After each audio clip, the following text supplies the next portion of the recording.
Two dark birds circle ominously against a blood-red sky, their calls echoing through the desolate air. One, a massive crow with glowing red eyes, descends slowly towards the ravaged ground below.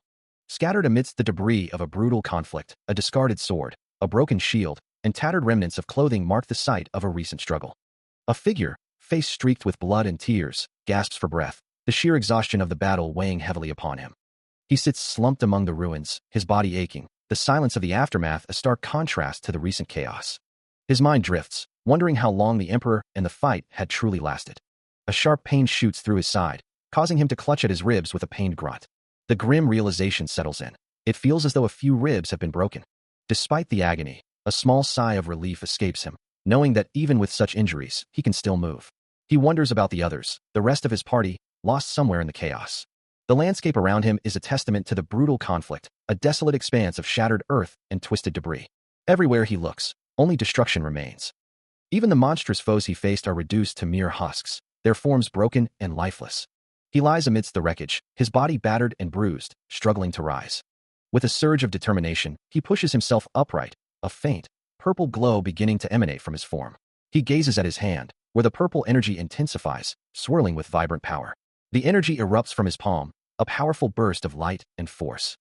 The brilliant light expands, engulfing everything in its radiant glow. As the purple energy from his hand intensifies, it coalesces into a glowing, ethereal ring, pulsing with raw power. From within the swirling aura, a dark, armored figure emerges, wielding a sword that glows with the same ominous purple light. Meanwhile, a new presence is felt, as a figure in a flowing red cape looks up, his gaze fixed on the unfolding power. The purple energy continues to swirl and expand, a vortex of raw magical force. A declaration echoes through the air, proclaiming the Yemoen King's authority. The Eamon King stands ready, now fully armored, his eyes glowing with a fierce yellow light as he draws his blade. Back with Venlyra, the energy around him intensifies further, swirling with intricate symbols and raw power. From the heart of the explosive purple aura, a shadowy, powerful hand reaches out, signifying the completion of his transformation. Now fully realized, Venlyra stands, radiating immense power, his dark armor and glowing sword a testament to his new form. As the Night of the Dead descends, Venlyra's transformation culminates in a surge of dark, chaotic energy, leaving him to question, an undead army now appearing before him. The transformed figure, now a skeletal harbinger of death, stands menacingly, his dark cloak billowing with ominous power. A guttural roar escapes his skeletal maw, unleashing a torrent of purple energy. But before the full force can strike, the Eamon King appears, cloaked in orange robes and surrounded by a vibrant yellow aura, preparing his own devastating counterattack. The ground shatters as his power erupts, a blinding red impact tearing through the space between them. The force of the blow sends Venlyra reeling, reverting him to his human form as he cries out, "Oh my God," before crashing to the ground amidst small, lingering flames. As the Demon King's yellow energy still crackles in the air, Venlyra can only wonder if this undead army truly marks the beginning of the end. The devastating impact leaves behind a scene of utter destruction, shattered stone structures marking the raw power unleashed. He reemerges, his form now a dark, skeletal silhouette, trailing ominous energy as he moves with renewed purpose. Golden particles shimmer in the air, a faint echo of the Eamon King's power or the ravaged environment. With powerful, dark wings, he soars over the desolate, broken landscape, glowing runes marking his passage. Then, with a surge of purple energy, he descends rapidly, his gaze fixed on the ground below. From the ravaged earth, a horde of skeletal, armored figures begins to claw its way out, each glowing with an eerie purple light. More and more of the undead warriors rise, their numbers swelling, their purple glow illuminating the destruction around them. Landing firmly on a rocky outcrop, he confronts the emerging army, a dark aura radiating from him as he declares, "I'll handle the intruders."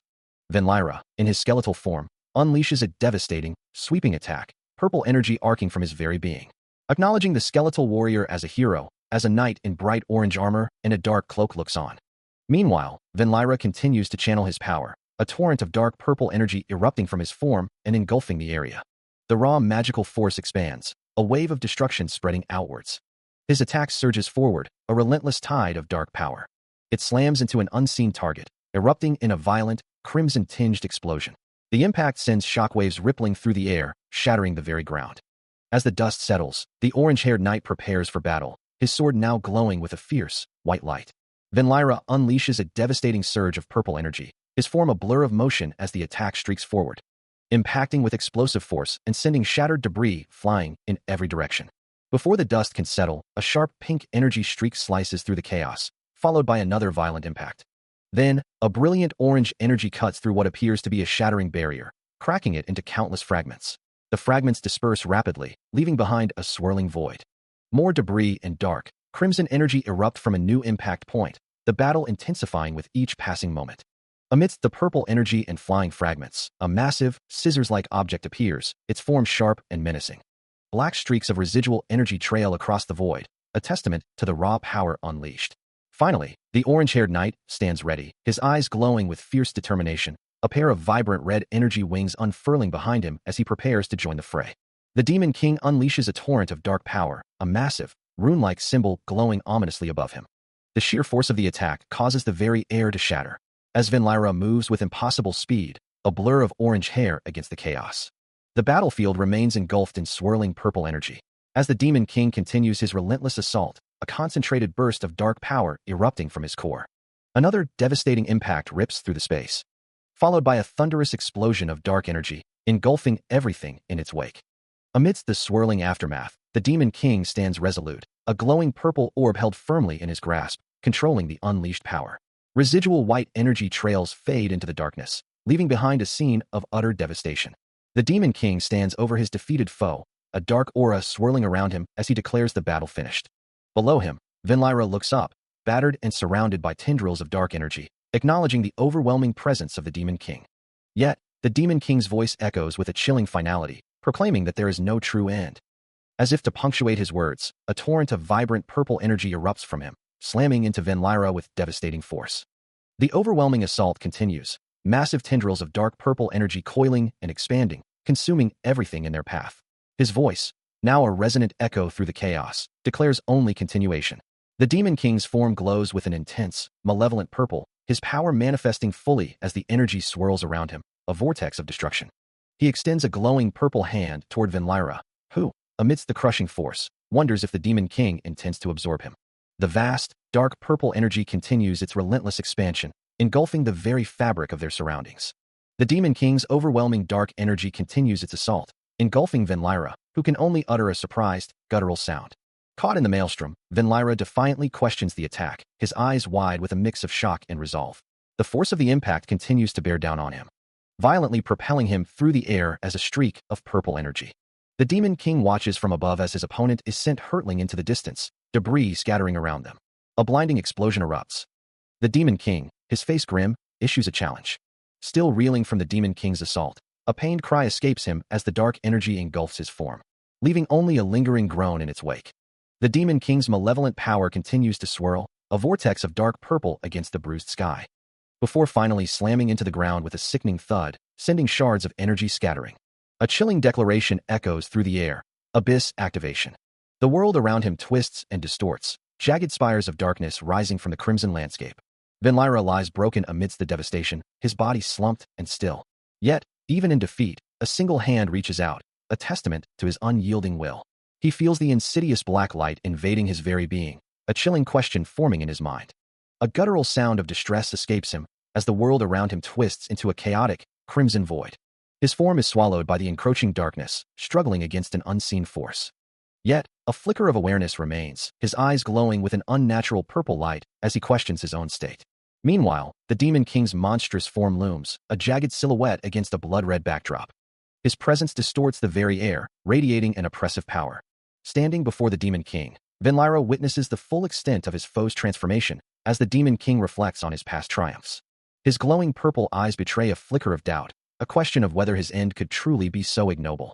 With renewed resolve, the Demon King's form surges with dark and purple energy, his silhouette growing more menacing. The Demon King's power surges, his eyes burning with an ominous purple light.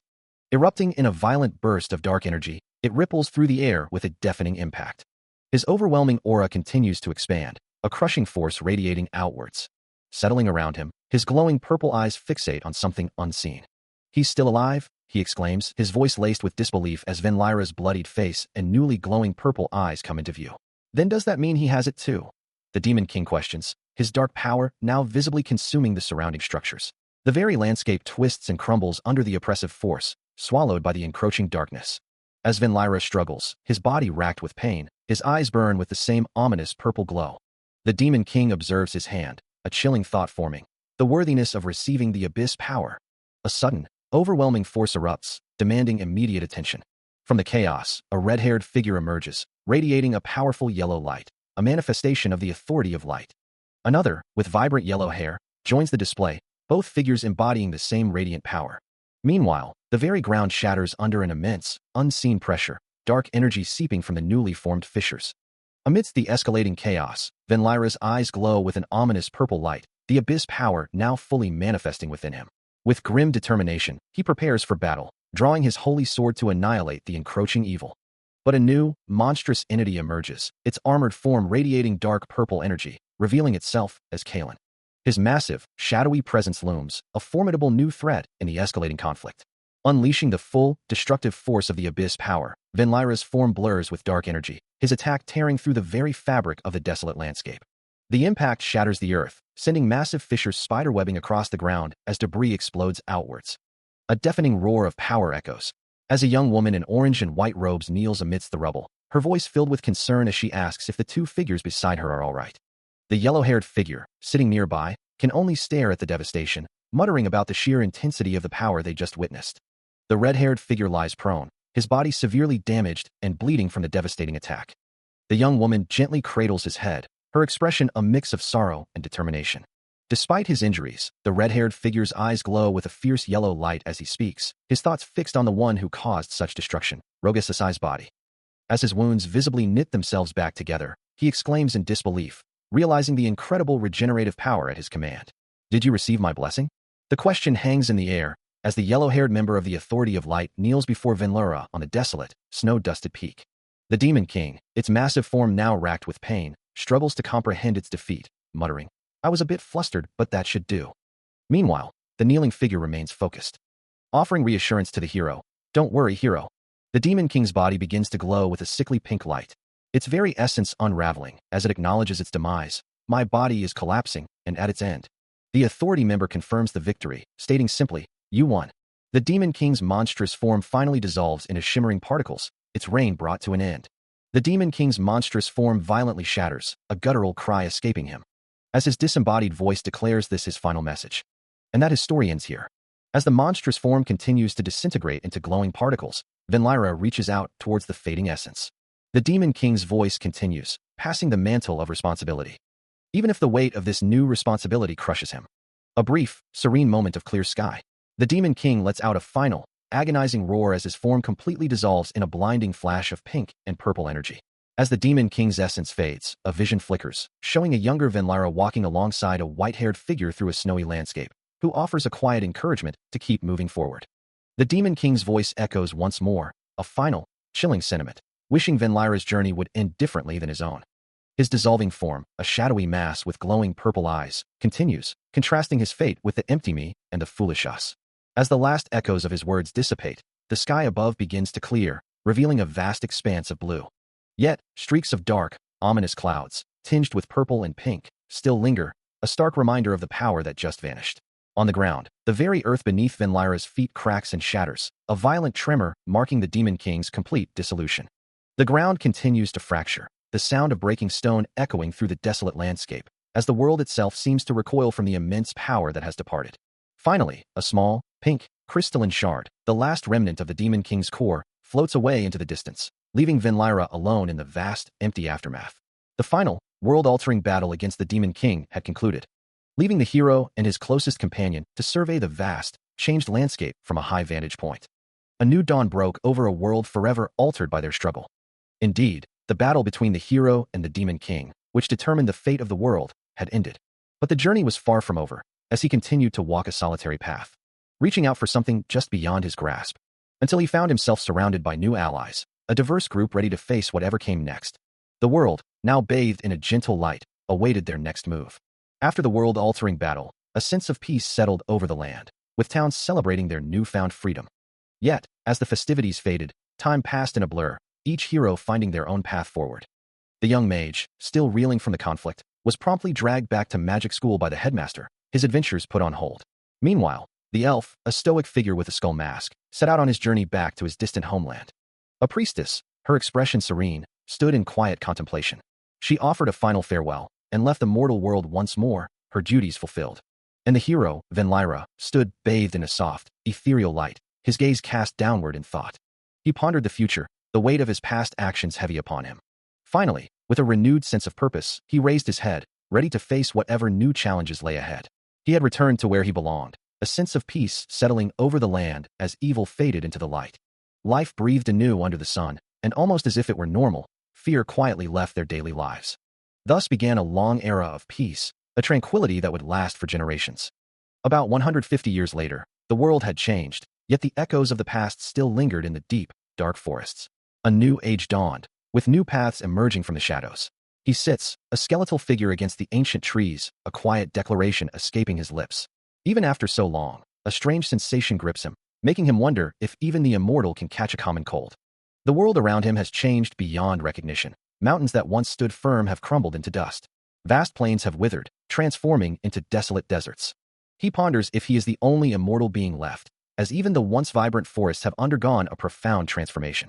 Under the silent, star-strewn sky, time continues its relentless march.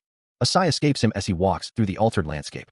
He observes his own skeletal hand, acknowledging the profound change within himself. This eternal existence, a so-called gift from the Demon King before his demise, now feels like an inescapable curse.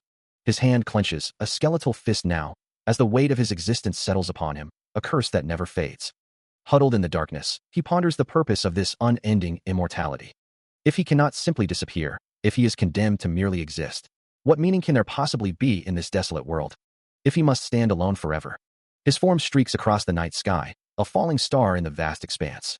His hollow eyes stare out from a bone-white skull, as distant voices wonder if it is a shooting star, or perhaps a skeleton.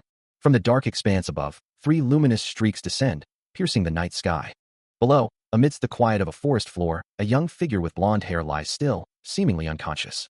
Then, from the depths of a long slumber, Venlyra's skeletal form begins to stir, his empty gaze lifting towards the sky. A surge of power ignites within him, as a vibrant purple glow emanates from his eye socket, a silent scream echoing through the air. As consciousness returns, the blonde youth finds himself sitting upright, his eyes meeting the unsettling, glowing gaze of the skeletal figure now also seated before him. A profound shock registers in his wide, pale eye, as the reality of the situation begins to sink in. It was as if time itself had stopped, the falling lights a distant memory as the blonde youth lay unconscious, the world irrevocably changed around him. Now, in a desolate, cracked landscape, Venlyra sits alone, while the blonde youth stands nearby, observing the skeletal figure with a somber expression. After an indeterminate pause, time itself began to flow again. Far on the empire's outskirts, nestled beneath towering peaks, lies Spear Tower Village, with the vast, snow-capped mountains stretching endlessly behind it. High in those desolate mountains, 2 figures huddle in the biting cold. A young girl, her eyes wide with disbelief, wonders aloud at the late hour. As a skeletal figure, cloaked in dark rags, questions her presence, asking, "A kid? What's he doing out here?"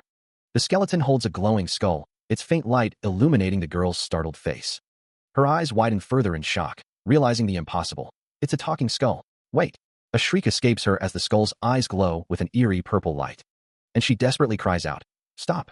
The young blonde girl, still seated on the ground, observes the skeletal figure before her, remarking that she often sees children lost in these mountains, but none quite like him. From the glowing skull, a voice emanates, asking if she hadn't learned to flee from things that aren't human. To which the girl confidently replies that she was taught not to judge by appearances. The skeletal figure sighs, admitting he had been feeling emotions for the first time in a long while, only to now encounter such a peculiar child. Her gaze then falls upon the strange sword he carries, prompting her to ask if he might be a knight. A deeper truth is revealed. He is a herald, carrying the emperor's word and fulfilling a mission across the land, now tasked with guarding this very mountain with his cursed blade.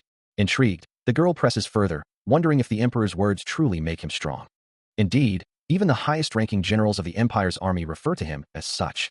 And with a sudden burst of purple energy, it is revealed that he also commands high-level magic, including necromancy. Still kneeling before the skeletal figure, the blonde girl marvels at his power, exclaiming his immense strength, but Venlyra begins to dismiss her. Her expression shifts to surprise, as she looks up, taken aback by his abruptness. The skeleton sighs, his empty eye sockets conveying a deep weariness, as he laments having grown tired of the same old routine. With a casual gesture, he then admits to being lazy. Suddenly, an unseen force sends the girl sprawling to the ground, and she questions if this rough treatment signifies his acceptance of her as a disciple. Lying there, she internally berates him, calling him a stink fool, a blood-soaked bag of bones, and a heartless skull.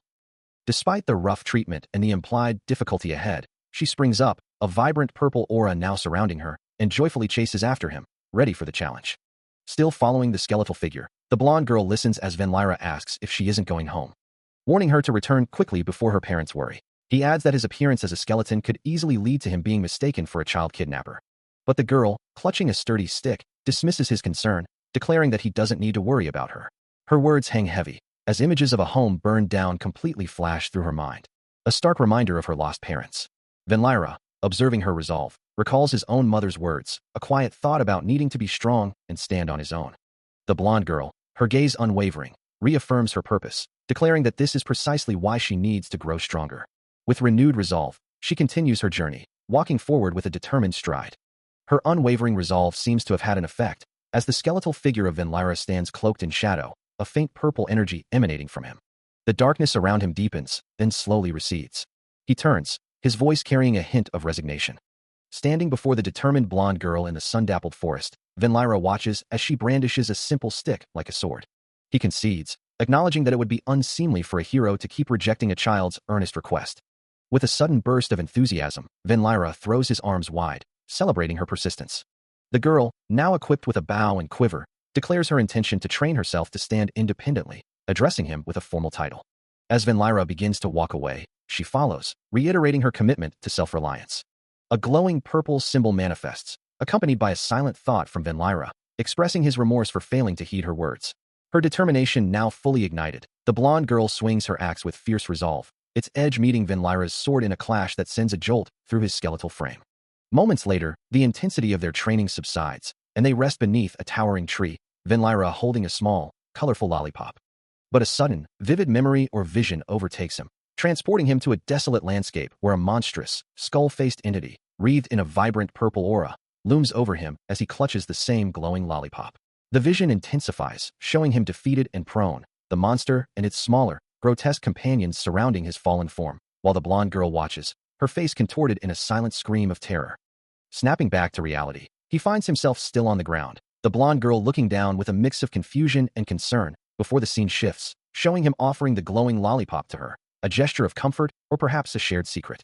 The memory fades, and they are once again seated beneath the tree, the lollipop still in his hand, the quiet companionship a stark contrast to the turmoil he just experienced.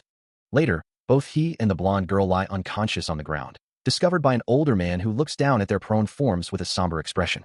After recovering, they return to their spot under the tree, both appearing weary, the lollipop still a constant presence in his hand.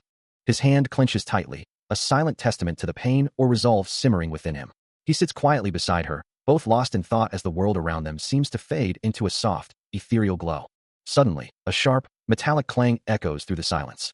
And the blonde girl's face contorts in a fierce grimace, her body already in motion, plunging into a chaotic, high-speed battle. Her blade flashes, striking a skeletal foe with glowing purple eyes. As she leaps through the air, a whirlwind of focused aggression. She unleashes a rapid flurry of attacks, her sword a silver streak against the monster's dark form, each strike a testament to her fierce determination. But the monster retaliates with a massive, glowing purple weapon, clashing violently against her own blade. The impact forces her to brace, her face etched with strain as she struggles to hold her ground. Her gaze, sharp and resolute, lifts upward, meeting an unseen challenge. A young blonde girl, sword in hand, looks up expectantly as a dark-skinned man offers a simple invitation. 11 years later, a lone figure stands by a tranquil lake, the passage of time marked by the serene landscape. Yet, the memory lingers, as the blonde girl and the man share another moment, his words echoing through the years. A soft smile graces her lips, reflecting a quiet contentment. Meanwhile, another blonde girl, with longer hair, offers her support from afar, promising to join the fray soon. Backed by a crackling fire, the blonde girl addresses her companion, preparing to share something significant. As they sit together, she gathers her thoughts, ready to reveal a serious matter. Her words catch the skull-faced messenger off guard, who questions her sudden shift in demeanor. She begins, her voice quiet. "You know, the village I used to live in disappeared recently." The skull-faced figure replies, explaining that the number of monsters had been increasing, causing everyone to leave, and the Empire had abandoned this remote village. His empty eye sockets seem to gaze into the distance. The young woman looks up, addressing him softly. "You know, mister, since I've become pretty strong too." He turns to her, his voice a low rumble, asking if she wants to become a warrior. The skull-faced mentor continues, reminding her that he had taught her for 11 years and could read her thoughts like a book. She looks down, her expression troubled, reflecting on how people around him had said he wasn't qualified enough, even mocking him. But this is what she believed. She declares, there are no qualifications to save a life. Her gaze lifts, filled with unwavering resolve. Benrira, the emperor's mouth, prepared his dearest disciple, the great hero, to venture into the abnormal, to fight monsters, and to bring back treasures. He offered a final blessing, hoping she would wield her power only with good intentions. Standing before her mentor, the blonde girl listened intently, her gaze unwavering. As their hands clasped in a solemn farewell, he urged her to save the world and to return safely. He promised to be waiting for her right there, upon her return. With a bright, determined smile, she raised her hand in a final gesture, ready to face the unknown.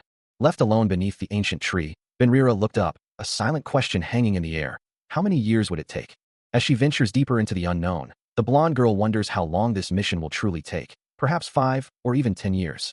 Meanwhile, back in the familiar landscape, Benrira stands beneath his umbrella, his gaze fixed on the horizon, vowing to protect this place and the world she left behind, no matter the duration of her absence. His vigil continues, a solitary tower mirroring his resolve, as he knows he simply needs to wait. Time passes, marked only by the soft thud of footsteps on desolate ground. And Benrira remains, a solitary figure under his umbrella, now shrouded in a deeper, more oppressive darkness. Suddenly, a voice cuts through the stillness, asking, "Are you lost too, mister?" From behind, a figure with light hair addresses the kneeling man, reminding him that she is no monster, and that it has been a while since they last spoke. Turning to face him, the blonde girl greets him with a casual, yet pointed, inquiry. "What's up, mister?" Benrira, still kneeling, holds a skull in his hand as she repeats, "It's been a while, mister." The blonde girl, with a determined glint in her eyes and a fresh scratch on her cheek, seems to be recalling distant memories, as her hand gently touches Benrira's leg, before she bursts into laughter, proclaiming her past self as a truly awesome adventurer. Her expression then turns serious as she speaks of the Empire's mouth, admitting it really surpassed my expectations. She continues, explaining that no matter where she went, she encountered people and worlds she had never seen before, filled with new things to do. However, she quickly adds, but there were tons of monsters too. It was so frustrating. So, I helped the people I met and they taught me to. With a slight huff, she concludes her tale, and so, I was called a hero. I was the Empire's mouth, a name I'd never even heard in my life. An ordeal prepared for my death, saying I was the last hope of the falling clan. A soft apology escapes her lips, admitting to a sudden dizziness. Then, embracing him tightly, she asks if he has been well, wondering if her departure was due to his continued presence. Their hands remain clasped, a silent connection between them. His voice, a low echo, finally breaks the silence, urging her to continue her tale, to share her story. Standing alone, his gaze falls downward, as a stark skull symbol appears before him. The world around him begins to dissolve, consumed by an encroaching, inky blackness.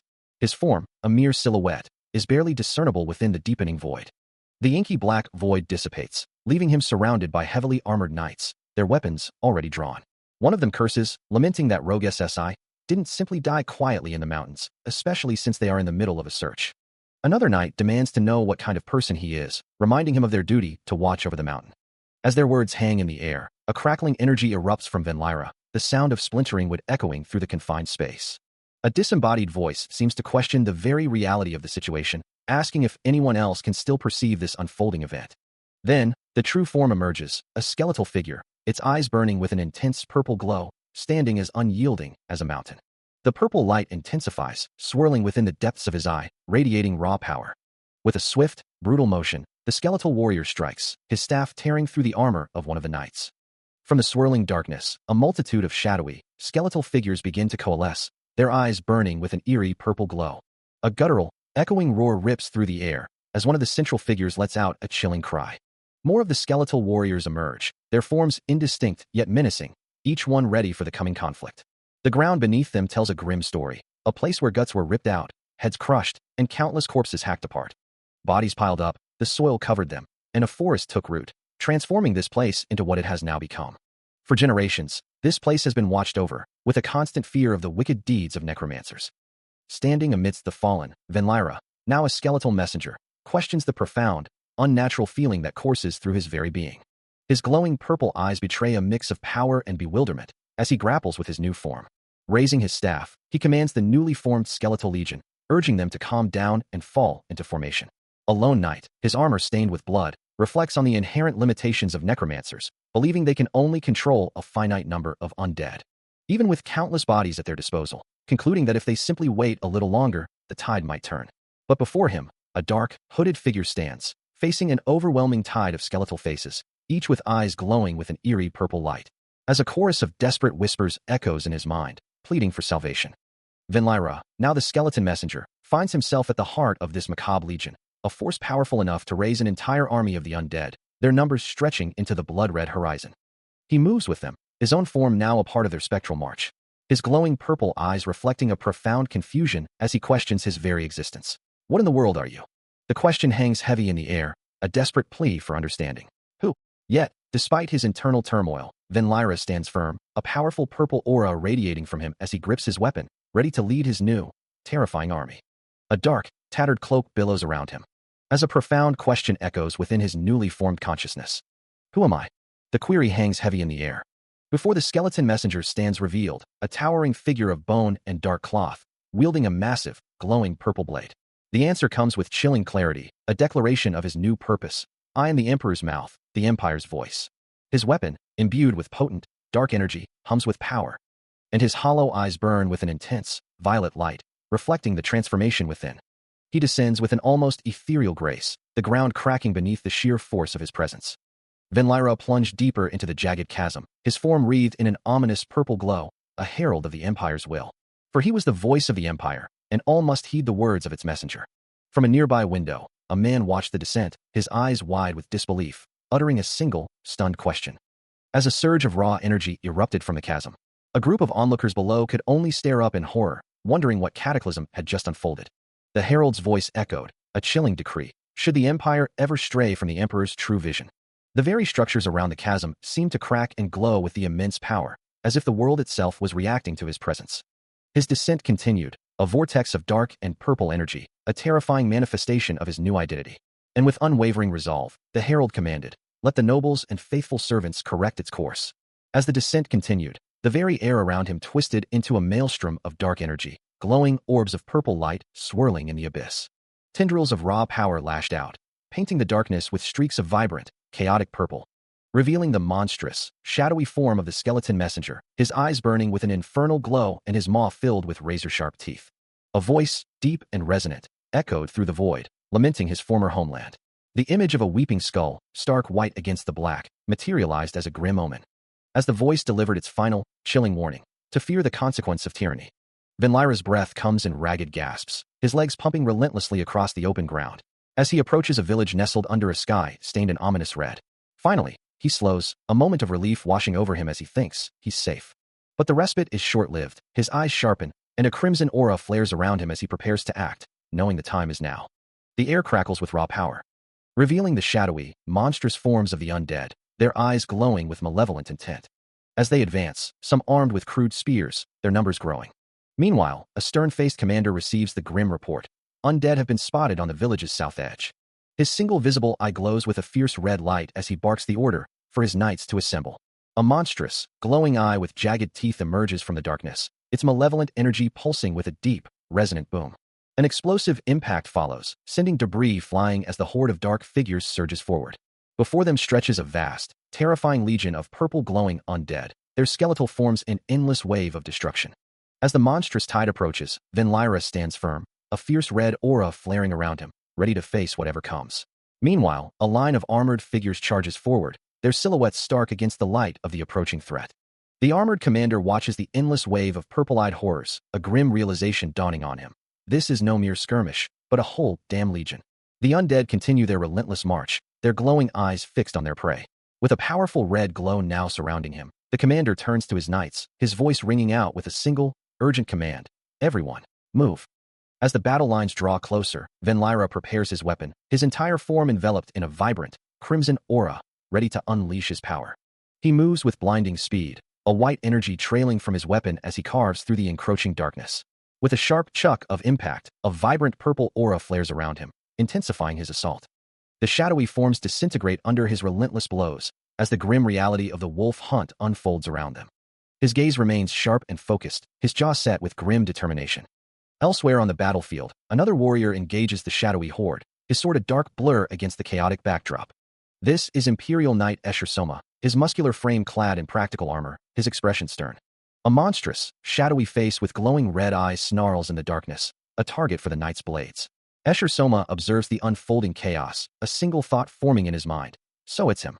The battlefield remained a maelstrom of dark energy, with shadowy, monstrous forms clawing their way through the crimson-tinged air, their glowing eyes piercing the gloom as they surged forward. Amidst the chaos, a chilling presence emerged, the necromancer, a shadowy figure with piercing purple eyes, leading an entire army of the undead. He clutched a skeletal warrior in one hand, a grim testament to his power. From a distance, an observer questioned the strange sight, wondering why a necromancer, typically a rear-line commander, would be fighting on the front lines. Imperial Knight Escher Soma stood firm, his weapon ready, a vigilant bird perched on his shoulder as he surveyed the unfolding battle. The necromancer's forces, hulking purple-skinned humanoids with glowing eyes and formidable weapons, advanced relentlessly, their presence adding to the overwhelming tide of the undead. With a sudden, decisive movement, the necromancer called out a command, his form crackling with dark energy as he prepared his next move. A massive, glowing purple entity, a wolf cloud, manifests with an imposing presence, its form shifting like ethereal smoke. Without hesitation, Venlyra launches a powerful attack, striking the wolf cloud with a wide, arcing motion. His relentless assault continues, causing the monstrous wolf cloud to fracture and break apart under the sheer force of his blows. As the wolf cloud dissipates, two shadowy, purple glowing figures emerge, summoned as new threats. From the chaos, the necromancer executes an impossibly angled slash, a surprise attack aimed with deadly precision. The powerful impact strikes Venlyra's leg, sending a shockwave through the air as he recoils. Through his skull mask, the necromancer's voice echoes with a chilling question, recognizing an unseen presence. His eye glows with an intense purple light, a surge of power or focus emanating from within. Meanwhile, the surrounding structures cannot withstand the battle's fury, as a building crumbles, sending debris raining down from above. The necromancer's shadowy form streaks forward, a blur of dark energy, his skull-like face appearing with menacing purple eyes. Venlyra braces himself, muscles tensing for the inevitable clash, as the sheer force of their battle causes the very buildings of the town to groan and crumble under the strain. With a deafening impact, the necromancer's glowing purple blade slams against Venlyra's sword, pushing him back with immense power. Cook! Venlyra grunts in effort, struggling to hold his ground, as the necromancer's relentless assault continues, his skull-like visage blurring with speed. Another powerful strike lands, sending Venlyra recoiling from the impact. The necromancer's glowing purple blade clashes violently against Venlyra's weapon, pushing him back with each relentless strike. The sheer force of the blows sends him skidding across the cobblestones, until a devastating impact leaves him reeling, collapsing to one knee with a pained cry about his leg. The necromancer looms over his fallen form, his glowing purple sword raised high, his skull-like face fixed on his prey. Venlyra looks up, his expression a mix of pain and desperation, as the necromancer tightens his grip on the hilt. With a final, decisive motion, the blade descends. The necromancer's final, devastating blow meets a desperate parry, blades clashing with a blinding flash of energy. The impact sends a shockwave through him, his face contorting in a grimace of pain. A chilling, skeletal grin spreads across the necromancer's face, savoring the apparent victory. Yet, the warrior stands firm, a fierce red aura flaring around him, his sword still raised in defiance. As the battle rages, a lone figure walks away on a cobblestone path, their footsteps barely audible, prompting a frustrated cry from the injured warrior. "Who the hell are you?" He gasps for breath, blood trickling from his mouth, cursing the monstrous foe before him. The warrior clenches his gauntlet fist, muttering about past unforgiven deeds and the four knights. The skeletal face of the necromancer, now revealed as the Ghost Avenger, glows with malevolent energy. Still struggling for air, the warrior resolves to buy more time, planning to provoke the terrifying entity further. Still reeling from the previous blow, he lets out a dry chuckle, mocking the necromancer's self-proclaimed title. Ghost Avenger? Heh, idiot, whose revenge? The shadowy figure of the necromancer, however, simply turns his back, beginning to walk away as if the battle were already decided.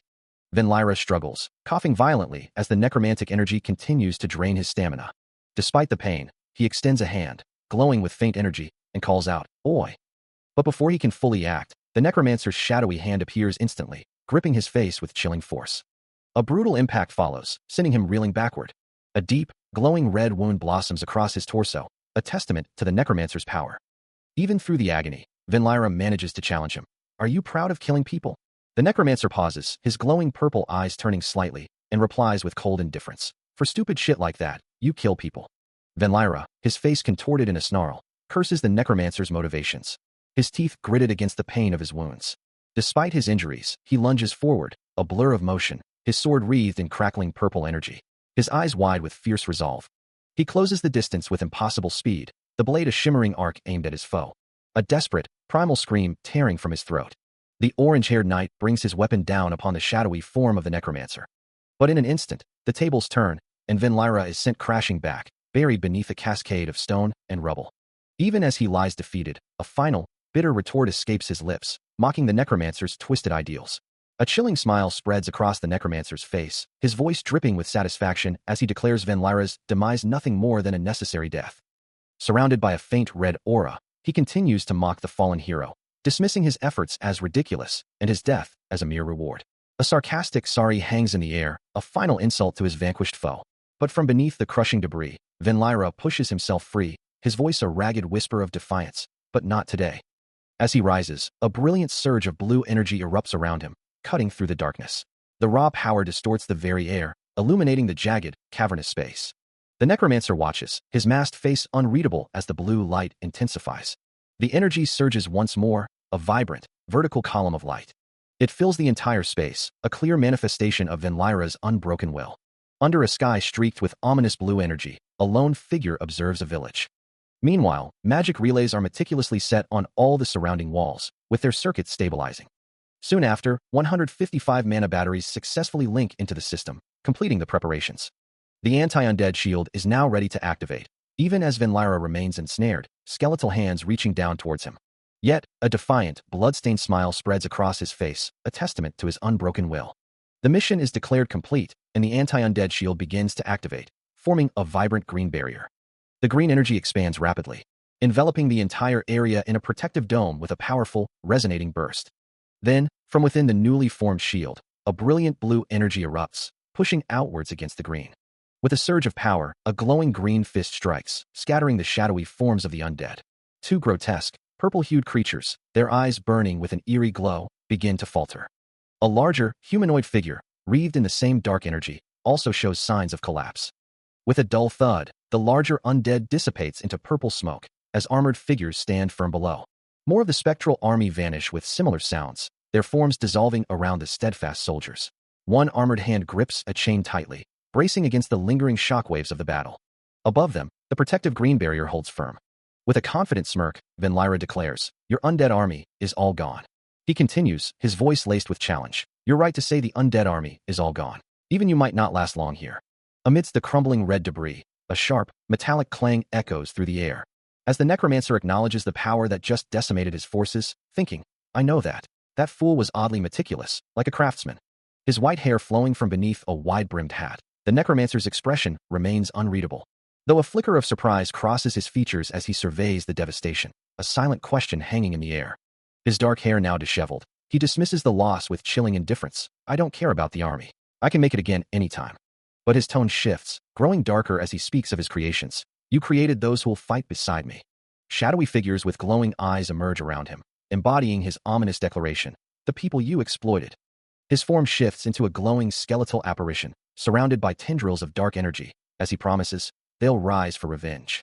The air crackles with dark magic as his final, chilling threat hangs in the void. "You better be ready. Together, we will." As his form continues to coalesce from the shadows, the necromancer's skull-like visage emerges, his eyes burning with an intense purple glow as he declares, "Agasiendi." His voice resonating with dark power, he continues his ominous pronouncement, "Bring the Empire to legend." There were days when they had to take from others, all in the name of protection. He had believed those days were finally over. But the illusion shattered, leaving him to walk upon the broken remnants of his past. All of it, in the end, had been a lie. What had they truly accomplished? And did conflict only breed another kind of future, another cycle of despair? He simply didn't know, the answer lost in the fragments of his broken reality. Standing alone on a desolate plain, he gazed towards a distant, uncertain light. Still grappling with his inner turmoil, the necromancer questions his own weakness, wondering how he can continue to exist in such a state. And for whom he was truly fighting in the past. His steps carry him forward, but his mind remains trapped in a cycle of doubt, unsure of his direction without the presence of another. He ponders his destination, his thoughts trailing off into an unresolved question. Approximately 4 days later, the scene shifts dramatically to the northern continent regions, specifically the Northern Adventurers Village, a bustling settlement nestled amidst snow-capped mountains. Inside a building, a hand reaches out, holding a map, as its owner asks, "Hey, I have a question." The voice continues, explaining, "You see, I just got here. Could you show me the way?" The hand gestures towards the map, indicating the need for guidance within the bustling Adventurers Guild, where a man with dark, messy hair responds with a hint of exasperation. "Hey, this isn't some local guide service. It's an adventurer's guild. The hooded figure, holding a simple paper bag, speaks with a quiet urgency, acknowledging the situation but pressing for direct answers. Across from him, a man with short, dark hair raises a hand in caution, rebuking the hooded figure for his sudden appearance and demanding tone. Even a red-haired man at a nearby table, observing the exchange, voices his own unease.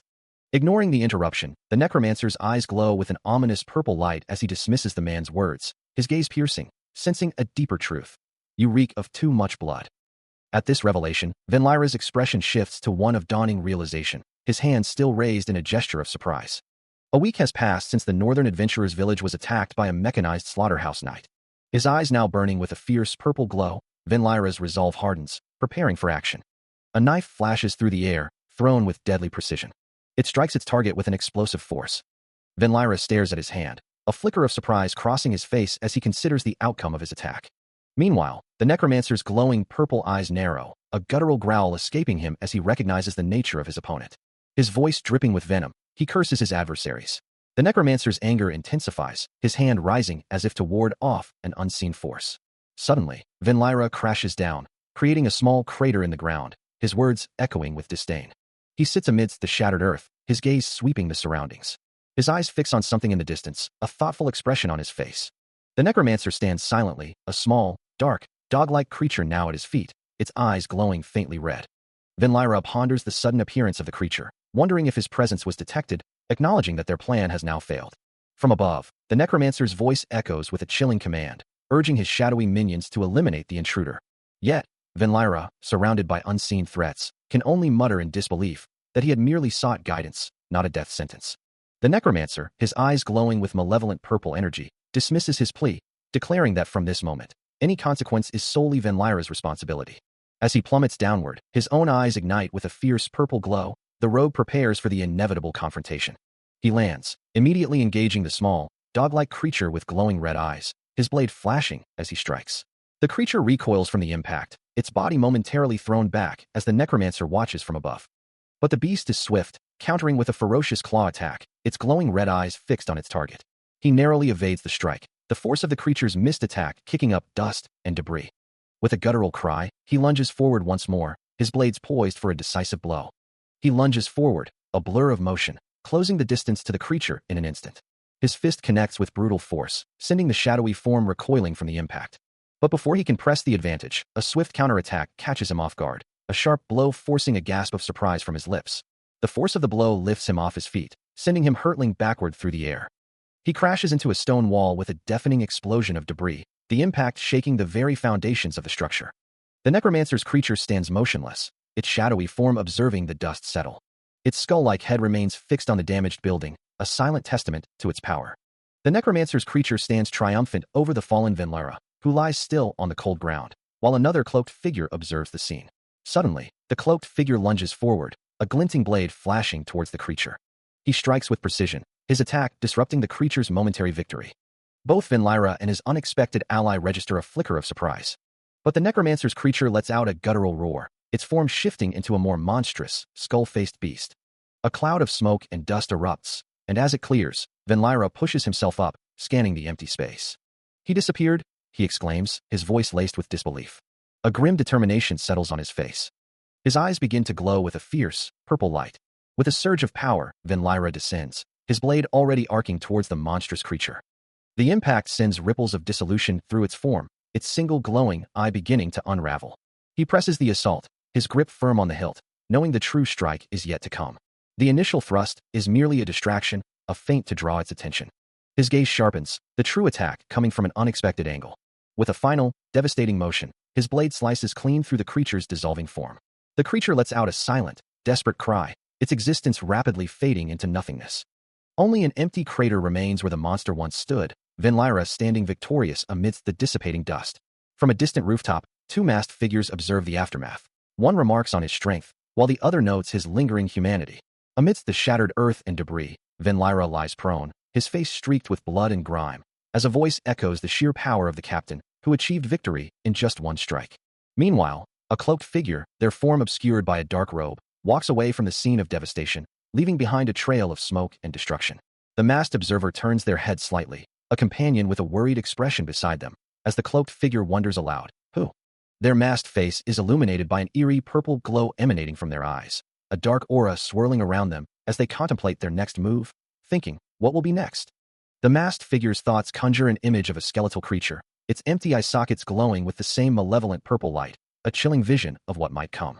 Elsewhere, a blonde-haired man, drenched in sweat and fear, desperately pleads, please, stop now. I can give you what you want.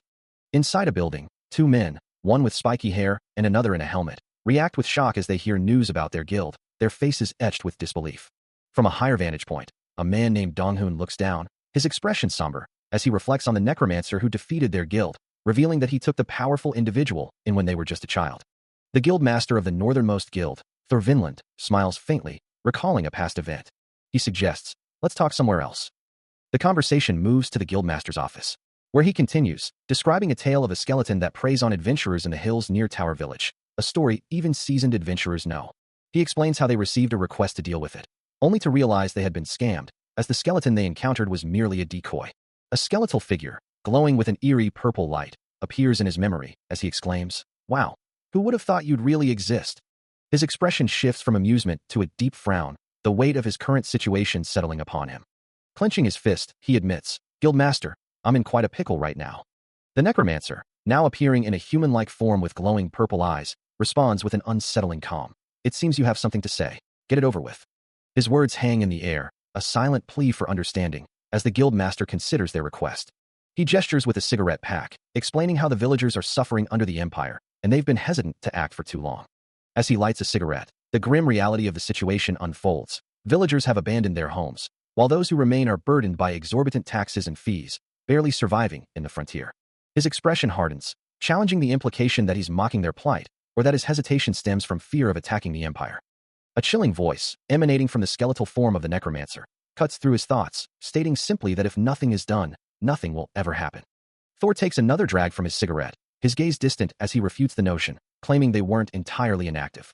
Yet, the words catch in his throat, a silent admission of their ultimate powerlessness. Meanwhile, the long-maintained security lines began to crumble, allowing monsters to spread their reach, while other guilds, focused solely on the frontier, were unable to respond to the escalating crisis. The necromancer's hollow voice echoes, questioning the guild's broken promises to form an alliance against the empire. A blonde-haired man, puffing on a pipe, dismisses the notion, remarking that such a conflict is not merely a matter of courage, but war itself. He emphasizes that courage alone is insufficient for such a monumental task. The necromancer, his skeletal form stark against the dim light, echoes the word courage, before continuing his somber reflection on its limitations. He recounts how they stubbornly clung to life, desperately waiting for any glimmer of hope to appear. A glowing red thread, almost like a lifeline, appears to be woven around a hand, a visual metaphor for the fragile hope they once held. Then, a radiant blonde woman, an ethereal hero, emerges from the memory, a beacon of light. A warm hope lifted them from despair, as they believed she might, just might, save them all. But in the end, the necromancer concludes, they had embraced nothing more than a futile hope. He reflects on the past, wondering where everything went wrong, questioning if it was the futile hope or a lingering attachment that led to their downfall. But now, facing this new reality, he realizes the truth. A man with glowing yellow eyes stares forward, his voice cold as he declares it was hatred, a force so absolute it would persist even if tomorrow ceased to exist. The necromancer, shrouded in shadow, accepts this grim truth, knowing it doesn't matter if he can't return to his original form, for if he can kill, he doesn't need a body. After all, that is the essence of war. The blonde man then offers, proposing a commission. He turns his back to the necromancer, confident that in time, no one will remember the guilds, and he will restore all glory to the empire. A single, glowing purple eye opens wide, the necromancer's resolve hardening as he declares that vengeful spirits, demons, or whatever else he can find, he will use anything. As the empire herald walks away, the necromancer concludes, ready to fight in their war. Vinlyra had been contemplating his existence for some time, realizing he was not destined for a normal life, nor was he sure he could even be considered human anymore. 2 centuries had passed since the empire's collapse, and now, a mysterious commission was being offered. He stared at the document, a single word escaping his lips. It was an invitation for a ruby-class adventurer, issued during a time of great upheaval. A commission to restore the empire's glory, he mused, wondering what such a task could possibly entail. The necromancer, shrouded in shadow, dismissed his concerns, revealing himself to be a wretched spirit of a vile past. With his decision made, he accepted the quest, resolving to journey to the continent's largest and most perilous mountain range, where the snow never ceased its relentless fall.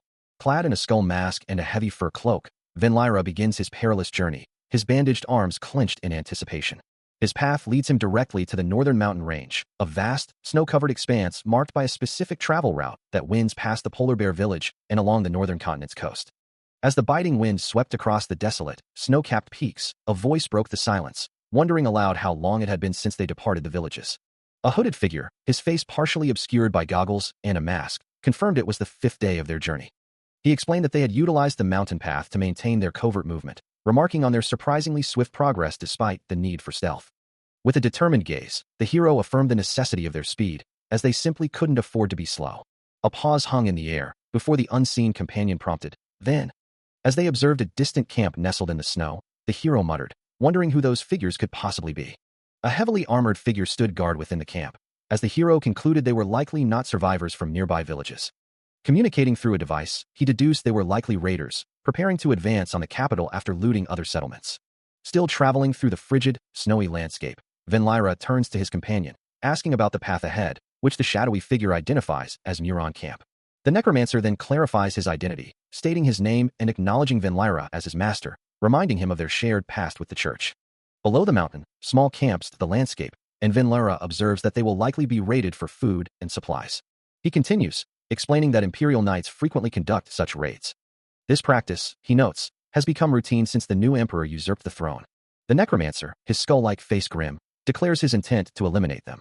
Venlyra, taken aback, questions his companion's sudden pronouncement. A look of shock and disbelief crosses Venlyra's face. Suddenly, a powerful explosion erupts in the distance. The distant explosion from moments ago echoes through the mountains, prompting a pair of armored guards to question the sudden noise. A chilling confirmation comes from the necromancer, his glowing purple eyes piercing the shadows, as he simply states, "Yeah. The situation is clear. This is an enemy attack." Meanwhile, Venlyra, witnessing the unfolding chaos, turns to a young man beside him, asking if he's trying to get himself killed, only to realize the man is already dead, a grim aha escaping his lips. Reports quickly spread of an intruder near the cliff, using the same magic as the one from Spear Tower Village. The necromancer's purple aura intensifies, his eyes glowing with dark power, as he prepares to unleash his full might. He launches himself into the fray, a blur of purple energy, striking down multiple armored figures with devastating force. Surrounded by his enemies, the necromancer continues his relentless assault, his movements precise and deadly. One powerful blow connects, cracking an enemy's helmet with a sickening crunch. The necromancer, a blur of dark energy, plunges into the fray, his skull mask a harbinger of doom. Meanwhile, a knight, mounted and armored, screams in terror, desperately pleading for help as retreat becomes impossible.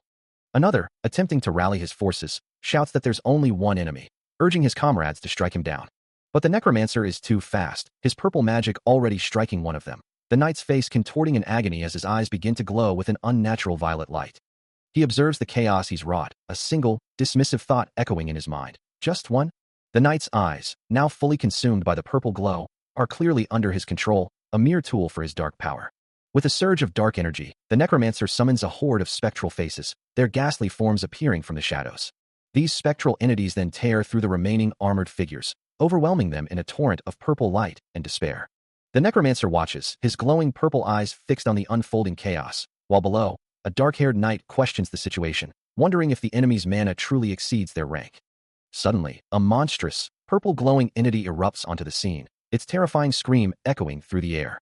The dark-haired knight from before is consumed by the same dark energy, his form twisting as purple light engulfs him. A skeletal figure, the true form of the necromancer, observes his handiwork, realizing his identity as the infamous ghost of the Spear Tower Village.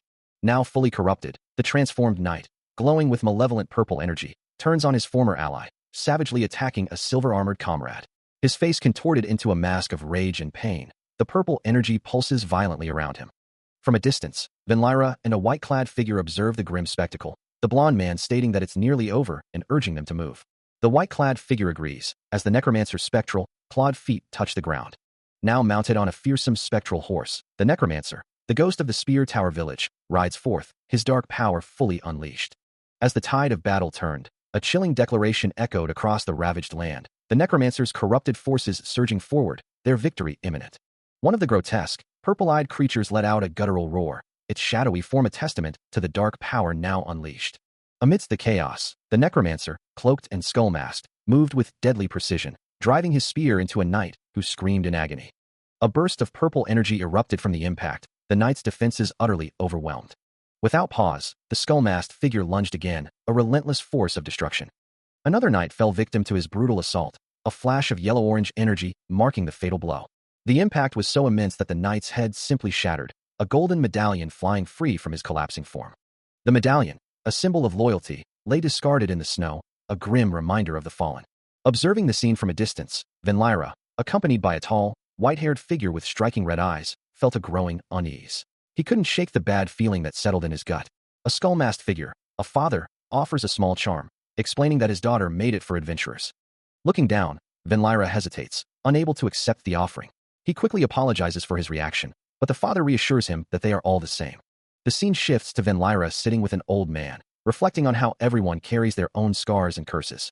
He recalls the old man's advice, a warning not to waste his life on revenge, as the old man himself had done. Suddenly, the necromancer's skull-like face fills his vision, a chilling voice echoing that everyone has someone waiting, even if it's just one. Venlyra plunges into a snowy abyss, a scream tearing from him as he questions the necromancer's presence. He continues to fall, the desolate landscape rushing past. Above him, the necromancer watches, his purple eyes glowing, a chilling laugh echoing through the void as Venlyra plummets. Still trapped in the chilling dream, he feels the necromancer's staff pierce through him, holding him suspended in the frigid air. A hollow echo of his own voice whispers, "I'm sorry."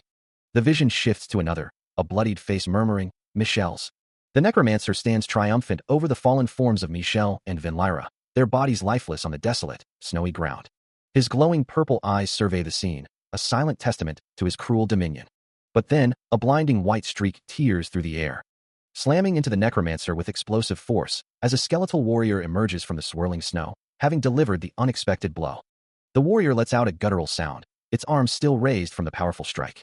The skeletal warrior, now referred to as Mr. Skull, stands before Venlyra, who commends his work, noting his apparent dislike for the undead.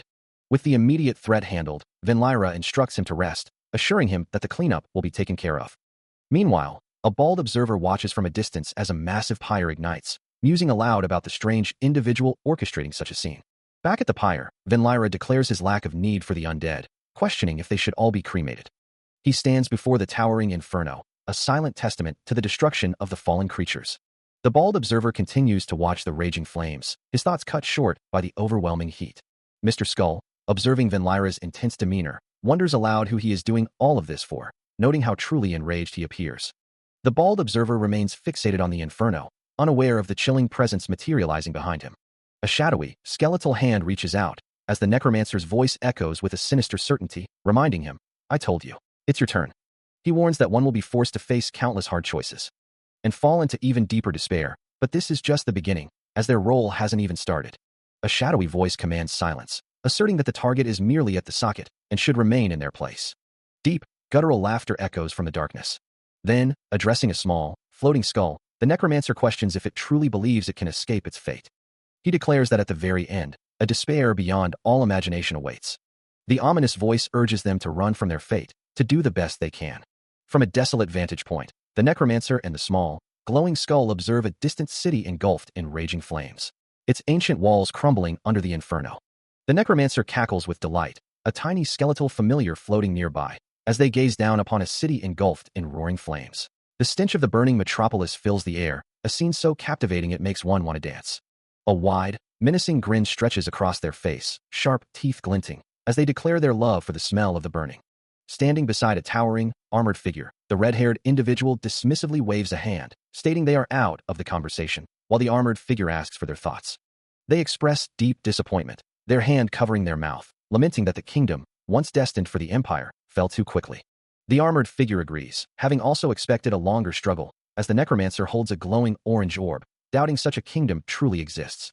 A sudden, sharp sound cuts through the air.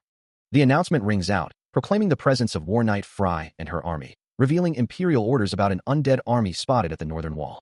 The imposing War Knight stands firm, holding a large, tattered red banner emblazoned with a dark symbol. The necromancer lets out a chilling, high-pitched cackle, as the command echoes to hunt the necromancer leading that undead army. A chilling grin spreads across the necromancer's face, their glowing eyes fixed on something unseen, a low, guttural sound escaping them. Meanwhile, the ground trembles as countless feet begin to stir, a vast army of troops assembling in the distance. War Knight Fry, a towering figure in dark armor, surveys the growing ranks, a palpable excitement radiating from the warrior as they anticipate the coming conflict.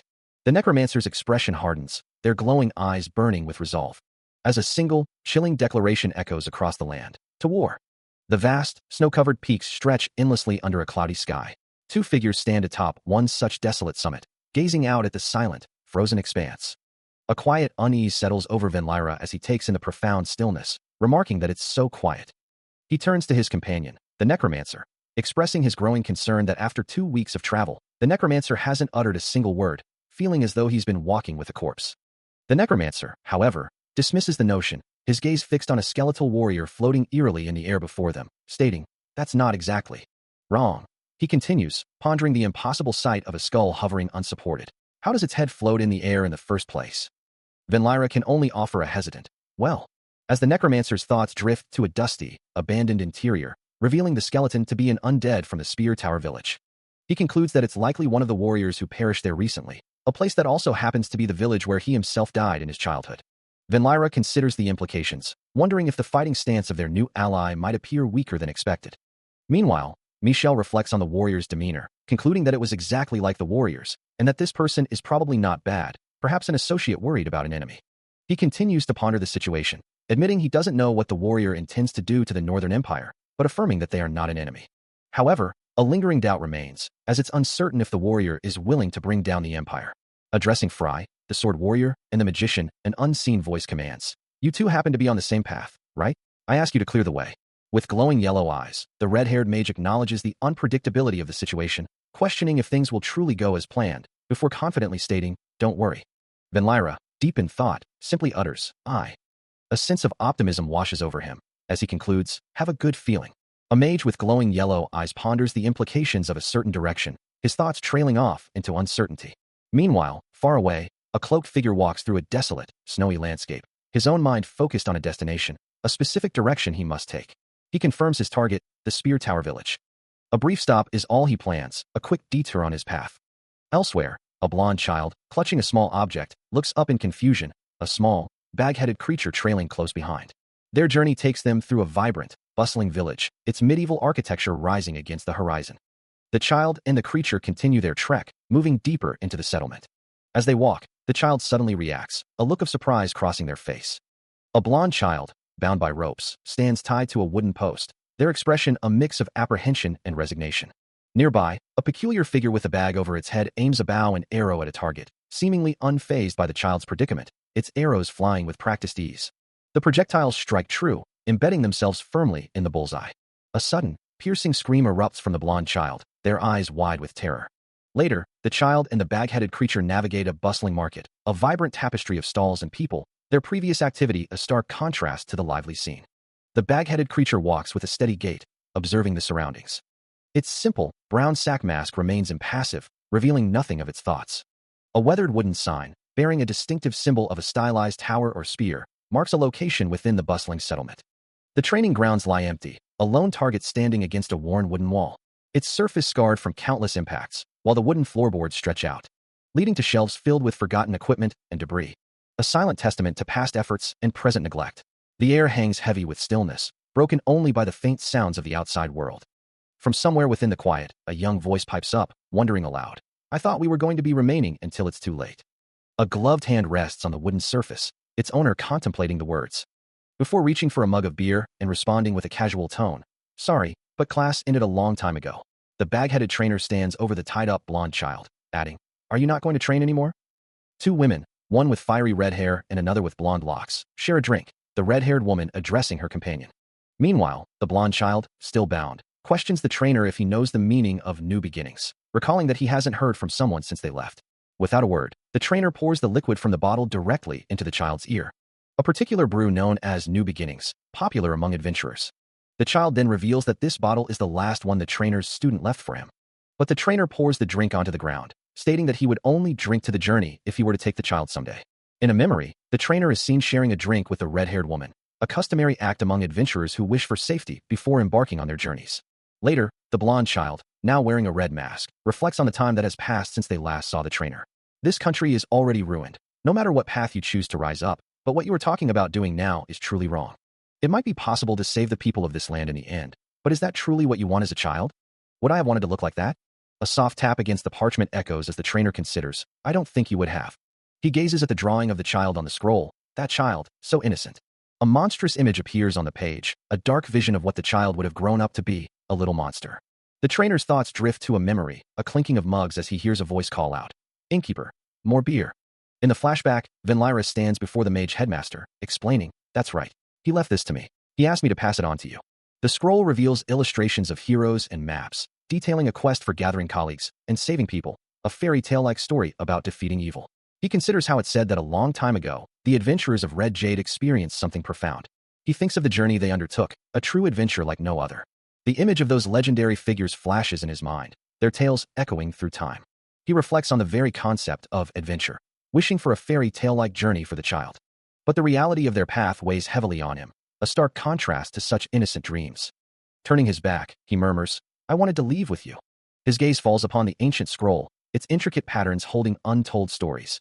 A vision of the child, younger and innocent, overlays with the skull, a chilling reminder of the dangers that lie ahead, even for the most innocent.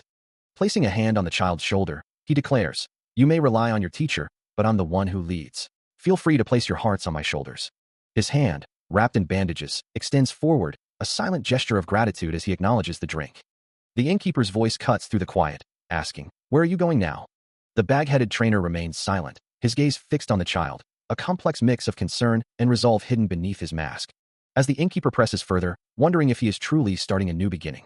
Meanwhile, a different figure, his face illuminated by a soft glow, reflects, now that I've had a drink, I should go. His expression shifts slightly as he considers the implication. You wanted to leave. The image of the trainer and the child returns, their silhouettes framed by a soft light, as the thought continues, and experience it with him. A map unfurls, hinting at a grand journey, and the narrative voice declares, the story of the skeleton messenger. A young man in a red hood, Jinwoo, stands beside a dark-haired mage student, who observes that the other is finally awake. The mage student then confirms that their tour is complete, and from this point forward, they will proceed along the normal route, despite the extreme cold expected in the north, confident that sufficient mana will protect them. Jinwoo, however, seems to recognize the mage student, his eyes widening slightly in surprise. A deep concern settles on Jinwoo's face, as he wonders if the ordeal is truly over, a lingering worry clouding his thoughts. Meanwhile, the mage student holds up a rolled scroll, its contents seemingly important. He then turns to address someone, perhaps Jinwoo, asking if they understand the purpose of their eye for people before beginning to speak of their guild master. The mage student is later seen among a diverse group of adventurers, some in robes, others in armor, gathered in what appears to be a bustling town square. In a separate scene, a figure stands amidst towering trees, as a new classification system is introduced, stating that adventurers are now categorized into 10 distinct ranks. The world's adventurers are now classified by a new system, a pyramid of 10 ranks, with the highest being diamond and the lowest jade. This means adventurers cannot accept quests beyond their own rank, and the higher the rank, the more power and influence they wield. Normal people often struggle to comprehend the sheer gap in strength, referring to it as the wall of higher ranks. From the 8th rank onward, adventurers are expected to explore uncharted, perilous regions. To become a legend, one must be able to single-handedly hold back the front lines, a feat only the most exceptional can achieve. Or perhaps, it's merely the general perception among the lower ranks of adventurers. Anyway, to summarize, the path of an adventurer is one of constant challenge and growth. A powerful blow connects, sending a green-skinned monster reeling. With a final, decisive strike, the creature collapses, defeated, as Venlyra stands victorious. To truly defeat creatures like these, one must be of a lower tier, a thought that crosses Venlyra's mind as he surveys the desolate landscape. And then, from the dense forest, a colossal, one-eyed monster emerges, its massive form dwarfing the trees around it. But before it can even react, Venlyra is already airborne, his blade arcing towards its head, knowing that the people who can truly take down such beasts are not just any adventurers. The monster's single eye flares with a desperate red glow, a futile attempt to defend itself. Venlyra's sword plunges deep into its skull, a burst of crimson energy marking the fatal blow. He lands firmly on its head, the monster's colossal body beginning to collapse beneath him, as he concludes that they must be middle-tier adventurers. Standing over the fallen giant, Venlyra's gaze sharpens, his thoughts turning to the truly formidable entities. A dark, glowing banner, emblazoned with a mysterious symbol, briefly flashes into view, hinting at greater powers at play. With the monster now a lifeless heap on the forest floor, Venlyra stands as a testament to his strength, the second of the Empire's heroes. He asks if they are listening to what he is saying, to which the skeleton warrior quickly affirms.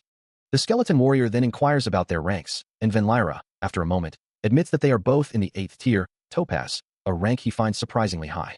The skeleton warrior muses on this, noting how much the ranking system must have changed since his own days as an adventurer. Jinwoo, surprised, asks if he was an adventurer too, and Venlyra replies that he was, though he had to quit, admitting he's completely out of the loop now. He then ponders the name Ruby, finding it vaguely familiar. Jinwoo bursts into laughter, declaring that such a rank only exists in fairy tales, while the skeleton warrior expresses disbelief at the mention of a female warrior. Jinwoo confesses his fear, believing he saw something shrink before his eyes, as a mysterious purple energy, emblazoned with an arcane symbol, suddenly manifests.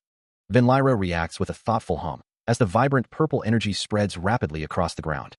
With a deafening roar, a massive purple explosion erupts, revealing the shadowy, indistinct form of the necromancer at its core, eyes glowing with malevolent light.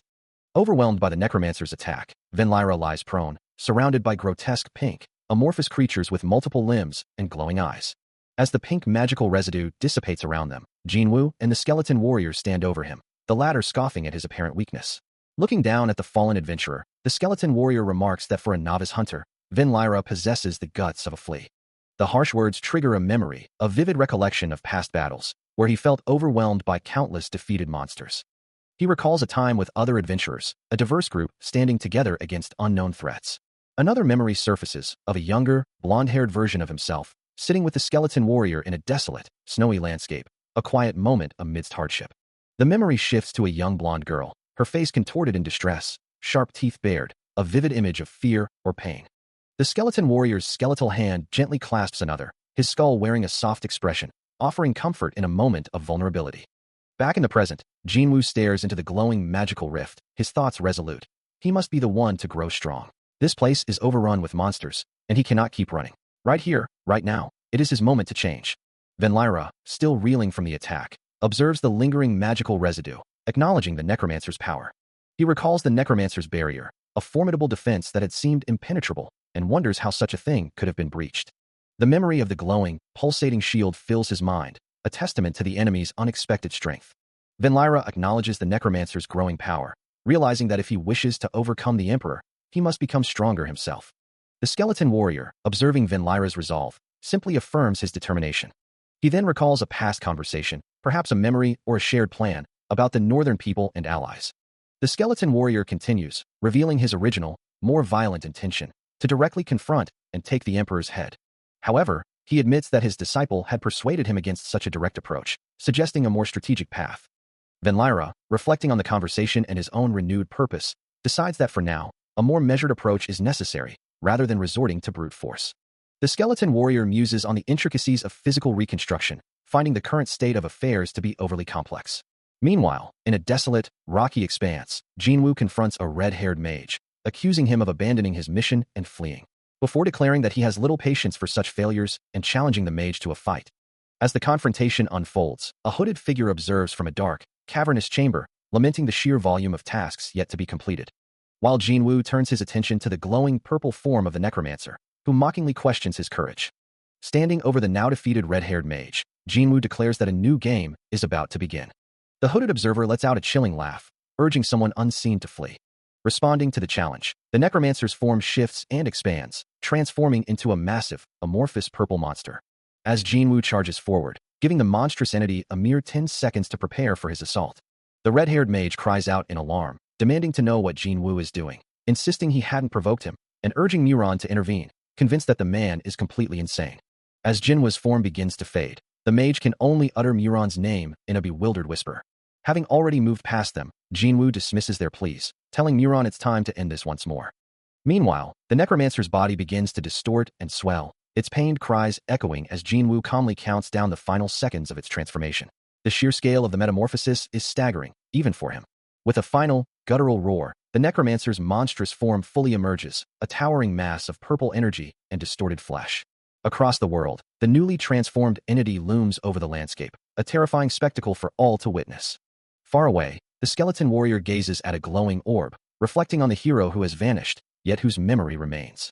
As the warrior continues to observe, the monstrous necromancer's voice booms, declaring its intent to make the world its second meal. A figure with a bag over its head, the trainer, declares his personal involvement in the training, ensuring his charge will not become a disease among humans. Meanwhile, the monstrous, purple form of the necromancer looms over Jinwoo and Muron, its glowing eyes fixed on them as they gaze up at the terrifying transformation.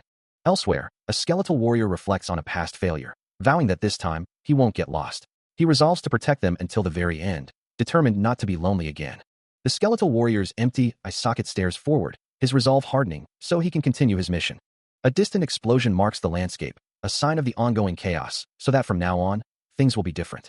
His skeletal hand holds a small, glowing orb, a soft hum, escaping him as he observes it. Suddenly, a new figure appears, a woman with long red hair and a tight red outfit, standing poised with a massive sword in hand.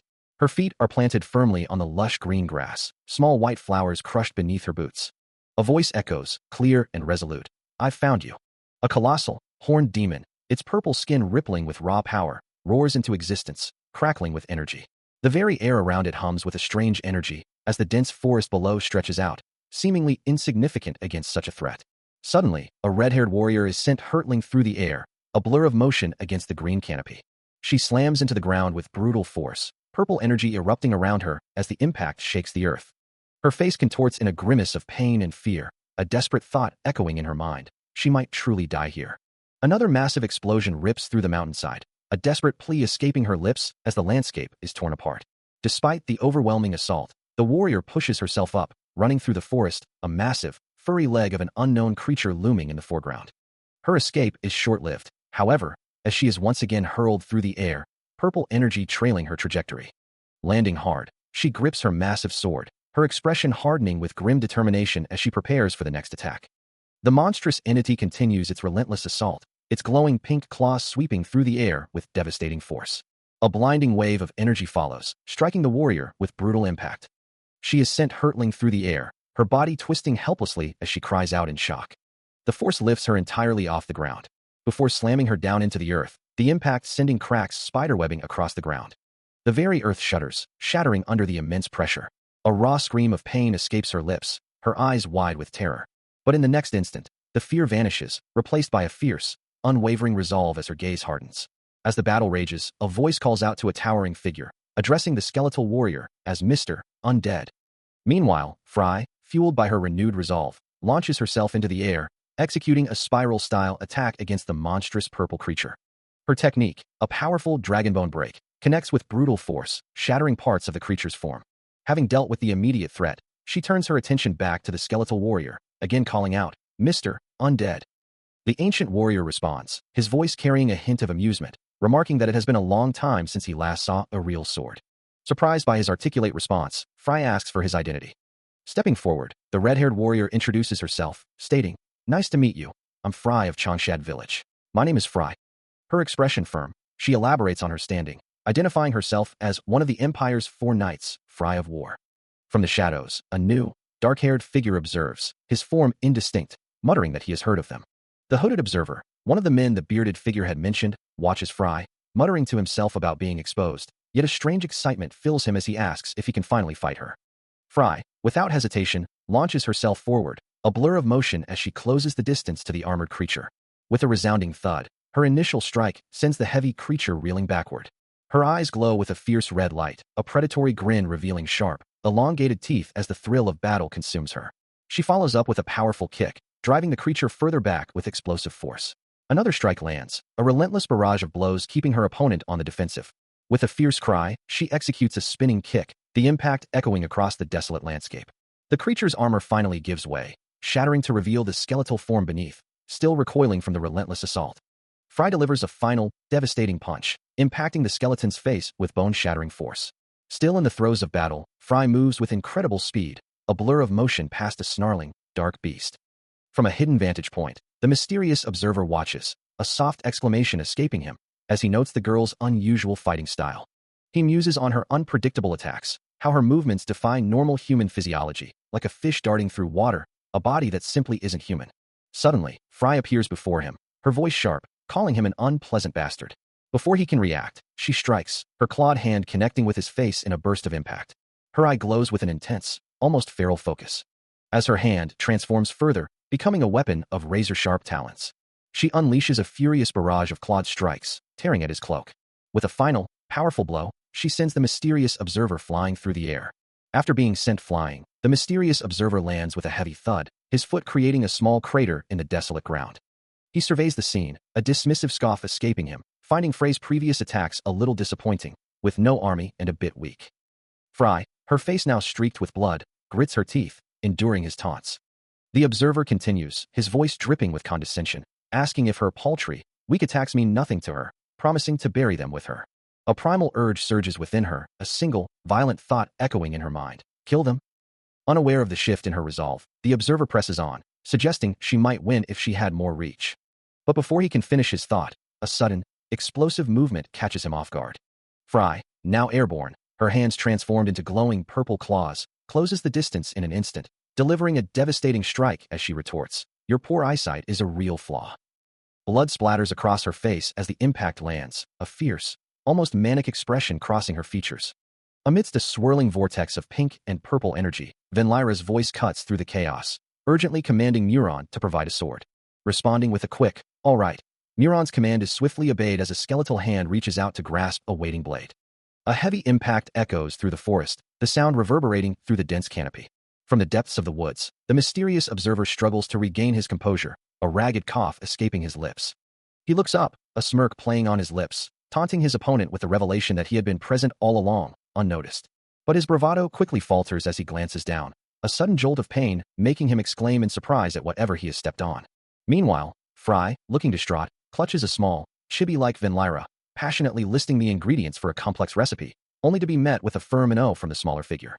With renewed determination, Fry thanks him, then challenges the notion that she would break down over such trivial matters, especially when he cannot even assist her. Back in the forest, the mysterious observer laments his predicament, admitting that his magic is unusable, his mana halved, and he can barely move. As the purple energy of his blade intensifies, he considers the task ahead, knowing he'll need to find the right recipe to overcome their current predicament. Meanwhile, a monstrous undead creature cackles with glee, boasting about its seemingly endless army. Unfazed, Fry challenges its arrogance, her voice cutting through the chaos. A frustrated TCH escapes her lips as she prepares for her next move. With a surge of crimson energy, she unleashes her spiral style, a whirlwind of steel.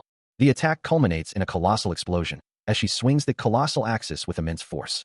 Landing atop the creature, she delivers a final, decisive blow, the ice execution slash, tearing through its form. The ground shatters from the impact, leaving only a clear sky in its wake. His own blade still glowing with a faint purple aura, Venlyra remains ready. The aftermath of the fierce battle leaves a massive explosion echoing through the mountains, a cloud of pink smoke billowing over the scarred landscape. Standing victorious amidst the debris, Fry surveys her handiwork, a massive undead creature, a skeleton dressed as a necromancer, now defeated. The necromancer's skull, still intact for a moment, stares blankly at the sky. Fry looks down at the dissolving remains, a mocking tone in her voice as she questions its defeated state. A slight smirk plays on her lips, as she continues to taunt the skeletal figure about its lack of a reflection. Watching the necromancer's form slowly dissipate, she feigns concern, asking if it's feeling sensitive or crying. A fresh scar marks her cheek, but her expression remains sharp as she demands to know why it didn't use its undead army. Fry admits to a growing disappointment, finding the necromancer strong but strangely ineffective, especially in failing to kill or even distract the two others nearby. Her eyes narrow, a dangerous glint within them, as a chilling thought crosses her mind. Should she finish it off completely? A disembodied voice echoes, its words cutting through the aftermath of battle, urging Fry to concentrate and find her true self, even as a single, glowing purple eye remains. Suddenly, Venlyra's voice breaks the tension, warning her not to grow overconfident, regardless of her strength, when dealing with an enemy. Fry, a wide, almost manic grin spreading across her face, snaps back, demanding to know if the rogue truly has the right to speak to her, threatening to crush his mouth. With a surge of white and purple energy, Fry unleashes a devastating attack, her form a blur of raw power. Venlyra lets out a frustrated TCH, muttering Frey's name as if questioning her actions or identity. Far from the battle's aftermath, a new landscape unfolds, a vast, snowy expanse where one must pay their respects. This formidable terrain leads to the mother mountain of the northern tribes. Indeed, the majestic peaks confirm it. It is the northern mountain range. Fry recoils, her massive sword deflecting an unseen force, a sharp impact echoing as arrows embed themselves in the blade. Standing calmly amidst the trees, Venlyra addresses the kneeling warrior, asking, Fry, was it? Pay your respects. His voice carrying quiet authority, he continues, to the motherland of the northern tribes. The hooded figure clarifies, it's the northern mountain range. A low growl escapes Fry, her teeth clenching in barely contained fury, struggling with the demand. Finally rising, her expression a mix of frustration and dawning realization, she mutters, I get it now. I was wondering why you came all this way from here. Yeah, so cheap trick. Her anger flaring. That's what it was. Turning, Fry takes a fighting stance, two shadowy, armored figures appearing behind her, ready to follow her command, as she challenges. You came all this way just to pull off this. Venlyra, however, simply turns and walks away, glancing back over his shoulder, stating, Go ahead and do whatever you want. I'll wait as long as. A sharp-toothed smile spreads across Frey's face, her thoughts already consumed by the prospect of the most entertaining war she could imagine. As she turns to leave, flanked by her silent, armored guards, she hums to herself, already counting down the moments until the challenge begins. Meanwhile, deep within the forest, the skeleton warrior sits slumped against a tree, his skeletal hand clutching his head in disbelief, muttering about someone's insanity and calling out for himself in distress. Venlyra kneels beside him, offering reassurance, and the skeleton warrior expresses his relief, thanking him for his safety. With a gesture, the skeleton warrior points towards a distant location, indicating where the troublesome individuals had gone. As Venlyra rises to depart, he thanks the skeleton warrior for his earlier assistance and begins to introduce himself as a member of the northern tribe, though his name is cut short. His hand instinctively reaches for his bow, but a sudden, unexpected sound makes him pause, his eyes widening in surprise, as a strange, cackling laugh echoes through the trees. Turning back to the skeleton warrior, Venlyra questions the impossible, wondering if he could truly be hearing a talking skeleton and contemplating a rather drastic solution. Still processing the unexpected revelation, Venlyra and his companions react with a mix of awe and disbelief, murmuring about the kind of people they've encountered. With a resigned sigh, he continues his journey through the dense forest alongside the skeletal figure. The path ahead proves challenging, requiring them to navigate steep, tree-covered inclines. Suddenly, a hulking, red-skinned creature, spear in hand, emerges from the shadows, its presence immediately detected by some unseen force. Before Venlyra can react, the creature lunges, its attack catching him completely off guard, leaving him to wonder if these were supposed to be allies. As the fight begins, Venlyra turns to the skeleton warrior, demanding, You said you'd be friendly with them. The skeletal figure calmly replies that that was 200 years ago, a response that only fuels Venlyra's frustration. Desperate, Venlyra tries to reason, the northern tribe, right? If we mention your name, maybe it'll be fine. But the skeleton warrior simply refuses, cutting him off mid-sentence. Overwhelmed by the relentless assault, Venlyra is pushed back, realizing that fighting is futile against this unexpected foe. Caught in a desperate struggle, Venlyra considers his options, thinking that perhaps dropping his weapon would be the wiser choice. Before he can act, a commanding voice booms, ordering him to halt. Now on the ground, the red-skinned tribesman stands over him, declaring his identity and purpose. He is a member of the northern tribe, and he has business with Edward Benrira's chieftain.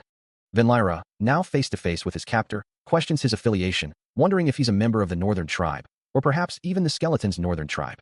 The tribesman, seemingly annoyed, begins to state his name, only to be cut off by Venlyra's exasperated sigh, recognizing this familiar tactic. Meanwhile, the skeleton warrior, seemingly unconcerned by their predicament, makes a gesture, expressing relief at something. His bony hand now grips the bars of a cell, confirming their imprisonment. Both Venlyra and the skeleton warrior now sit confined within a stone cell, their journey interrupted. Benrira sighs, lamenting the turn of events that led to his current predicament, finding himself unceremoniously thrown into a cell. He sarcastically adds that he truly appreciates the circumstances. Meanwhile, the skeletal warrior beside him remains silent, a stark contrast to a time long past. Benrira's frustration boils over, exclaiming that this is a dire emergency.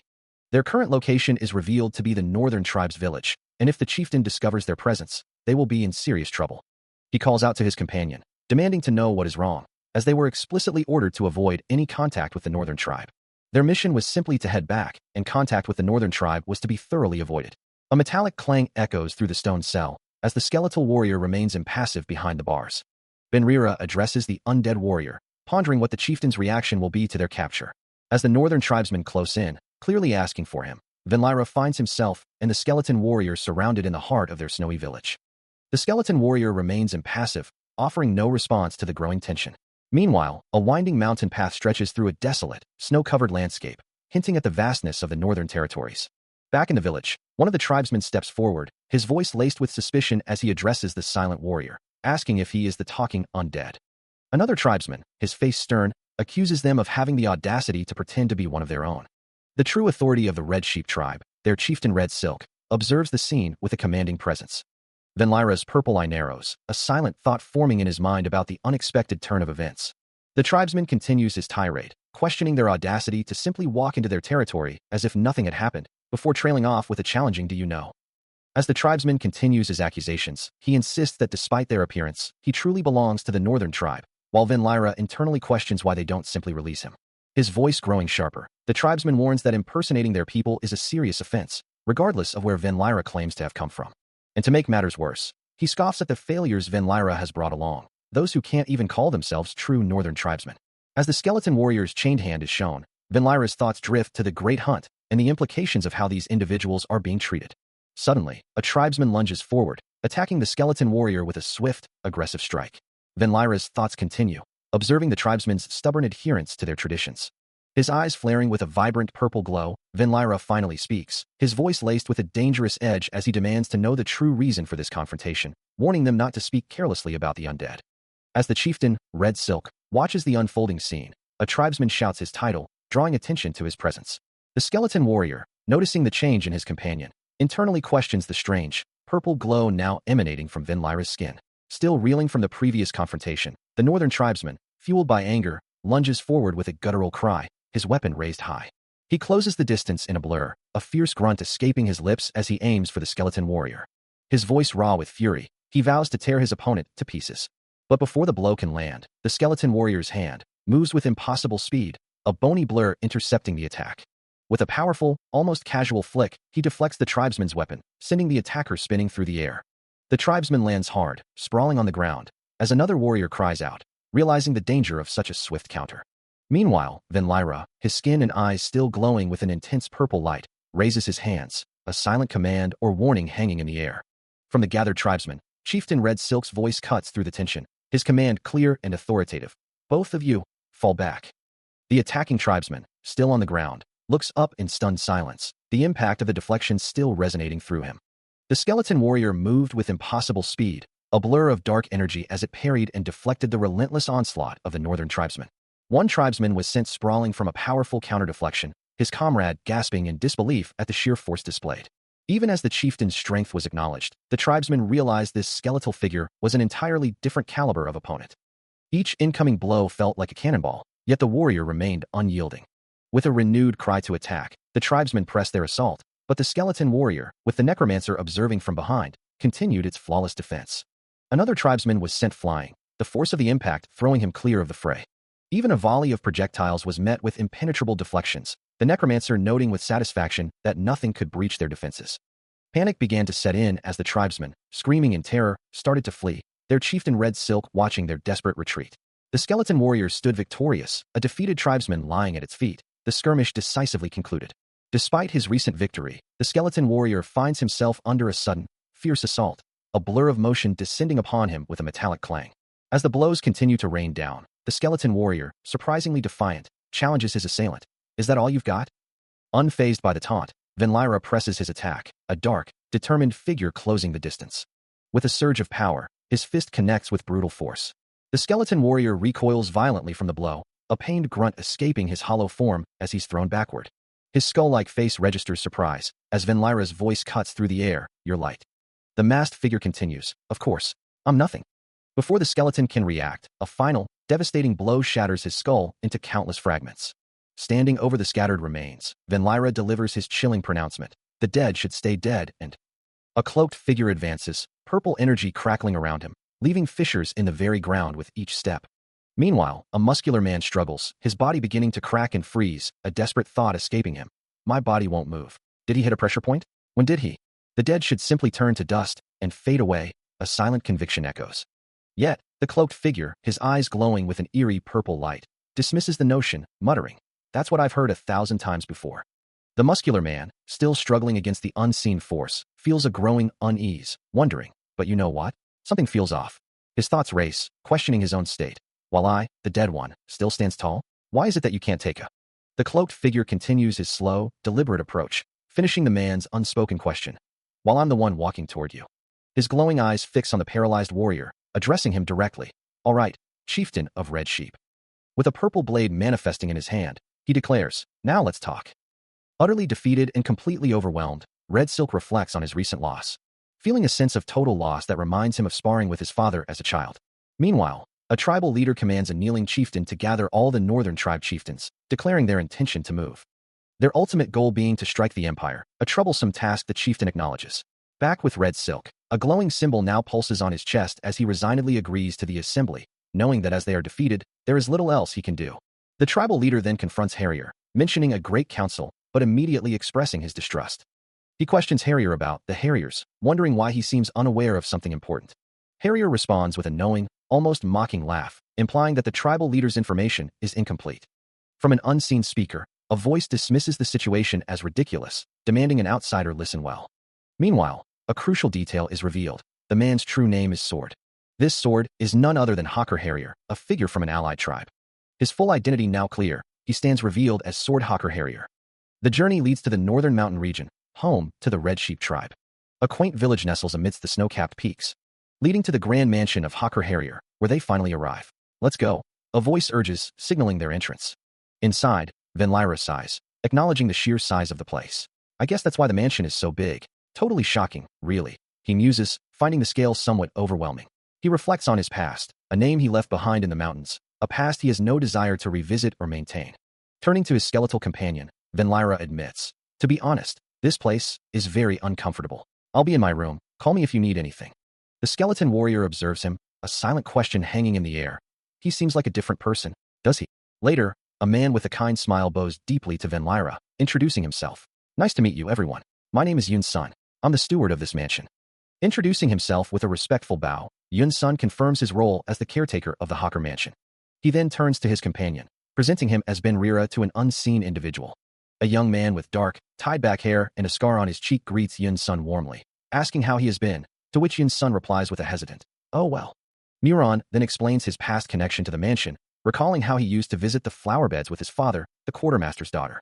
Venlyra, intrigued, asks for more details, expressing disbelief that Harrier could have become the next chieftain. Muron chuckles, confirming that Lord Harrier indeed became the chieftain, having stayed with the Red Sheep tribe for a time. He had studied with them, seeking recognition. As a true warrior, Muron explains, he too wishes to learn how to become the next chieftain. The region, once a place of constant warfare, had become a perfect training ground for those seeking to gain experience, as he brought his servants and companions here. Lord Harrier, after studying with the Red Sheep tribe for a year, remained to care for his mansion. Perhaps the region had lost its spirit during the Great War, or perhaps it was something else, but years ago, he simply disappeared. Unable to hold on any longer, the remaining retainers had gradually abandoned the lion's mane one by one, leaving only Yun Sun behind. The necromancer's skull-like visage turns to him, asking why he chose to remain. For Yun Sun, the answer is simple. The house must remain clean, awaiting Lord Harrier's return. The necromancer observes that Muron feels the same, having always believed in Lord Harrier. And so, Muron waits, just as they all have been. He had always waited for him to come back. Muron, tending to the vibrant flowers, is asked by the skeletal figure, "Muron, what are you doing here?" He simply replies, "Ah, Mr. Skeleton." He continues, explaining his connection to the estate. "I was just tending the garden. This place used to be Harrier's family's garden." As he carefully handles the blossoms, Muron reflects, Harrier was a good chieftain. Well, not that's the reason. He then admits, "I ran away with him, but we put our respect for Chieftain Hawker, chieftain of the White Lions, and to his son, Harrier." Muron clarifies his current role. "I am the gardener, and this is the garden, Harrier's garden."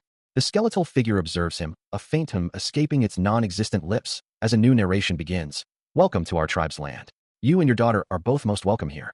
A muscular man with white hair and tribal markings is bound tightly, his eyes closed in what appears to be unconsciousness or resignation. The chief of the White Lion's main tribe, Hawker Lyman Roar, stands before a young boy, declaring that his coming-of-age ceremony must also be the will of their tribe, and that he must live among them and become one of them. A tribal warrior stands beside the boy, who bows deeply, promising they will repay their kindness for all their lives, to which the warrior simply replies, "Very well."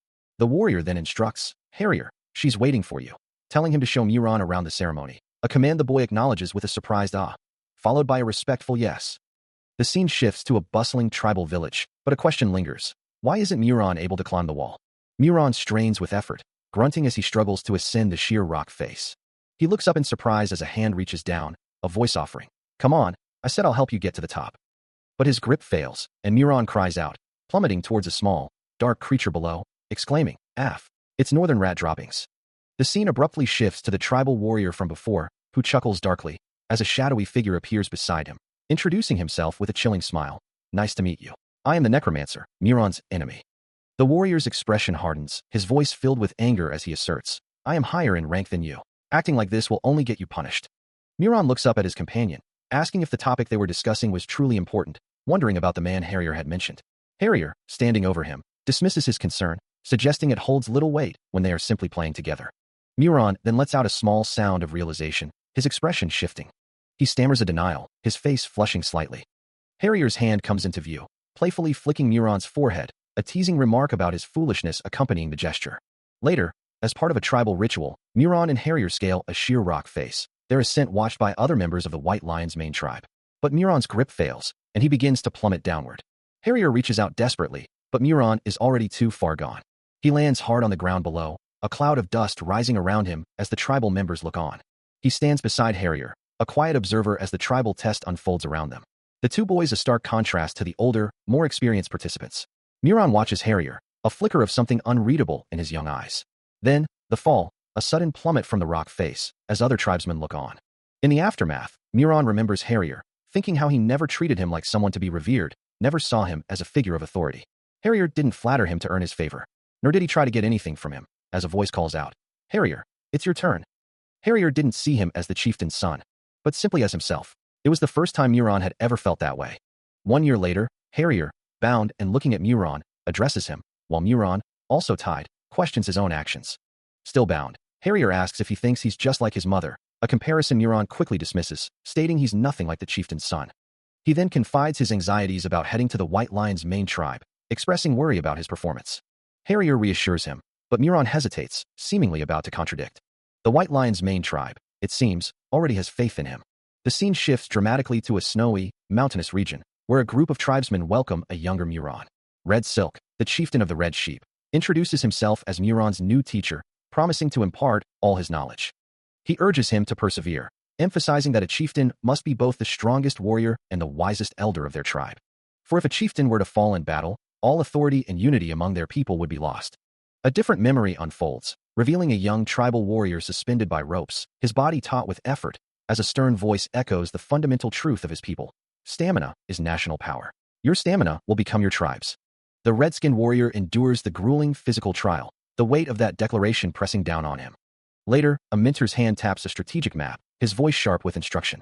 Use your head. Think carefully. Read the battlefield. The red-skinned warrior listens intently, absorbing the wisdom as the elder continues. Remember, 1 moment's wisdom from your chieftain is worth 10 of your tribesmen. His training extends beyond physical prowess, leading him to a vast archive, a place that holds over 2,250 books. He dedicates himself to study, poring over ancient, handwritten tomes and documents that detail the tribe's history, customs, and knowledge of monsters, for he must learn them all. With a book still in hand, the weight of his impending responsibilities settles upon him, a silent contemplation of the path ahead. A faint trace of blood on his lip, he questions himself, wondering if he truly possesses the strength to fulfill his destiny. A trio of familiar faces appear, hinting at the unfolding narrative. Deep in study, a young Harrier pushes himself, muttering, "I can do this."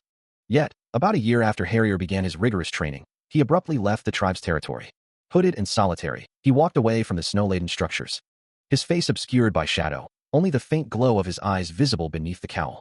The news of his departure shattered the tribe's expectations, much like a fragile vessel breaking upon the cold earth. As he walked away, observed by the chieftain and another tribesman, the shocking news that spread through the community was the news that Harrier had simply run away.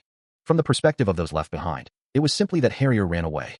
A happy tale about gathering courage to defeat the demon lord often begins with a broken barrier and the gentle smile of an elder. As is often the case, an adult would tell the story to a child, and the child would long for that story, holding it deep in their heart. Respecting the image of those like Hakar Lyman, who could wield a sword and a shield, protecting everyone.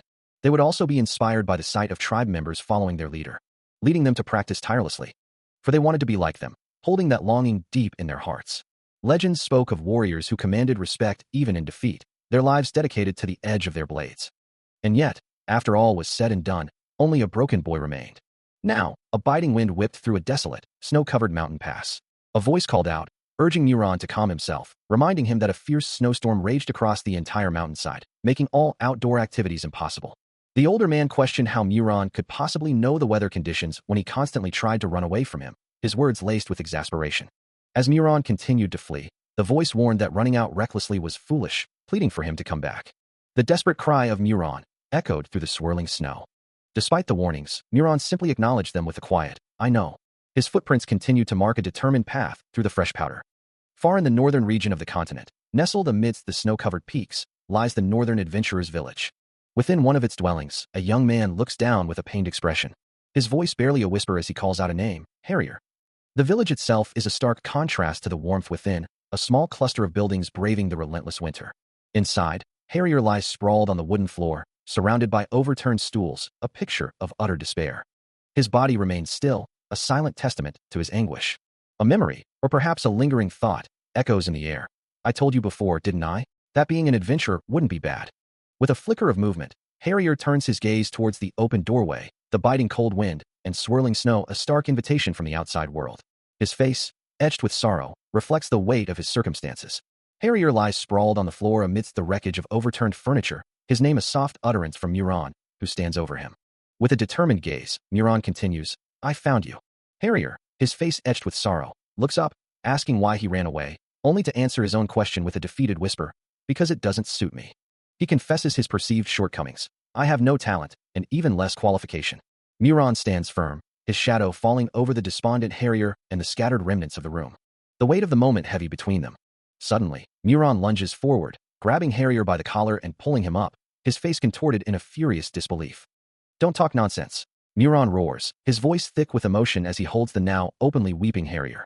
You're the one who wanted to be a great chieftain more than anyone. How can you say such a thing? As his vision clears, Harrier finds himself face to face with a familiar, piercing gaze, and a voice addresses him with a single, resonant word, Master. The purple-eyed figure stands over him, their expression unyielding as they declare, once is an experience, twice is a mistake. A hand gestures dismissively towards a discarded bottle, the voice continuing with a harsh truth, those tears are useless. What you lack is not talent, but will. Harrier, held firmly by his collar, confesses his failures, admitting, I failed the great hunt twice. I lost my tribe twice. I lack the instincts required to be a warrior, and my attitude for handling magic is shy and cowardly. His voice cracks with despair as he continues. I don't have any outstanding talent or remarkable abilities, and I'm not some genius or prodigy who makes up for it all. Falling to his knees, he looks up, his eyes hollow as he declares, I have nothing. The only thing I have are these empty, hollow eyes. That's all. A flicker of memory crosses his face, recalling the words that once defined his path. I must have heard it 1,000 times. You ought to be a warrior. Van Lyra's stern expression softens slightly, a hint of understanding in their voice as they respond. You wouldn't know, because you've never been in my position. The feeling of despair that grips you after failing again and again. A comforting hand settles on Harrier's head, offering a silent gesture of empathy.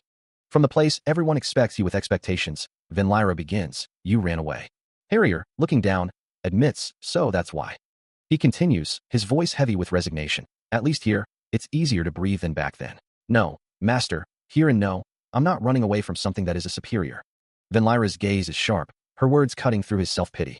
Just a pathetic excuse for your weakness. Yeah, this is the logic of the low, the weak, and... She presses on. Is that really the version of yourself you want to become? Harrier lies defeated on the ground, his spirit broken. His eyes filled with despair, he whispers, I don't know. Van Lyra's purple eyes reflect a deep understanding as she finishes, wanted. 2 years later, the scene shifts to the northern continent, revealing a northern adventurer's village nestled amidst snow-capped peaks. 2 years have passed since Van Lyra's departure, and the world has continued to turn, with inquiries for adventurer villages steadily increasing. An older man sighs, explaining that since their guild is essentially disbanded, all the work has fallen upon him, but he accepts the burden, sending a younger man named Muron to investigate. As they walk through the village, the older man instructs, let's go, Muron. Muron glances back, noting that while things aren't quite as they were before, Harrier seems to have brightened up considerably. 2 years have indeed passed since Muron stayed by his side, hoping time would heal his wounds, and though Harrier still doesn't speak of the tribe, there remains a possibility he might change his mind. Muron confirms he will go down and check on the inquiries, having understood the task immediately. The fact that Harrier still carries his shield is proof that he still harbors some hope. As Muron surveys a rack of weapons, he wonders about a distant tremor, questioning, what is that? An earthquake?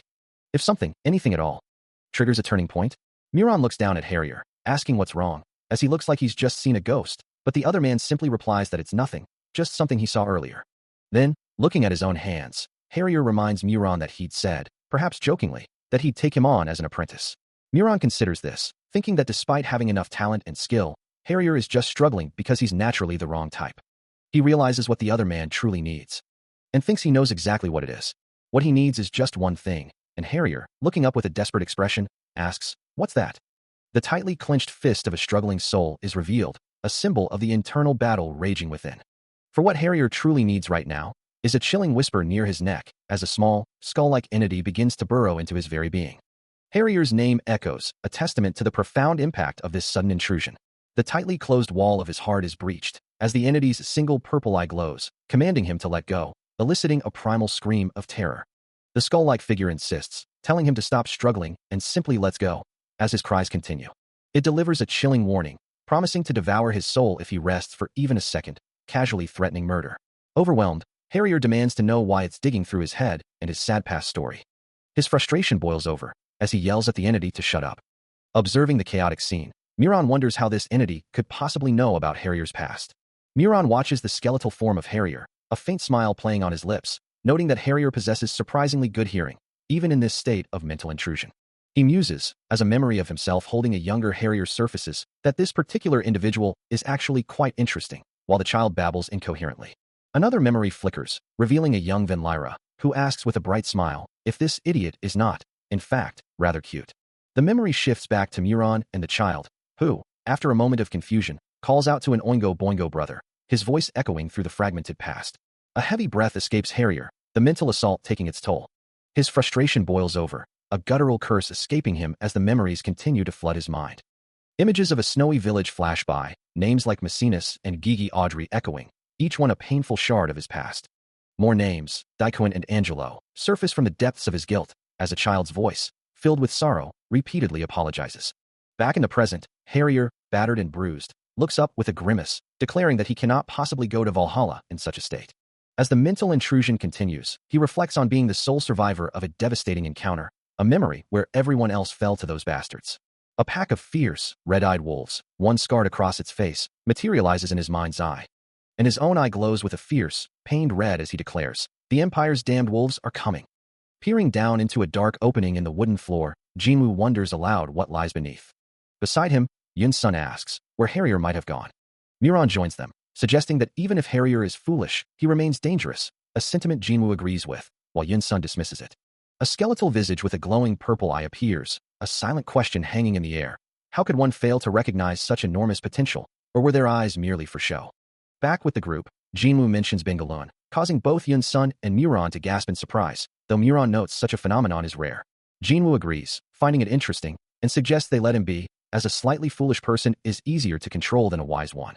Meanwhile, Harrier stands over a defeated Venlyra, who lies battered on the ground, pleading desperately for his life and offering to do anything to spare the Empire's herald. However, the decision is made to refuse such an attack, as initiating a war with the Empire would lead to enormous losses. Back in the room, Yun-sun looks at Jinwoo, who is now seated, and questions how he expects to fight with a body in such a state. Yun-sun, his expression grim, advises against any rash movements, stating that it is best to avoid meaningless fights. He instructs his men to defend their posts and fulfill their duties, as one of the soldiers cries out in anguish, "We died on that coast." Meanwhile, Miron, observing the unfolding chaos, questions the identity of the Wolf of the Empire, a superior commanding force whose arrival is imminent. The narrative shifts to a strategic overview, explaining that Harrier's forces, though formidable, are currently engaged in a desperate struggle against Venlyra's overwhelming numbers, a battle that could soon be lost. On the battlefield, Harrier, battered and bleeding, desperately warns his remaining comrades that they will soon be overrun, his leg already crippled and unable to move. A broader perspective reveals that with the Emperor's recent ascension, the Empire has been dispatching troops periodically, making this an inopportune time for the northern peoples to retaliate, forcing them to stand their ground in silence. Harrier, still defiant despite his wounds, cries out for his legs, refusing to abandon his comrades who are still fighting. A faint voice calls out to him, addressing him as captain. His face, covered in blood and grime, reflects the agony of his situation, his eyes wide with pain and desperation. His body lies broken on the blood-soaked ground, yet he clings to consciousness, his thoughts consumed by his comrades. A voice echoes in his mind, or perhaps from a tormentor, reminding him, yes, they are still bound to that time, skeleton. Far from the battlefield, life continues in a quiet village, where Jinwoo questions his mentor, Yun-sun, about his progress, asking if he now qualifies as a warrior. Yun-sun confirms he has met the minimum requirements, though he still lacks strength and experience. The elder explains that the recent great hunt was a failure precisely due to that lack of experience, leaving Jinwoo surprised by the revelation that being a warrior feels strange to him, despite his rigorous training through the chieftain's son. Yun-sun, looking away, expresses confidence that they can cultivate that missing experience, emphasizing the importance of a warrior's will. He admits he once worried about how to impart such lessons, but concludes that true understanding only comes through personal experience, as a young woman stands silently beside Jinwoo. A pained cry escapes a young woman, her face marred by a prominent scar, as she reflects on the brutal truth. Sadly, it is the cruelest, yet most important experience for a warrior. Meanwhile, Yun's son, ever the sage, considers his own purpose, musing, "Perhaps my role is to give advice from the past to this present era." He continues, addressing Jinwoo, "Although I am also lacking, I will properly guide you to your potential, and if that potential blooms on the battlefield again." Far away, in a desolate, snow-covered landscape, Harrier leads a small contingent of armored figures, declaring, "We will finally prove the barbaric spirit of the northern tribes in the Great Hunt." 7 days later, the entrance to the northern mountains looms. Harrier, now visibly injured and bloodied, struggles through the harsh environment. He admonishes his companions, "Hey, don't eat the snow. It's filthy." Despite his warning, one of the soldiers replies, "It's so delicious. Aren't you going to try some?" Harrier, the former captain of the Northern Region Defense Squadron, responds, "You still bring your own lunch, guys." The soldier, however, simply states, "They are not enough." A gray-skinned man with dark, spiky hair confronts Harrier, questioning the value of his forces, even if each one is worth 100 men. He then demands to know what business the captain has with him, wondering if he's there to reclaim his 4 knights leader. Harrier scoffs at the notion, declaring he's not so idle, and that his true purpose is to deal with the necromancer himself. The necromancer feigns surprise, then dismissively asks why Harrier is still standing there and why he doesn't return to the northern mountains to rest. Harrier, however, remains defiant, asking why he should, and suggesting that if he waits, the necromancer's forces will amuse him on their own. A close-up reveals the necromancer's disdain, his expression hardening as he mutters a single word, "Pathetic." Meanwhile, in the desolate northern mountains, Harrier stands resolute amidst the snow, declaring that he won't wait. An aerial view sweeps over the vast, snow-covered landscape, revealing numerous figures scattered across the treacherous terrain. From horseback, the commander issues orders to his troops, instructing them to take all possible measures against the cold and assigning the 4th platoon to handle the rearguard, specifically the special seat. He declares their immediate departure for the northern mountains, his voice firm as he looks back over his shoulder. Meanwhile, a chilling voice echoes, calling out to the necromancer, demanding he wait. The gray-skinned figure, his face marred by white scars, vows with cold fury that he will repay the insult of his torn face. The vast, snow-covered peaks of the northern mountains loom, a stark and unforgiving landscape. Where Harrier stands, addressing Yun's son with a hint of disdain, remarking on the necromancer's unexpected cowardice despite his reputation. He then declares, looking at a map held by his steward, that the crow's wings will be clipped, ensuring it won't fly again for a long time. Harrier informs Yun's son that reinforcements have been dispatched to the rearguard, leaving the rest of the arrangements to him, as the previous Imperial attack provided a perfect opportunity for their scheming. The necromancer's eye glows with a malevolent red light, his voice filled with defiance, proclaiming that whether they like it or not, this is war, you Imperial bastards. Harrier, undeterred, simply addresses Yun's son as Mr. Red Lamb, and commands him to clear the way, for he will go. The clang of steel echoed across the ravaged plains, a grim symphony of conflict. Bodies lay strewn amidst the spears and shields, a testament to the relentless, brutal struggle. Amidst the fray, a warrior's guttural cry tore through the air, a primal roar of defiance. The battle raged on, an endless tide of combatants clashing in a desperate struggle for survival. From a distant vantage point, Harrier observed the carnage, a terrible stench of blood rising to meet him, his thoughts drifting back to the battlefield below. A skull mask obscured his face, his eyes glowing with an inner light as he acknowledged, this conflict was undeniably different from any before. A spectral purple wolf, its eyes burning with the same intensity, seemed to manifest his perception as he mused. He had stood on countless battlefields, yet deep inside, he sensed a profound difference in this one. His glowing eye narrowed with resolve. Harrier affirmed he would no longer shirk his responsibility, for behind their backs, the fate of the world rested squarely on his shoulders. With a silent prayer for divine guidance, he turned his back on the war-torn lands. A new era in this world, long forgotten by many, was about to begin. Having lived a life as a shield, Van Lyra reflects on the crumbling weight of his responsibilities, realizing a profound truth. Meanwhile, Harrier questions him, asking who would dare impede a warrior's honorable departure. Yet he has a question of his own. Does Van Lyra dream of honoring his comrades? Van Lyra dismisses the idea as nonsense, asserting their identity as the glorious defense force of the Red Lamb. Still, he feels the sting of failure, unable to complete his role as a shield. He admits he is undeserving of such honorable comrades, ashamed of his past failure, which is why he stands ready to fight the wicked now. Harrier then poses a hypothetical, asking if Van Lyra would consider disturbing their rest to summon them back. Van Lyra's eyes widen in shock, wondering if, as a shield of the Red Lamb team, disturbing their rest from the afterlife would bring him a curse. Harrier firmly states that disturbing the dead is undeniably dishonorable. Van Lyra hesitates, but Harrier reminds him that they are the defense force, the glorious Red Lamb of the Red Lamb. He continues, explaining that if there were a reason to disturb the fallen from their rest, it would be to protect them once more when their lands are invaded. Harrier listens intently, as Van Lyra remains kneeling before him in the desolate, snowy expanse. A faint glow emanates from Harrier's hand as he considers the words, a soft query escaping his lips. Looking up at the sky, he acknowledges the premise. Van Lyra, his eyes wide with earnestness, then makes his plea, asking if Harrier would lend his banner as a shield. He bows his head once more, awaiting a response. Harrier, now clad in gleaming, scaled armor, looks up with a resolute expression, his voice firm as he declares his unwavering support. Purple energy crackles around his hand, as he offers infinite praise for such devotion. The light intensifies, enveloping Harrier and another armored knight who has appeared beside him, leaving the second knight bewildered by the sudden, brilliant glow. Harrier, still enveloped in the blinding light of his transformation, feels the sudden surge of power. Van Lyra's eye widens in shock. As tears stream down his face, the newly transformed Harrier commands him, "Raise your head, warrior of the north." The helmeted face of Harrier, now glowing with an eerie yellow light, stares forward. As he stands amidst a growing legion of armored figures, all emanating the same powerful purple aura. A stark command echoes, "Defense Force, respond." The banner of the Defense Force unfurls, its vibrant purple flag now flying high against the sky, signaling that coastal defenses must be reinforced immediately. Moisek Mountain, a place once scarred by battle, now faces the imminent threat of invasion once again. A blur of motion cuts through the air, as a skull-helmeted figure with glowing purple eyes declares, "So put aside our discourtesy, we are in need of the strength you took with you." This armored commander, radiating dark purple energy, strikes down a lighter armored defender, asserting that neither the waves of the sea nor the Valkyries of Valhalla can halt their advance. He then issues a chilling command to any remaining Defense Force members in the northern area, urging them to fall in with us in your glorious form. Suddenly, a massive object crashes down with a resounding impact. A final, critical mission has just been issued. Before anything else, they must complete this mission and return. Meanwhile, a commander with a worried expression cries out for the Defense Force to respond, as their flag has risen high in the sky. From the opposing side, a towering, skull-helmeted figure, radiating dark purple energy, declares that beneath this banner, they have defeated gods, surviving countless years. A horde of armored figures on horseback charges across the desolate landscape. As the commander's voice echoes, condemning heroes for violating their sacred land, and vowing to defeat even gods.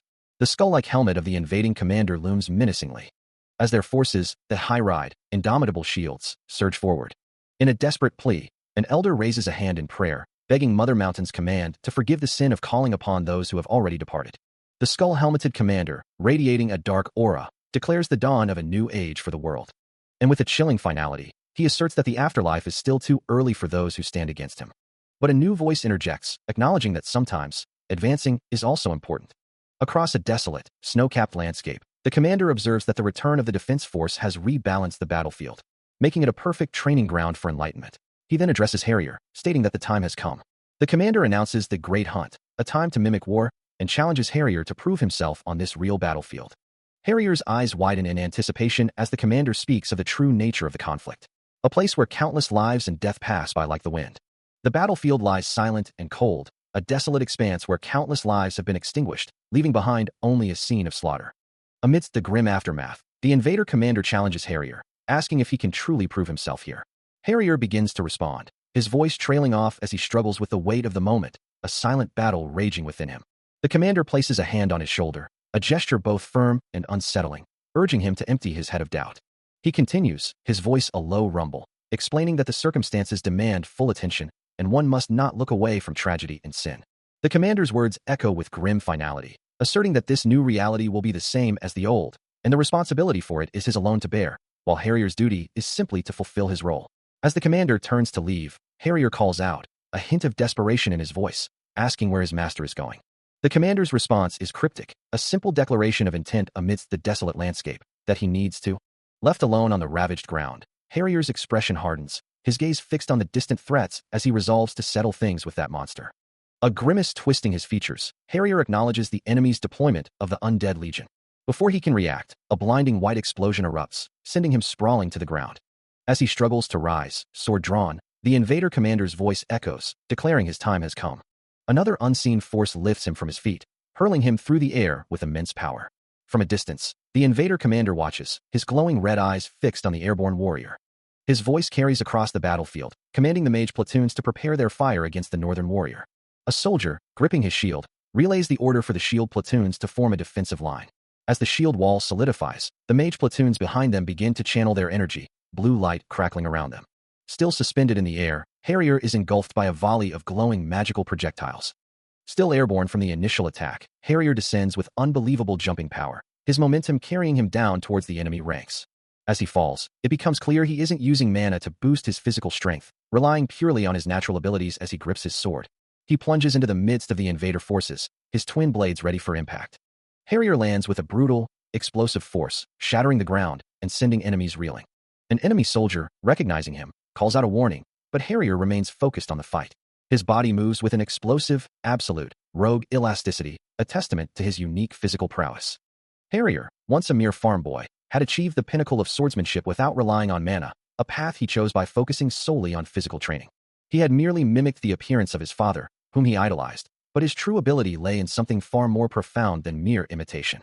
With a powerful strike, he continues his relentless assault, his unique strength carving a path through the enemy lines. In the midst of a chaotic, one-versus-many battle, the air fills with the metallic clang of hidden weapons, thrown with precision into the fray. Leaping into the thick of it, Harrier moves with impossible speed, a blur of motion as he strikes down his foes. From a distance, Venlyra observes the unique fighting style, recognizing it as a rogue/warrior dual-class variant, the very same type as his own. This is a battlefield where mana holds no sway, a brutal arena where only raw physical power dictates survival. Harrier continues his relentless assault, carving a path through the dense enemy formations. Another voice questions his identity, wondering if he is a warrior from the northern lands. Venlyra, startled by the intensity, shouts a warning to someone, urging them to focus. With a surge of raw power, Harrier charges forward, his form glowing with an intense, reddish aura. As he delivers a devastating blow, a voice declares that he has exceeded the battlefield's limits. He moves with a blur of red and black, his voice cutting through the chaos of battle to warn his opponents. As a powerful kick sends one of the grotesque creatures reeling back with a pained grunt. Harrier is a force of nature, a single warrior against a horde, sending multiple invaders scattering with each precise, mana-less strike. Another monster's skull-like face distorts under the impact of his boot, yet he remains calm, his gaze sweeping over the remaining threats. Suddenly, a surge of unseen force rips through the air, causing one of the monsters to recoil in shock, its eyes wide as it cries out to a newly revealed hooded figure, Master. The hooded master responds by activating a powerful skill, the Wolf Cloud. A swirling vortex of dark energy and monstrous forms erupts, engulfing the battlefield in a chaotic, crimson-tinged storm. He continues his relentless assault, a blur of motion as he descends upon the invaders. A powerful kick connects, sending one armored invader reeling back with a sharp impact. As the invader stumbles, the invader commander warns him to stay focused, while the armored monster manages a quick, "Thanks for the save."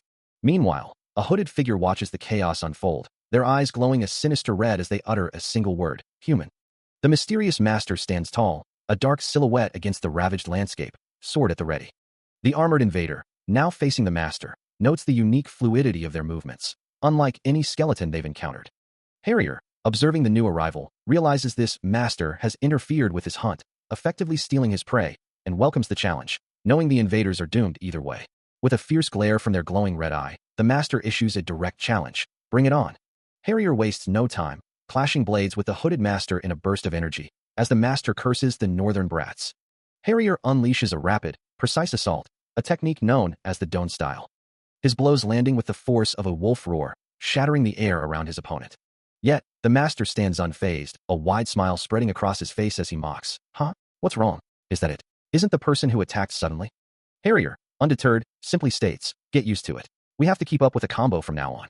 The master's thoughts drift, finding the sensation of battle fascinating, a feeling he'd never experienced before, his fine nerves tingling from head to toe. Fear itself begins to fade from his mind, leaving only his true self. As the master moves with a blur of motion, his sword glinting, he perceives Harrier as merely running away like a coward. A flicker of anger crosses his face, the fight stirring up shitty memories from his past. Meanwhile, Harrier continues his relentless pursuit, initiating a decisive wolf hunt against his opponent. His attack connects with a metallic clang, sending the master skidding back across the rocky ground. Yet the master remains unfazed, observing the technique with a critical eye, acknowledging its familiarity before demanding more, his gaze briefly flicking towards Muron. "Only that skill, I've seen before. Now show me more." The northern warrior accepts the challenge, hefting a massive axe onto his shoulder, ready to unleash a devastating new strike, as Muron watches from the ground. "Okay." The master's grin widens, finding genuine enjoyment in the escalating battle. "This is fun." As Harrier lunges forward, axe raised high, descending with a powerful overhead blow. Go! The master's eyes flare with an ominous red glow, anticipating the impact. This is. As a monstrous, sharp-toothed grin spreads across his face, revealing a terrifying, inhuman nature. From a hidden vantage point, a single yellow eye watches the unfolding chaos. Oops. An ominous, heavy breathing echoes through the space, a dark, abstract form pulsating with raw power. As the master's face contorts into a truly monstrous visage, his eyes glow with malevolent red light, revealing rows of razor-sharp teeth. Harrier's attack, a flurry of red energy, slashes through the air with devastating force. The impact sends a violent splatter of crimson and dark fragments across the scene. Yet, amidst the chaos, Harrier's mind drifts, a series of fragmented memories flashing before his eyes. His present self, hair now pulled back, wears a look of deep distress, as if grappling with the weight of his past. He remembers a younger version of himself, a child with fiery red hair, thinking, since I was young, I liked stories of northern warriors. Why was that? I don't remember clearly. Was it mother's influence? The memory continues, showing a small hand clasped by a larger one. As the child recalls, I used to run and play while singing songs of northern warriors. A sharp, piercing sound cuts through the air, as multiple dark projectiles tear into his body, leaving him slumped and impaled. A lone figure descends upon a desolate, snow-covered expanse, their arrival heralded by a deep rumble that shakes the very earth. The impact sends a geyser of snow and rock exploding skyward. From the settling dust, two combatants emerge, locked in a fierce, explosive confrontation. Harrier, wielding a colossal greatsword, unleashes a powerful overhead strike, which Venlyra deftly parries with a smaller blade. The red-clad warrior presses the assault relentlessly, forcing Venlyra to maintain a tight defense. Harrier moves with blinding speed, a red blur across the snowy field. With focused intensity, Harrier lands a brutal blow, sending a shockwave through Venlyra's guard. But as the impact reverberates, Venlyra's bare foot slams into the ground, purple energy swirling around it, creating a localized vortex. A potent technique, this spiral style, begins to manifest, radiating with a vibrant purple glow. A sudden, powerful impact sends a shockwave ripping through the snowy landscape, as Harrier unleashes his Orison Breaker technique, striking Venlyra directly. The sheer force of the blow erupts upwards, sending massive chunks of ice and rocks spiraling into the air. The destructive energy continues to expand, engulfing the immediate area in a maelstrom of debris. Yet, even as the impact rattles his very being, Venlyra endures, a faint purple glow beginning to emanate from his form. With a guttural cry, he unleashes a devastating counterattack, sending Harrier flying backward through the air. Standing calmly amidst the shattered ground, Venlyra looks down at the defeated Harrier, who lies prone among the debris. He plants a foot firmly on Harrier's chest, questioning why his opponent had intentionally allowed the initial strike to connect. Harrier, still reeling from the impact, can only stammer out his confusion, wondering why Venlyra hadn't simply dodged the attack from behind. His face contorted in disbelief, Harrier finds the situation utterly strange, unable to comprehend Venlyra's actions. Still on the ground, Harrier looks up at her opponent, who questions her actions, asking why she fought that way. He then observes that she brought her sword back, cautioning her to be careful when using her hands. Harrier reacts with a startled exclamation. Venlyra continues, acknowledging the many feats of Mr. Swordhawker Harrier, and muses that the weapon itself is almost an extension of his identity. Then, with a slight pause, he poses another question. Harrier, now standing, is confronted with Venlyra's detailed observations of her fighting style, even noting how she deliberately altered her attack patterns and pulled her sword back when using her feet. A red aura flares around Harrier as she clenches her fists, frustrated by the scrutiny, as Venlyra questions why she would use her arms one by one when she has two, feeling as though something is breaking the flow of her combat. Venlyra continues his probing, asking if she used a specific weapon, or if she simply needed to be careful when using her hands. Governance combat skills, a discipline focused on precise positioning and intricate sword work, were a hallmark of his fighting style, broadening the scope of his prowess from previous encounters. If he still retained similar habits from his past party activities, Harrier could only stare, a silent acknowledgement of the depth of the other's insight. He finally managed to speak, asking if the hooded figure was a rogue SSI, who then remarked on his unexpected intelligence despite his appearance. A gasp escaped Harrier as the hooded figure chuckled, finding him continuously surprising amidst a sudden, stark vision of a snowy, desolate landscape. The figure pressed on, asking if he didn't agree that he looked like a low-rank knight commander, a master whom those low-rankers couldn't hope to match. Then, with a shift in tone, the hooded figure declared, more importantly. Leaning closer to Harrier, who now averted his gaze, she challenged him, asking if he intended to keep looking away. As if to punctuate her words, a vision of immense, destructive power erupted, shattering the snowy landscape with raw, glowing force. The devastating impact continued to spread, leaving a trail of crimson-tinged destruction in its wake. As the confrontation continues, Harrier unleashes a blindingly fast assault, his blade a white blur of energy against Van Lyra's purple defensive aura, who lets out a mocking laugh. He presses his advantage, challenging her to reveal her next move, wondering when she will finally slip up. Harrier's movements are almost imperceptible, his sword a mere streak as he closes the distance, leaving Van Lyra a startled blur. His blade connects with her defenses, the impact echoing with a sharp clang as she braces against the force. He follows up with a relentless barrage, a whirlwind of slashes overwhelming her with sheer speed and power. Van Lyra's eyes widen in surprise, realizing the depth of his strategy, muttering about his crazy tactics and how he's playing with a cutoff. She observes the openings in his attack, but notes their shallow depth, her thoughts turning to the unique power of his demon sword. A flicker of confusion crosses her face as she recalls a different image, a memory of a sword that doesn't quite match the one before her.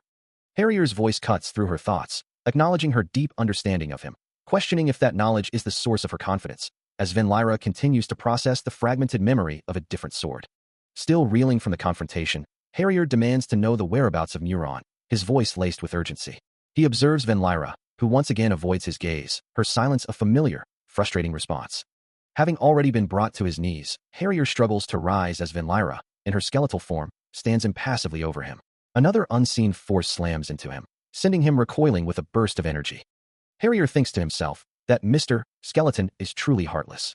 He continues to berate her, pointing out the dozens dying on the battlefield, yet she only cares for her own lackey, Van Lyra, proving her heartlessness.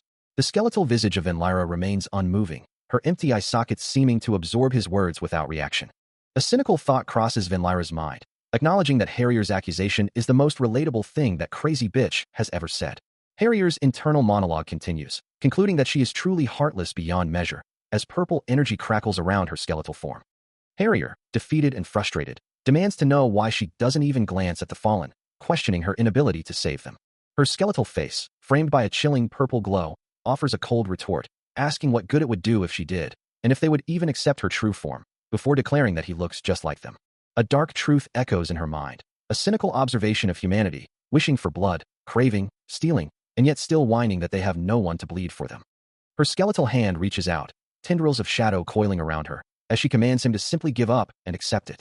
The scene shifts, and Van Lyra's voice, now a chilling narration, addresses another figure, Jinwoo, who stands with his sword drawn, reminding him that he picked up the sword for the world. Her shadowy tendrils continue to writhe around her skeletal form, as she predicts that eventually he will become like her, and will swing his sword against the world itself. Jinwoo, his hand gripping his sword, looks up in disbelief, demanding to know what Van Lyra is saying. His face contorted in anguish, he questions if she is truly sorry that a monster destroyed his hometown because of him, and if she came all this way just to say such cruel things. He questions why he should be the one to blame, asserting that the monsters are the true problem.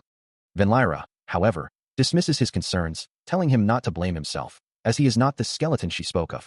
She then asks if he truly believes the words of a skeleton from the north, before concluding that if he does, then it's fine. Jinwoo, still grappling with her words, wonders if he should just give up on everything, but Van Lyra's voice cuts through his despair, urging him not to blame himself anymore. As she speaks, Van Lyra's form shifts, her flesh receding to reveal a skeletal figure clad in a tattered cloak, a glowing sword held firmly in her bony grasp. She turns and begins to walk away, a thought echoing in her mind. It has been so long that she had forgotten her true nature as a northern warrior. Her skeletal form recedes into the distance, leaving Jinwoo to ponder her cryptic words and chilling transformation. She remembers those who were turned to dust, and she carries their hopes into the future. For this is the will of the North. She is the northern warrior, and they are not alone, only chasing the echoes of those who fell on the battlefield. Already, Jinwoo watches a hooded figure in the distance, muttering to himself again. A surge of power erupts from him, the ground beneath his feet cracking under the force. It's disgusting, he snarls, his bandaged arm glowing with a fierce purple energy. He moves with blinding speed, leaving streaks of light in his wake. He strikes with blinding speed, a dark, viscous impact erupting from the red-haired figure. Caught completely off guard, Harrier can only register a single, bewildered thought. Before he can even comprehend the attack, a searing purple energy slices through his form, his mind barely registering the word sword. The force is so absolute that even his blade, a weapon he trusted, splits cleanly in two. His body begins to disintegrate, a rapid, violent unraveling. Engulfed by swirling, destructive energy, Harrier's form is torn apart, the attacker's voice echoing with a chilling finality. A blinding flash marks the culmination of the assault, a final, devastating blow. Harrier's body shatters into countless fragments, leaving nothing but dust and debris. Surveying the complete annihilation, Jinwoo finally understands. He realizes why the fallen warriors struggled against Harrier, concluding that he was originally a dual wielder. Harrier's face contorts in a snarl, his fangs bared in a final, furious thought, unable to comprehend his defeat. He stares down at the ground, the intricate, glowing purple energy of the attack still etched into his vision, as his mind screams, I am. Just because you held one more sword, you think you can. The raw, destructive power of the purple energy continues to swirl and dissipate, leaving behind a trail of shimmering particles. The immense magical force carves through the very landscape, a testament to the overwhelming strength unleashed. Vibrant purple energy pulses and crackles, its destructive aura still palpable. Harrier's thoughts continue to rage, echoing his disbelief at the power that overcame him. This bastard, just because you held one more sword, he thinks he can. His eyes widen in a final moment of realization and despair, a single, chilling phrase escaping his mind. Pitiful human. From the shadows, Jinwoo's voice cuts through the lingering echoes of battle, a cold, detached observation. A knight of warfare doesn't even know the pain of death, or the power that matches it. Even in defeat, a defiant rage burns within him, a voice echoing that his opponent is arrogant, yet pitiful. He refuses to be looked down upon, launching himself forward with a desperate cry. Observing the sudden surge of power, Jinwoo registers the unexpected counterattack. A guttural sound escapes Harrier, his arm glowing with dark, crimson energy. He unleashes his ultimate technique, the spiral style. With a massive burst of power, he executes the heaven and earth splitter. As the attack unfolds, Jinwoo's mind races, a monstrous memory urging him to recall a forgotten power. He contemplates a body without skin, composed only of bones, a skeletal hand appearing as he commands himself to recreate it. His eye glows with a fierce yellow light, connecting to a past hero, right there, at that time.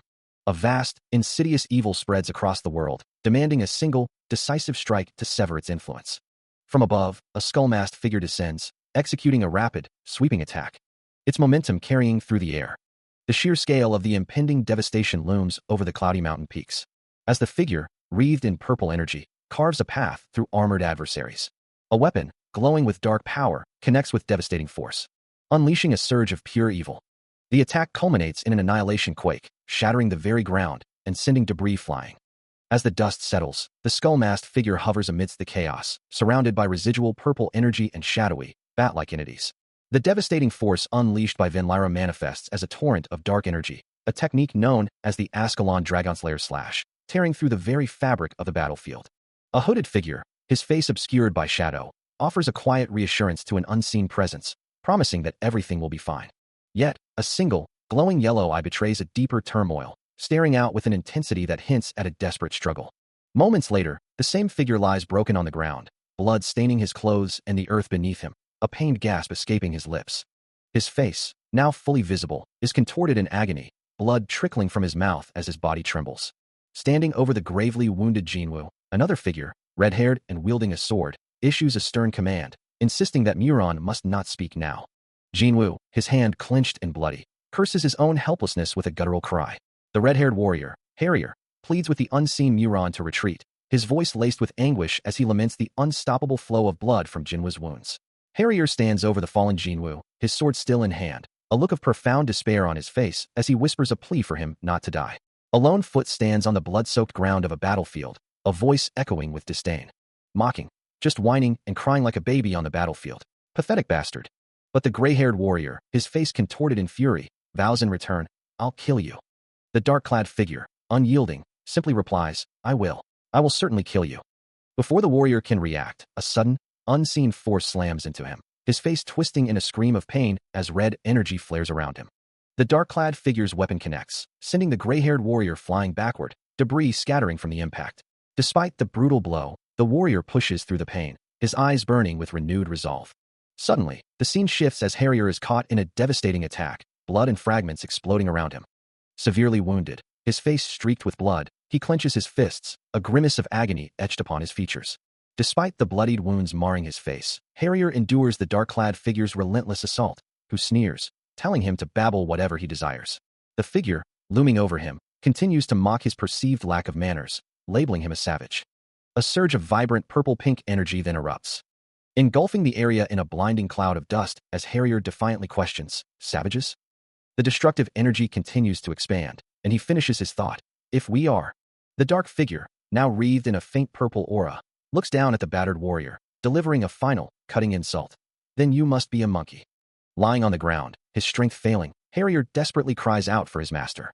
Suddenly, a skeletal hand with razor-sharp claws emerges, accompanied by the piercing glow of red eyes, as the chilling declaration of skeleton echoes through the air. As the skeletal hand of Venlyra appears, a calm voice cuts through the tension, urging Harrier to compose himself. Standing cloaked over a prone figure, he declares his intention to claim him. With purple energy emanating from his hand, the skeletal figure reiterates his command for calm. Meanwhile, the dark-clad figure, who Fry could not defeat, stands over the injured Harrier, taunting him for his perceived heartlessness despite being dead. Harrier's face contorts in distress as the antagonist continues, explaining that his current state of lounging around makes his supposed death clear. A sinister smirk plays on the dark figure's lips as he offers, "Would you like a new pet?" Surveying the bloody pile of fallen Imperial soldiers, the antagonist recalls someone else's words, questioning if he feels guilt for their deaths. He acknowledges the families waiting for them, admitting to a fleeting sense of guilt. Yet, as he turns away from the carnage, he coldly rationalizes his actions, stating that their deaths were necessary to protect his own comrades. Harrier's eyes flutter open, a question in his gaze, as he hears the cold voice remarking on his lack of concern for others, yet noting his immediate focus on his own subordinate. To which the dark-clad figure simply states that war, by its very nature, is a brutal affair, a truth underscored by the faint, ominous glow of a pink-hued blade. His sharp features remain impassive, reflecting on the harsh realities he has embraced. The air around him seems to distort, filled with the lingering echoes of violent power. A sharp, metallic clang rings out, a memory of impact and destruction. He acknowledges the perception of heartlessness, yet internally reaffirms his unwavering resolve to forge his own path and protect those he considers his comrades. With a chilling pink glow emanating from his eye, he declares his absolute commitment to his chosen course, vowing to never again falter. Meanwhile, Harrier, still kneeling and clutching his shield, simply begins to speak, so. His hand, bloodied and trembling, rests on the cold ground as a voice urges him to make a choice. Around them, the jagged peaks of the mountains stretch into the distance, still shimmering with residual purple energy from a recent, devastating impact. Harrier lies wounded, his face streaked with blood, eyes closed in pain or contemplation. From a distance, Venlyra surveys the scene, calling out a name, then muttering about the passage of time and the current predicament. He touches the rough surface of a nearby structure, reassuring the injured man not to worry about him. Harrier attempts to rise, but Venlyra quickly stops him, insisting he cannot move, while Harrier pleads for the skeleton's help. A surge of resolve crosses Harrier's face. Venlyra turns and sprints away, leaving Harrier to call out a final, crucial reminder about his role. Amidst a swirling vortex of purple and white energy, a cloaked figure hunches over, a voice echoing, "Miranu." The scene shifts to a close-up of a mouth, blood dripping from its corners, a silent testament to pain. A guiding thought emerges, "Don't lose to your anger." This wisdom is followed by another, as Harrier and Venlyra stand together in a desolate landscape, have a dream, a future that will overcome despair and rage. Harrier's bandaged hand reaches out, his voice filled with earnestness, "The dream I wanted to pursue with Mr. Skeleton and you." His hand remains outstretched, a silent plea, "I entrust it to you." So. The weight of his words settles upon Harrier, his face etched with blood and anguish, a hand covering his eye in despair. Finally, the narrative shifts to Jinwoo, his bloodied face solemn, as the ultimate directive rings out, "Protect everyone. I'm leaving it to you," a voice echoes. As a severely injured tribal chief lies defeated on the ground, blood staining his face. "Tribal chief," another voice calls out. While a cloaked figure with a skull-like mask watches, a faint purple glow emanating from beneath their hood. The air shimmers with residual energy from the Northern School Lightning's wildcat melee technique. As a gloating warrior smirks, declaring, "Haha, the technique's power is getting weaker and weaker." He continues, "The fight with the Fry must have been quite a struggle, eh?" The masked observer then questions, "Or are you worried about what will happen before?" Says that they might lose control and become shells of themselves. The warrior's heavy boot descends, emphasizing his dominance. A dark, masked figure holds Harrier pinned to the ground, purple energy crackling around them, as a voice declares that Harrier will not be broken. The masked figure stands over the defeated warrior, who lies amidst dissipating purple energy, dismissing the sentiment as foolish. The skull-masked observer continues, asserting that such baseless encouragement only leads people to fall. Harrier, struggling on the ground, defiantly retorts, "Bullshit." As the masked figure turns to walk away, they clarify that it isn't baseless encouragement, but hope, adding that the boy is different from them and will not bend or break. Harrier pushes himself up, his gaze hardening as he thinks of his disciple, the warrior of the North. The masked figure continues their departure, their forms still wreathed in faint purple energy. Harrier clenches his fist, a thought crossing his mind about the after-effects of before. Elsewhere, a new masked rider, cloaked in dark red and glowing with a fierce crimson aura, charges forward on a powerful beast. A monstrous maw, lined with razor-sharp teeth and glowing red eyes, lunges forward, its guttural roar echoing as it declares its prey secured. Amidst the chaos, a hulking, gray-skinned warrior stands over Harrier, who lies defeated on the blood-soaked ground, while another figure remains motionless nearby. The imposing figure then turns and walks away, leaving Harrier to his fate. From a distance, the masked observer watches, acknowledging Harrier's sacrifice, muttering thanks for the time bought. Despite his injuries, Harrier's eyes sharpen with renewed resolve, his mind now clear and focused. However, a sudden, brutal impact sends a geyser of blood erupting, shattering his momentary peace. Clutching his bleeding hand, Harrier's face contorts in a snarl, cursing his attacker with a venomous, rotten brat. Before he can react, a powerful grip seizes his red hair, yanking his head back with brutal force. The monster's jaws clamp shut around him, signaling a grim change of players as Harrier is swallowed whole. Looming over his defeated form, the gray-skinned warrior's eyes glowed crimson, a guttural roar escaping him as he promised a swift end. Meanwhile, a cloaked figure observed the scene from above, their gaze fixed on Harrier's prone body. A soft voice emanated from beneath the mask, acknowledging the warrior as an old acquaintance. The masked observer's thoughts drifted back to a time when the warrior, Muron, was a mentor, walking away from a younger Harrier. Harrier remembered his own arrival from the mountains, training diligently under Muron's watchful eye. No, it was even before that, their bond forming long before his formal training began. He had always been grateful for Muron's guidance, yet felt he had only ever brought trouble. Back in the present, lying defeated on the cold ground, Harrier whispered an apology. His voice barely audible, he repeated his sorrow. Still on the ground, defeated, Harrier whispers an apology to Muron, who remains a distant, silent observer. The antagonist warrior, however, shows no mercy, leaping down with crushing force. His face a mask of grim determination as he begins to speak. "I owe you endless apologies," the warrior states, his words a stark contrast to his actions. A powerful impact then rocks the ground around Harrier, sending crimson splatters across the barren earth.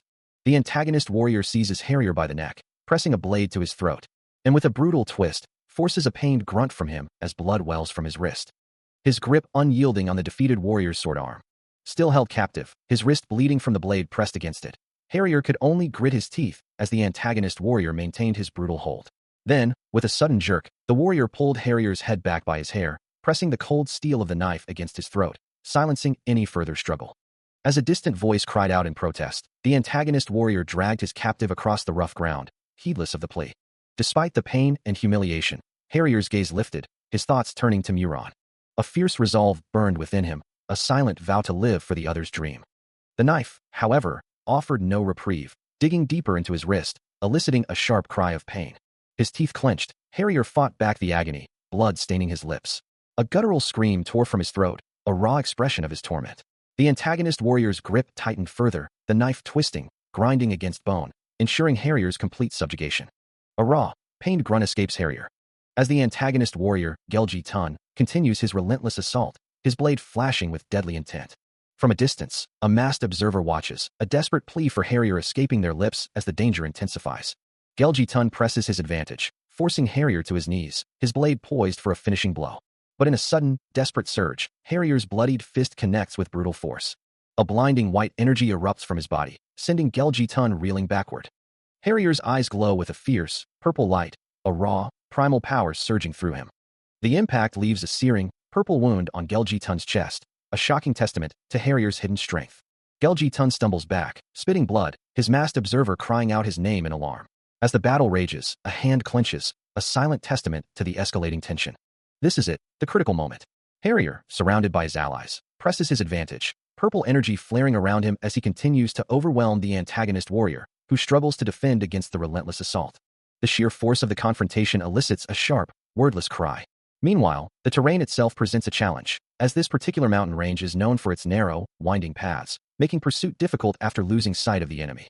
From a distance, the masked observer confidently directs his forces, ordering them to activate the mage's eye to prevent escape, then planning a detour through the mountains, certain they will catch and defeat the opposing force at the end. But the tide of battle turns swiftly, and the masked observer, now visibly distraught, throws his hands up in despair, shouting for everyone to retreat immediately. Harrier continues his relentless assault, his sword finding its mark once more, driving the antagonist warrior further into desperation. The antagonist warrior looks down at his fallen comrades, a grim realization dawning upon him. These bastards were luring us from the start, he curses, his grip tightening on his sword, the purple glow of its hilt reflecting his fury. A lone figure stands silhouetted against the vast, snowy mountains, a stark contrast to the chaos below. The antagonist warrior's eye narrows, a desperate resolve hardening his gaze as he whispers, "This is the end." But for Harrier, The hunt has only just begun, his scarred face set in fierce concentration, eyes burning with an intense yellow glow. A fleeting image of a figure holding a bouquet of white flowers appears, a stark, gentle contrast to the unfolding violence. Harrier unleashes his power, a blazing mist erupting around him, consuming the air in a vortex of red and orange energy. From the heart of the inferno, he manifests an immortal mist lance, a spear of pure, concentrated fire and swirling energy, ready to pierce through any defense. The raw, destructive power of the immortal mist lance continued its devastating work, leaving the antagonist warrior to scream his final, guttural cry as the attack consumed him. With the battle concluded, a quiet farewell was offered, a simple gesture of white flowers, as he whispered, "Goodbye, Miron." The words hung in the cold air, a final, echoing sentiment. Goodbye. Then, the red-haired warrior stood alone amidst the desolate, snow-covered peaks, his sword planted firmly in the ground beside him. Suddenly, a voice cut through the silence, filled with confusion and concern. "Huh, master?" A small, hooded figure with glowing purple eyes sprinted across the snow, clearly agitated by the sudden noise. "Why are you shouting so loudly?" She continued to complain, the vast, echoing landscape making it difficult to discern the source of the sound. "It's so noisy I can't hear you well." Far in the distance, a blinding white light erupted, casting long shadows across the snowy expanse, as the lone warrior remained oblivious to the new phenomenon. Still reeling from the battle, he calls out into the desolate landscape, his bloodied face reflecting the sudden, blinding light that erupts in the distance. Across the vast, snow-capped peaks, the light intensifies, engulfing everything in its brilliant glow.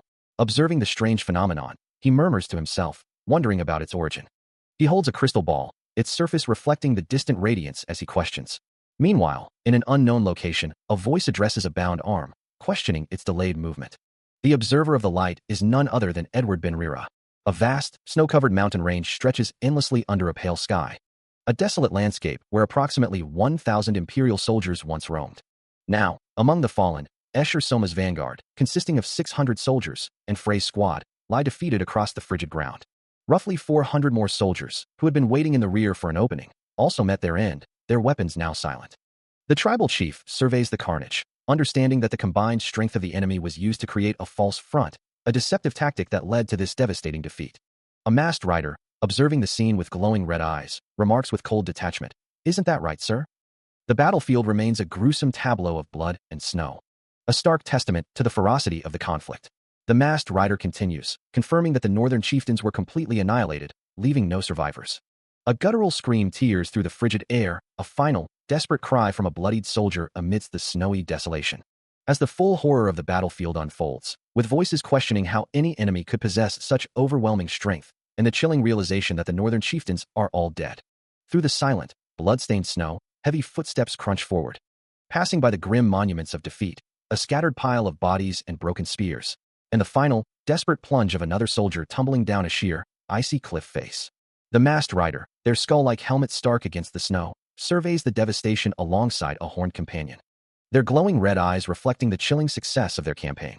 Amidst the desolate, snow-covered peaks, the grim reality of the northern chieftains' annihilation lay stark, their skeletal remnants, still clad in tattered armor, glowing with an eerie purple light, serving as silent testament to the overwhelming force they faced. Observing the scene, a horned figure, his face a dark, skeletal visage, confirms to the masked rider that the northern chieftains are truly annihilated. Yet, the horned companion adds, his glowing eyes fixed on the devastation, that some of the fallen were clearly different from the rest. As they traverse the snowy landscape, the masked rider, his red eyes glowing beneath the hood, considers the implications, stating that he should offer them proper respect, but then immediately retracts the thought, forbidding any attempt to gather their bodies or hold funerals. As the masked rider continues onward, his horned companion calls out, addressing him as chieftain. The masked rider surveys the fallen, his voice carrying a grim finality. Even if they were resurrected, these men originated from this battlefield.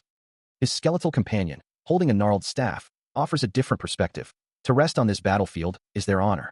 The companion continues, kneeling among the bodies. Their families will make graves with their names and remember them. The masked rider turns away, walking through the snow-covered trees, reflecting on their own people's struggle. "We ate the animals and grain we could find on this land where we live." A small, hardy village nestled in the harsh, snowy landscape stands as a testament to their words. He continues his somber monologue, "And we build our homes with the wood that grew on this land, using our own hands and families, for us who have only ever received the cold and hunger our whole lives." The chieftain's hooded head is bowed slightly, lost in thought. He looks out over the vast, cloudy expanse, his voice firm. "If we do not give back even when we can, that is selfishness." With renewed purpose, the masked rider strides forward, leaving the battlefield behind. He continues his determined trek across the snow-laden peaks, his skeletal companion following close behind, as the faint red glow from his eyes pierces the cold mountain air. Turning his head slightly, he confirms, yes. The vast, silent mountains bear witness to his journey, a journey undertaken for his people and his homeland, fulfilling a duty he has long carried. He continues, his voice resonating with quiet authority, and I sincerely apologize for doubting your abilities. Reflecting on the cost of their path, he asks, this battlefield took so much, what remains to you now? His hand, marked with ancient symbols, clenches as he admits, I lost much, and received something far too great in return. The fist tightens further, a silent testament to his resolve, as he concludes, I offer my thanks. With their conversation concluded, the masked rider suggests, let's return to the village. The festival to pray for and send off their heroes awaits. Vibrant bursts of light explode across the night sky, painting the darkness with fleeting colors. Below, a distant village is bathed in the festive glow, its quiet homes illuminated by the celebration above. Within the village, the tribal chief reflects on past battles, remarking that it had been a long time since they fought alongside the people from Yanaka. His companion nods in agreement, expressing relief that the chief managed to return safely. With a hearty laugh, the chief promises they will meet again soon, bidding farewell to this stupid-looking lot with a boisterous chuckle. Meanwhile, elsewhere, Harrier screams in agony, his voice raw with the demand for a reward, having safely finished the war. Clutching his head in distress, he wishes for a life more akin to a festival. Across the lower region, a profound sorrow settled, as everyone cried, mourning the dead and bound by an inescapable grief. While the village below erupts in a joyous celebration, fireworks blooming across the night sky. Harrier finds himself in a somber conversation with a hooded figure, who asks, do you know why monsters generally are so grand? The hooded figure continues, their voice low, because we live closer to death. Seeing them off while weeping, that's the only thing that's far too grand in ending. Considering this grim perspective, the figure adds, so, Muron would prefer to die over his tears. Harrier listens, a profound sadness etched on his face, knowing that Muron's dream has been entrusted to him. Tears well in his eyes as he contemplates the immense pressure. If I fall, what will happen to the people who believe in me? His companion looks up, offering a quiet reminder, right? Muron would be angry. It's not just Muron's dream that weighs on him, but the memory of all their comrades from life. He reflects on the profound impact of the family who had guided them, their teachings shaping his very being. Considering the path ahead, he admits that if he were to be consumed by regret and rage, he feared losing his true self. His hand clenches, a silent testament to his resolve. As he stands before the gathered crowd, knowing he must remain true to himself, he declares that they must all exist as themselves, unwavering in their identities. Turning to Muron, he emphasizes the importance of remembering those who came before and continuing forward, especially for those who are still watching over them. Muron listens intently, his gaze fixed on the speaker. Harrier reassures him that they will indeed be watching, even if all paths ahead seem blocked. A gentle smile graces his lips as he encourages Muron to smile too, for that is what Muron himself would have wanted. With a resolute expression, Harrier declares his intention to step out for a bit, needing to handle something important. He sits, his words echoing in the quiet space, confirming his departure to address an unseen matter. Meanwhile, Muron watches from a distance, his hooded figure a silent observer of the unfolding events. Harrier then retreats into himself, sitting with his head bowed, lost in deep contemplation or perhaps exhaustion. As his hand rests heavily on his knee, the skeletal companion senses a profound shift, realizing it can now truly perceive its master's unstable state. The companion's thoughts race, acknowledging that Harrier is unstable at any moment, fearing he could revert to his former self. A faint purple aura emanates from the companion as it continues its internal assessment, considering not only the instability, but also the compulsively imposed power affecting Harrier. Overwhelmed, Harrier eventually collapses, lying prone on the ground, his struggles momentarily silenced. Muron, witnessing the scene, is left to ponder his next move, questioning what he should do in the face of Harrier's vulnerability. 2 days later, a grand tribal meeting was underway. In a vast hall, a chieftain sat upon a throne, observing the assembled figures, noting the many empty seats. Quite a few tribes had yet to arrive. The Mother Mountain was simply too vast, making it understandable that some tribes hadn't made it. The chieftain, Red Silk of the Red Sheep tribe, maintained a stoic expression. From a nearby seat, another chieftain, clad in a fearsome helmet, offered a greeting to the undead from below, a term that caused a ripple of confusion among the attendees. He introduced himself as Baksu Renar, of the Donsky Tiger tribe. Harrier, listening intently, realized this was a tribe he had only ever read about in ancient texts. Red Silk explained that the Donsky Tiger tribe were the ones who had been fighting the undead for generations, though many had heard rumors they were wiped out. He concluded that the rumors must have been exaggerated. A special medium once possessed the power to convert herself, a shaman receiving into her body, and now, The skeletal companion holds a small, folded cloth, presenting it with a quiet, "This is," before offering it to Harrier, urging him to take it. "You will certainly need it someday." Harrier accepts the gift, his hand clasping the skeletal companion's in a firm handshake, acknowledging him as ancestor. The skeletal companion then questions Harrier's past and future, asking what kind of life he had lived and why he intended to live in such a future. Harrier looks away, admitting he has no plans. The skeletal companion chuckles, advising him to stay unaware. "You don't need to get it revealed, so I won't say more." Meanwhile, Red Silk and Boxu Renar stand ready, with Red Silk declaring their tigers would lend strength to Harrier's journey, while Boxu Renar adds that this support is their lingering regret and burden. The skeletal companion reiterates the promise, confirming that the Donsky tiger, Red Sheep, and White Lion main tribes would all support him.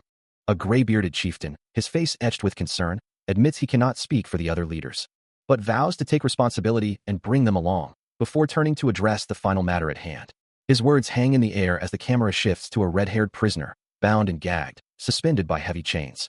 Their fate now under discussion. The chieftain's voice echoes, speaking of the prisoners. Meanwhile, a peculiar white-faced figure approaches the skeletal companion, addressing him directly. Back with the captive, the red-haired prisoner, now ungagged, looks down with a determined gaze, uttering a simple, yet profound, agreement.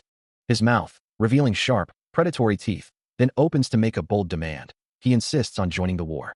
High above, the imposing structure of a red-roofed building stands sentinel, its presence casting a long shadow over the unfolding events. Inside, a voice questions the red-haired prisoner's composure, wondering aloud, "You're not the type to be afraid. What are you doing?" The prisoner, his face etched with distress, offers a strained explanation that he was merely trying to defend himself, but somehow got caught quietly. He vehemently denies the accusation, asserting that they absolutely must not trust the Emperor's herald, his voice rising in a desperate warning. He continues, his expression hardening, declaring the woman to be the Empire's mouthpiece, a blight, their enemy, and one of the instigators of the entire incident. From the distant castle, the tribal chief's voice carries, a somber reminder that they are in no position to receive the Empire's support, and if the prisoner is so concerned, he can simply return home and hide. The red-haired prisoner scoffs, challenging Boxu Renar for daring to say such a thing to him, accusing him of being a coward, afraid of harboring a hero. Boxu Renar, his patience wearing thin, asks what they should do with the hero then, to which the prisoner simply replies, "Simple, you just kill him." Still seething, the red-haired prisoner insists that the Empire's herald is nothing more than a dangerous enemy, a sentiment Boxu Renar acknowledges, understanding that even a single hero, if they possess half the Empire's power, could pose a significant threat to their tribe, especially if operating at a mediocre level. He continues, explaining that the true danger only reveals itself when one is truly lacking. A crimson aura flares around the prisoner as he snarls, accusing Boxu Renar of being too soft, too naive, and too easily swayed by the Empire's influence. Boxu Renar calmly counters, reminding him that the tribe's survival is paramount, and they cannot afford to be sentimental. The prisoner's rage intensifies, his eyes glowing with a fierce red light as he declares that the herald is a monster who has already taken everything from him. He continues, his voice laced with venom, insisting that the herald is a threat that must be eliminated, regardless of the cost. Boxu Renar, considering his words, asks with a heavy sigh if the prisoner truly believes the herald would not accept their terms.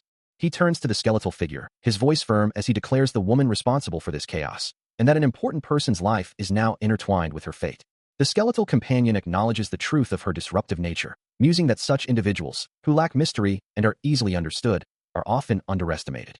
Turning his attention to the red-haired prisoner, Boxu Renar addresses Harrier directly, acknowledging his profound anger and the difficulty of accepting the situation. Yet, he urges the prisoner to maintain a cool head, clarifying that this counsel is not an instruction to forgive, but rather a strategic imperative. Allowing anger to cloud judgment would only lead to his downfall, he explains, emphasizing that being cool-headed isn't about being cold-blooded, but about adopting a mindset akin to the enemy's to secure victory in war. He then challenges Harrier, questioning his distress, having believed the prisoner was committed to a heroic tale of bringing down the Empire. The skeletal companion interjects, reiterating the command not to act on impulse, as the transgressions remain unforgivable. Meanwhile, Red Silk reflects on the conversation, acknowledging the validity of the argument that an Empire knight, if utilized as a mercenary, could prove to be an immense asset. He concludes that emotions are a liability on the battlefield, and to truly win, one must thoroughly purge them. To protect his comrades and bring down the Empire, Boxu Renar resolves to wield any power necessary. Even if it means embracing the power of a demon, he will wield it without hesitation if it guarantees victory. Turning to Harrier, Boxu Renar impresses upon him that should he become chieftain in the future, he must remember this lesson well. The two stand together, the larger Boxu Renar beside the leaner Harrier, both looking out at an unseen horizon. With a flick of his wrist, Harrier offers a humble apology, admitting his past foolishness. Elsewhere, a standing figure chuckles at a small, hooded individual, remarking that they seem to know a thing or two about war, to which the smaller figure questions the extent of their experience. A menacing vision of the masked rider appears, their cloaked form wreathed in dark energy, eyes glowing with an ominous red light. Back with the tribal leaders, the skeletal companion, Baksu Renar, and Harrier continue their discussion, with one of them reflecting on a lifetime spent in a certain place, and another stating that they are simply unable to forgive. Meanwhile, Red Silk ponders a difficult question, convinced there must be something capable of controlling her. The skeletal companion considers the situation, acknowledging that he has indeed heard something significant. His gaze falls upon the red-haired prisoner, and a chilling thought escapes him: these wretches. The prisoner's face remains etched with a mixture of defiance and despair. After a moment, the skeletal companion sighs, conceding he understands and will follow for now. He then muses that the meeting has concluded, suggesting they rest and delve deeper into their findings, while also questioning what the deity had said. Meanwhile, Red Silk, overseeing the red-haired prisoner being escorted by 2 guards, thinks to himself that when the time comes, the chieftain will know too, then issues a direct order to move the prisoner back to the underground dungeon, increasing the guard and watching her well, though he privately laments the dungeon's darkness. As the prisoner is led away, Red Silk muses aloud, perhaps he should make a nicer prison. The heavy door to the dungeon slides shut.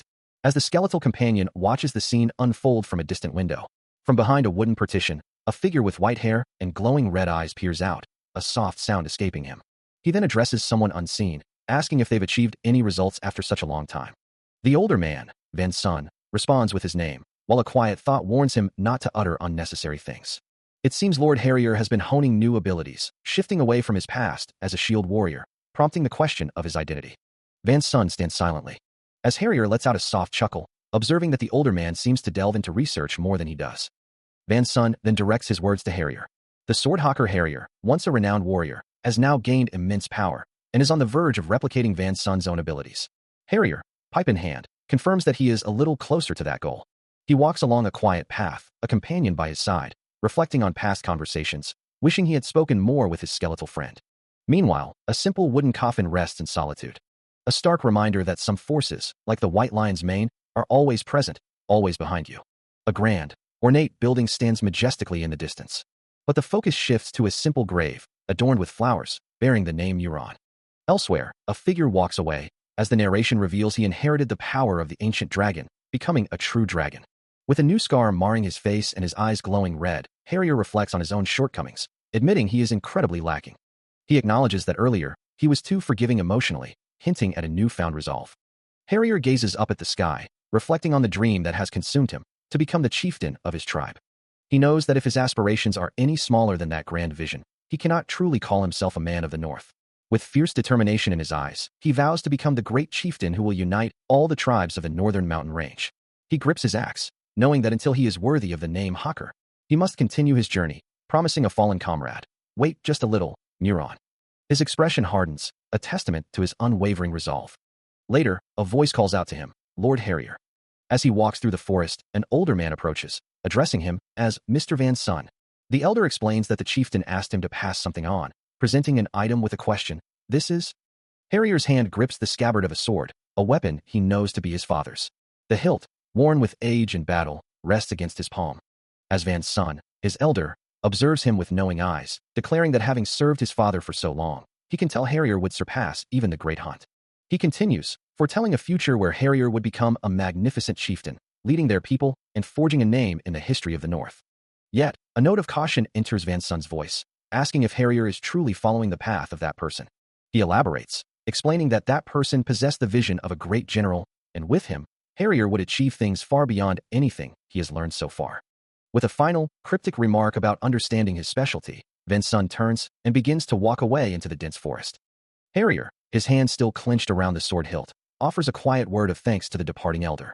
As he disappears from view, Van Sun's voice echoes back through the trees, entrusting Harrier with the care of the champion until his return. As Harrier turns to leave, Van Sun's voice carries, stating his intention to return to the village, for he has nowhere else to go. With their meeting concluded, Harrier continues his journey toward his destination. Meanwhile, at a distant outpost, the wait for news stretches on, longer than anticipated. A bald, scarred man recounts a message received, mentioning a navy. Though he admits to not understanding its meaning, his confusion quickly turning to alarm. The word navy echoes with sudden, terrifying clarity. The tribal warriors around him react with dawning horror, realizing that a navy could only mean the Blue Dragon tribe. The scarred man confirms their fears, identifying them as the Donsky Tiger tribe, the ancient enemies of the Red Sheep tribe. A map illustrates the strategic implications, as amphibious assaults are a unique and devastating tactic of this particular tribe. The warriors, their faces etched with terror, acknowledge the Donsky Tiger tribe's strength, but express disbelief that they could mount such an overwhelming attack. The chieftain of the Red Sheep tribe, Red Silk, stands before a kneeling figure, his glowing eyes fixed on the red-haired man. He declares his intent to personally handle the impending threat, stating that the Donsky Tiger tribe is now moving across the ocean. Despite the enemy's naval approach, he clarifies his own strategy, choosing to move by land. His glowing eyes narrow, as he rhetorically questions the idea of going by sea. The red-haired prisoner reacts with utter disbelief, his face contorted in shock at the chieftain's unexpected decision. Meanwhile, in a different location, Van Sun questions Harrier's insistence on traveling by land, suggesting the sea route would be both faster and safer. Harrier, however, reveals he has a specific place he needs to visit, a destination now firmly decided. His gaze distant and resolute, Harrier reiterates his chosen path. As they walk through a bustling town, Van Sun confirms their destination is the legendary town known for crafting the old sword. The elderly man muses, realizing the street they are on likely bears the town's ancient name. In a snow-covered village nestled among towering peaks, the tribal leaders convene, their voices resolute as they declare their intent to persuade the other chieftains, even if it means reducing their settlements to burning debris. Red Silk addresses Baksu Renar, confirming his instructions, and dismisses any notion of being swayed by a foolish man. Meanwhile, Harrier, the man they speak of, walks away from the village, his back to the discussions. Back with the chieftains, Red Silk continues, expressing his initial reluctance to call himself Baksu Renar's hunter, but now, thanks to the gods, he has received the final instruction. As Harrier, once called Hero, departs the village, he carries an aura of evil deep within his heart, unbeknownst to those he leaves behind. Far from the snowy peaks, Van Lyra rages at the death of his family, calling upon heaven for vengeance, and in response, his disciple's mana reacts with a powerful surge. He curses the gods endlessly, demanding they tear apart his enemies and everything else in his path. In his fury, he has simply taken on a new role and a heavy burden. There was no one he could truly confide in, for he had been forced to abandon his companions for a greater cause. Look, Harrier, a voice echoes, defining a hero as one who strives not to lose themselves, even through the most arduous trials. The one who tries not to lose their self even through such trials. As Harrier gazes at the shimmering, ethereal energies before him, the definition solidifies. That's what a hero is. His hand clenches tightly, a silent acknowledgement of the heavy burden. His first companions here abandoned him and left. The voice continues, as Harrier walks away from the village. So keep righteous people by my side. That is the duty of those who follow a hero. With his pack slung over his shoulder, Harrier continues his solitary journey, leaving the village behind. From the shadows, a monstrous, fanged face contorts in an expression of profound disgust, finding something truly repulsive. Meanwhile, the skeletal companion frets, worried they might be caught by the Imperial Guard, but Harrier quickly silences him. Dismissing the complaint, Harrier reminds his companion that he didn't slow down for his pace, and that he's usually the one to complain and whine. He continues, pointing out that the companion had traveled for days just fine like that. Still, the skeletal companion whines again, urging Harrier to hurry, which only prompts Harrier to tell him to stop. Harrier looks ahead, his dark eyes sharp and focused, a determined expression etched onto his face. Unnoticed by the travelers, a small, dinosaur-like creature observes from the dense undergrowth of the forest. Harrier and his skeletal companion continue their journey, their figures moving steadily through the dense forest, with other cloaked travelers visible in the distance. The desolate landscape stretches on, home to colossal, multi-eyed beasts that lurk in the shadows of jagged peaks. Even as they pass by monstrous, black-furred predators, he and his companion press onward, their journey through the treacherous terrain unyielding. Under the vast, star-dusted expanse of night, Harrier continues to lead the way, a quiet affirmation escaping his lips. Later, with a small creature secured in his grasp, he declares it will be their dinner for the night. As they settle by a crackling fire, he informs his companion that they will camp there, urging him to prepare. The skeletal companion, addressed simply as Mr. Skeleton, listens intently. A moment of silence passes before the skeletal figure speaks, expressing a desire to ask something important. He then inquires, asking if Harrier had also heard the mysterious voice and where it had come from. Still reflecting on the mysterious voice, the skeletal companion finally addresses the question of his silence, explaining that he had been waiting for Harrier to leave before speaking, as the young man was always on guard.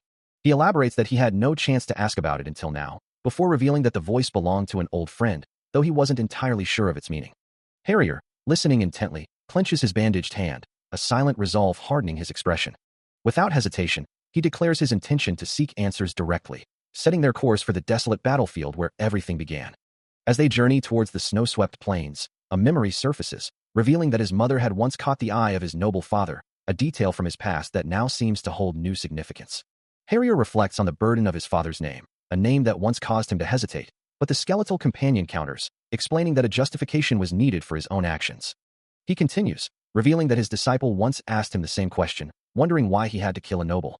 A faint purple aura flickering around him as he speaks, he declares it was a necessary death in the end. Harrier, holding a small, round object in his hand, quietly states that he accepted it humbly. The skeletal companion looks at him, a hint of sorrow in his voice, and adds, "And you simply couldn't."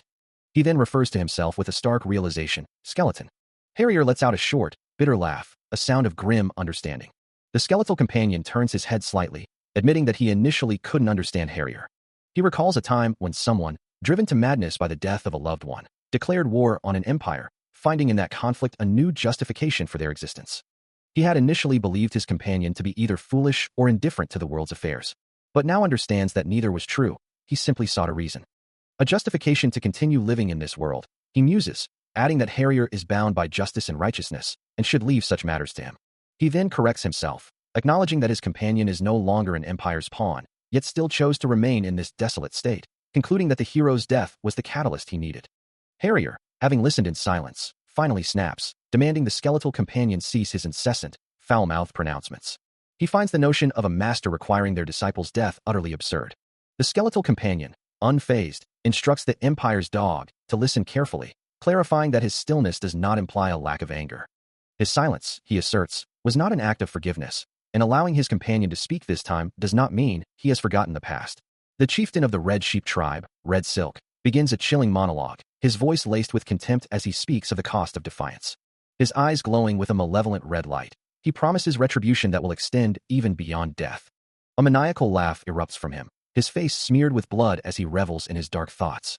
He continues, reflecting on a fallen disciple, observing that their death seemed to follow a similar pattern. The chieftain recalls a talented girl who, despite her immense skill, was never hailed as the first hero. He acknowledges the northern tribe's strength, forged through rune tattoos, but dismisses their momentary judgment and skill as mere products of immense effort. Another burst of laughter escapes him as he mocks their sentimentality, finding it absurd that someone would sacrifice their life for a comrade after all that training. His gaze shifts, focusing on a small red object in his hand, as he muses about that red one and what they should be wearing. With a final, echoing laugh, he wonders about someone's sudden change of heart, attributing it entirely to his own influence. As the chieftain's voice echoes, Venlyra lies battered on the ground, his body wounded. Red Silk's words cut through the air. "Listen well, skeleton. Everyone is wounded." A vivid memory, perhaps, or a taunt, as Red Silk continues, "I do, and you didn't. That is the clear difference between you and me," he declares, fireworks exploding in the background. Standing amidst a snowy landscape, his eyes glowing with a fierce purple light, and his weapon radiating the same energy, Red Silk affirms, "Yes. And that is why." Venlyra, still struggling, hears the chilling conclusion. All this has happened. Red Silk's voice hardens, his resolve clear. "Back then, I thought it was a warning, but it was my mistake. So this time, I'll finish things properly." Venlyra can only manage a choked sound of defiance. "But..." The red-haired prisoner questions, his voice laced with disbelief, wondering if the information was given too easily, and if it concerned the father of their children. His hooded companion, holding a book, confirms that indeed, much was revealed.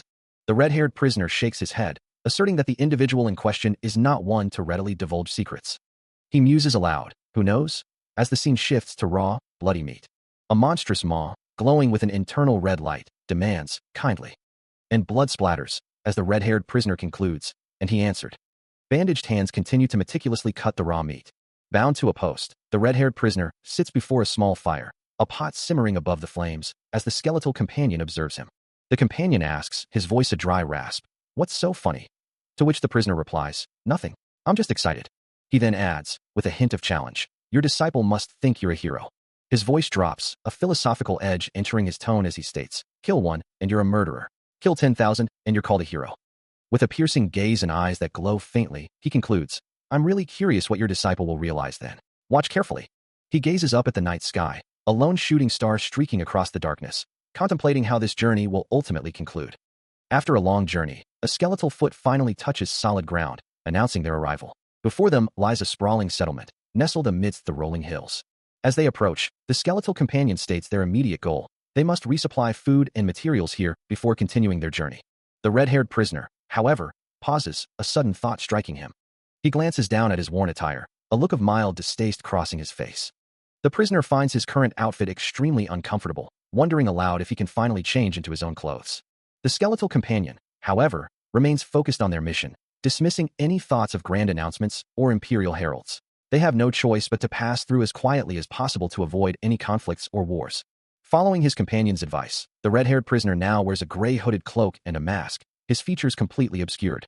His skeletal companion reminds him that the change was necessary, as they couldn't afford to be seen in their previous attire. And there was no need to worry. As the prisoner himself boasts about his perfect disguise, convinced it seals his beauty from prying eyes. He stands confidently, several throwing knives planted around him. Unaware that he is already surrounded by spear-wielding figures, their weapons pointed directly at him. A monstrous, snarling wolf-like creature with glowing red eyes lunges forward, its roar echoing as a group of armored figures confronts a smaller band of cloaked travelers in a desolate, hilly landscape, their shouts echoing across the plains. A voice questions the nature of the threat, a single word hanging in the air: undead. A cloaked figure, wearing a skull-like mask with glowing purple eyes, stands silently, observing the scene. Soon, a stern-faced guard, clad in heavy armor and holding a spear, steps forward from his companion, addressing the travelers with authority. The path leads into a quaint, bustling village, its timber-framed houses nestled among rolling hills. Inside, the skeletal companion, with his distinctive Oki greeting, engages Man Gil in conversation, acknowledging his role as the Twin Star Village's sentry. Man Gil then reflects on his past, revealing his former affiliation with the Northern Adventurers Guild. He explains that even after retiring, he still receives updates from his friends who remained active in the adventurers' world. Then, one day, he recounts, he became unrecognizable, adding that he never imagined encountering an undead creature that wasn't a monster. Most retired adventurers, he observes, end up in the Northern Adventurers' Quarter, and it seems the others are giving his companion the cold shoulder, a sight that makes him chuckle. Man Gil, however, declines the gratitude, explaining that he has other matters to attend to, suggesting they meet again at the tavern up ahead. The companion, however, firmly states that they will simply go together. He explains that if they were to wander around without him, they would likely be arrested. A look of resignation crosses Man Gil's face. He finally concedes, telling the companion to suit himself. A young boy, full of dreams, sets off on a journey, embarking on the path to becoming a man. This young man dreams of becoming a hero, leaving his village behind to seek his fortune, perhaps even to become a prince. But as he reaches middle age, the warrior works hard, only to find reality clashing with his glorious aspirations as time creeps in, and promising rookies begin to emerge. It's a hopeful yet bittersweet sigh that accompanies this realization. Man Gil remarks to his skeletal companion, "It's our story." He continues, reflecting on the sword he once carried, and the young people who became adventurers, bearing that very dream. And that's how those who now consider themselves old men, crushed by reality, end up as has-beens, with most camp sentries spending their days listening to such tales. He continues, reflecting on the harsh realities of their world. For those not blessed with exceptional talent, survival means either throwing oneself into the front lines to fight, or keeping away and becoming a mere sentry. His skeletal companion offers a different perspective, stating that what truly matters is moving forward. The past is nothing more than a high-definition, tragic memory that cannot be revisited, leaving only bitter reality behind. He emphasizes that one must keep chasing their dreams, for there is no external barrier, only oneself, either achieving that dream or running away from it entirely. Man Gil listens, then responds, "If you keep running like that, in the end, all our finish lines are the same." He looks at his companion, remarking on the simplicity of his words. A faint, melancholic smile touches his lips. Before he states, "I have," the skeletal companion responds with a questioning, "What?" Man Gil then suggests, "Well, get some rest. I'll be on sentry duty. I'll take your place earlier." As he walks away, he bids farewell, "See you later." The skeletal companion watches him go, lamenting, "My money is gone." He finds this a strange group. As a harsh, grating sound echoes through the air. The vast, empty arena stretches out before them, bathed in the glow of a fiery sky. Man Gil leans on his staff, contemplating the lingering presence of those who stay behind, even as a disembodied voice seems to command, "Fools, it's time to get up." His skeletal companion observes him, remarking that he always stays long after the performance is over. Man Gil turns, a look of surprise on his face, as if about to ask a question. A young woman with long brown hair and a gentle smile appears, extending a hand. She asks if it would be possible for him to escort her home. As the mysterious woman asks him to escort her home, Man Gil considers the implications, knowing his comrades would be terribly shocked if they knew. She urges him not to be so cold, reminding him that she's not a monster and they should be reasonable, given her human appearance. Man Gil apologizes, but the woman quickly reassures him not to be offended, explaining that her circumstances are simply different, her lives blurred. He then asks why she chose him specifically, when there are countless other sentries who might enjoy her songs. She reveals that others listen to her songs and disperse in fear, but his eyes, like those of a child, still listen to her dreams. Even princesses and queens are afraid, she adds, emphasizing the unique quality of his gaze. Repeating the phrase, like a child, she concludes that this is precisely why she likes him. Left alone with her words, Man-gil quietly muses on the idea of having childlike eyes. Still processing her unusual request, Man-gil begins to respond, his voice trailing off as he tries to make sense of her words. A sudden realization dawns on him, and he questions what she just did. The unnamed woman, with a knowing smirk, simply tells him that he is far too obvious. His confusion only deepens. As she leans in, her expression teasing, remarking on his terrible slowness at picking up hints. Then, with a delicate touch, she reaches out and gently takes his hand. Man-gil's eyes widen in shock, his mouth agape, utterly bewildered by her actions. The journey leads to a bustling town, its buildings crafted from dark wood and topped with vibrant red roofs, suggesting a place of warmth and activity. Inside a lively inn, a figure cloaked in dark robes and wearing a white, mask-like face listens as a companion recounts a tale, their expression unreadable behind the blank facade. The companion finishes with a chuckle, declaring, "So yeah, that happened, huh?" Later, the hooded figure stands alone at a wooden table, their gaze fixed on an unfurled map, deep in thought. As the figure studies the map, in the background, a man is suddenly sent flying backward, his body arcing through the air with a visible impact. He crashes to the floor with a thud, while Man-gil watches the commotion from a distance. Another patron quickly moves to help the fallen man, pulling him back to his feet amidst the tavern's lively atmosphere. He watches a man hang precariously from the ceiling, another figure standing below, as he calmly states his terms, uninterested in trivialities. Meanwhile, the red-haired prisoner, looking bewildered, questions an older man about his predicament, wondering how he could be wasted when he'd just arrived, and what it meant to be in good hands. A soft, dismissive sound escapes Van Lyra, a quiet "ha" that hints at amusement or disdain. Turning to the red-haired prisoner, he repeats the man's earlier words, his tone laced with a subtle mockery. "Wasted, you're saying? But I just got here. What do you mean I'm in good hands?" He then adds, with a hint of sarcasm, "I suddenly remembered some fond memories." The red-haired prisoner, taken aback, exclaims, realizing the significance of Van Lyra's words, "Your first dialogue the hero might have met me." Van Lyra remains silent, his hooded form still and enigmatic, leaving the prisoner's outburst hanging in the air. The red-haired prisoner recalls a time when he was on a dangerous mission alone. She was a warrior overflowing with a sense of justice and great skill, someone strong who never hesitated to save others. This hero, Van Lyra, fought with fierce determination. A gulp echoes as the prisoner takes a drink, lost in thought. Is that so? He muses, perhaps to himself. Sometimes, he admits, he gets confused about what justice truly is, especially in that Hell's Cape where good and evil blurred. He wonders about the bard songs and sagas, often questioning what the right thing really is. Just like that centurion bard, he wishes they could have spent more time, just a day together somewhere. If those men had been born in a peaceful age, with swords still at their hips. He wonders, would they still be filled with such ordinary days? For such ordinary days, there is only a war to end all wars. It's contradictory, he knows, but there is no other way. If this era burns, and the next one does too, that's enough. Let all end. So maybe then, they can live in peace, even if only for a moment. That's what Van Lyra prays for, as he marches into battle, his skeletal hand gripping his weapon. Of course, this is for the second time. From his chains, the red-haired prisoner mutters, "Second time, huh? What about the first time?" He spent his whole life on the battlefield, for a war that only lasted barely 100 years. He vows to fight again, if it means the world can finally know peace, even if it must be with his own blood-soaked, filthy hands. Listening to his resolve, Van Lyra simply states his respect. Then, with a hint of playful arrogance, he suggests a little more praise wouldn't go amiss.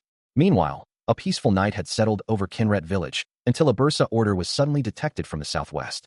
It signaled a massive monster emergence, with their clawed feet already visible, estimated to be around 300 strong. A single, glowing yellow eye pierces the darkness, a chilling crunch echoing from the depths. More eyes begin to glow in the blackness, accompanied by a high-pitched screech. A grotesque, green-skinned face with a long, writhing tongue and razor-sharp teeth emerges, its gaze fixed on the world above. Man-gil offers a quiet farewell to Van Lyra, who responds with a polite thank you. As the guard wishes him well, Van Lyra promises to see him again. Man-gil watches him go, a thoughtful expression on his face. Later, Van Lyra confronts a red-haired prisoner, admonishing him for his past actions, who can only stammer a weak protest. Back at a sacred archway, Man-gil questions Van Lyra's presence, demanding to know his intentions. Despite Van Lyra's claim of merely wanting to help, Man-gil firmly denies him passage, declaring he cannot allow it. With a determined gaze, Van Lyra stands before the unyielding guard, the path ahead blocked. He reiterates his concern, speaking of the village where the hero lives, and reminding the guard that he is from there. From his perch high above, Man-gil looks out over the landscape. Before turning back to question Van Lyra's next move, Van Lyra repeats his earlier statement. emphasizing the village where the hero lives and his connection to it. He explains that he cannot leave before finding the hero, but then wonders aloud who would believe a man like him could be the hero. Man-gil dismisses the hero's identity, stating that it doesn't matter who the hero is, or even if he exists.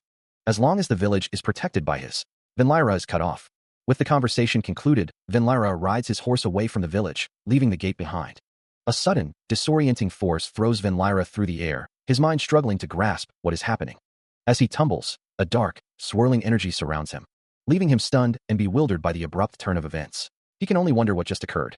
Later, in the bustling heart of Libret Village, a notice board at the Adventurers Guild displays various quests and warnings. One particular notice catches the eye, detailing an outbreak, though it questions the likelihood of it originating from the surrenderer's corpse. Vinlyra, now cloaked and accompanied by the red-haired prisoner, observes the board, as a small illustration depicts monsters invading a mountain village. The text continues, explaining that monsters have indeed invaded the mountain villages, with those emerging from the forest attacking settlements already weakened by other threats, their numbers growing bit by bit. The red-haired prisoner listens intently, as the notice reiterates the escalating threat. Too many monsters in the forest are overwhelming weakened villages, their numbers steadily increasing. He continues, explaining that the Adventurers Guild had once regulated the monster outbreaks, but a disaster caused by their failure to resolve them had led to a significant decline. In the past, he recalls, adventurers were revered, even before the Empire's night orders were established, but now, a new order has emerged. His purple eyes glow with a faint, ethereal light as he dismisses the past, declaring that such things are a relic of a bygone era. The Empire, once a beacon of prosperity, now resembles a withered, barren tree, its branches reaching towards a desolate sky. A tragedy has befallen the Adventurers Guild, leaving it unable to fulfill its crucial role. He continues, his voice heavy with resignation, speaking of the duty to protect their crumbling homes. All that remains, he laments, are those who wish to protect their homes, and the guards who stand watch. He concludes with a stark declaration, a dying nation has no talent, and with villages disappearing, there are no new adventurers to be found. The burden falls upon those who protect a withering land. Especially the frontier adventurers and guards, the common people who call this their hometown.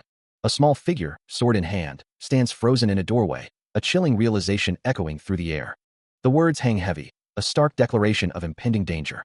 For weeks, the village had seen an exponential increase in monster appearances, creatures emerging from every direction, and now, the threat had finally arrived at their doorstep. The village sentry, Man-gil, his face grim with concern, immediately calls for a meeting to assess the damage and formulate a plan. He stands before Vinlyra, asserting that this is no time for idle chatter, to which the cloaked man simply agrees. Their strategy is clear. By concentrating the monsters into a single location, they can minimize the overall damage to the village. Man-gil looks to Vinlyra, placing his trust in him and the others, relying on their combined strength. Suddenly, Man-gil's attention is drawn elsewhere, and he calls out to Vinlyra, urging him to look. It's a state-issued quest, but one with a peculiar detail. There's no patron behind it, and no reward written on its core. He continues to ponder the state-issued quest, knowing that those who were only in it for the money would surely back out. This undertaking was simply too dangerous, and he foresaw quite a few casualties. Turning to his companion, Man-gil questions the point of Vinlyra's previous plan now. With a hardened gaze, Man-gil declares his unwavering commitment to their village. His hand clenches into a fist, a silent vow that they would protect it themselves. Outside the village's formidable walls, etched with ancient symbols, a new threat begins to stir. A guttural roar echoes through the air as a monstrous maw opens wide. Its massive, green-skinned body and glowing purple eyes reveal a creature of immense power, now standing fully revealed.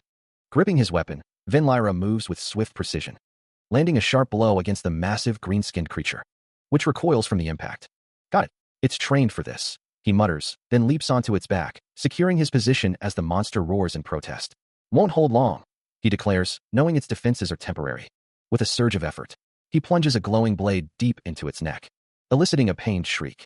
As the monster's purple eyes flare with agony, the massive green monster, reeling from the previous attack, lets out a guttural roar as it struggles to regain its footing.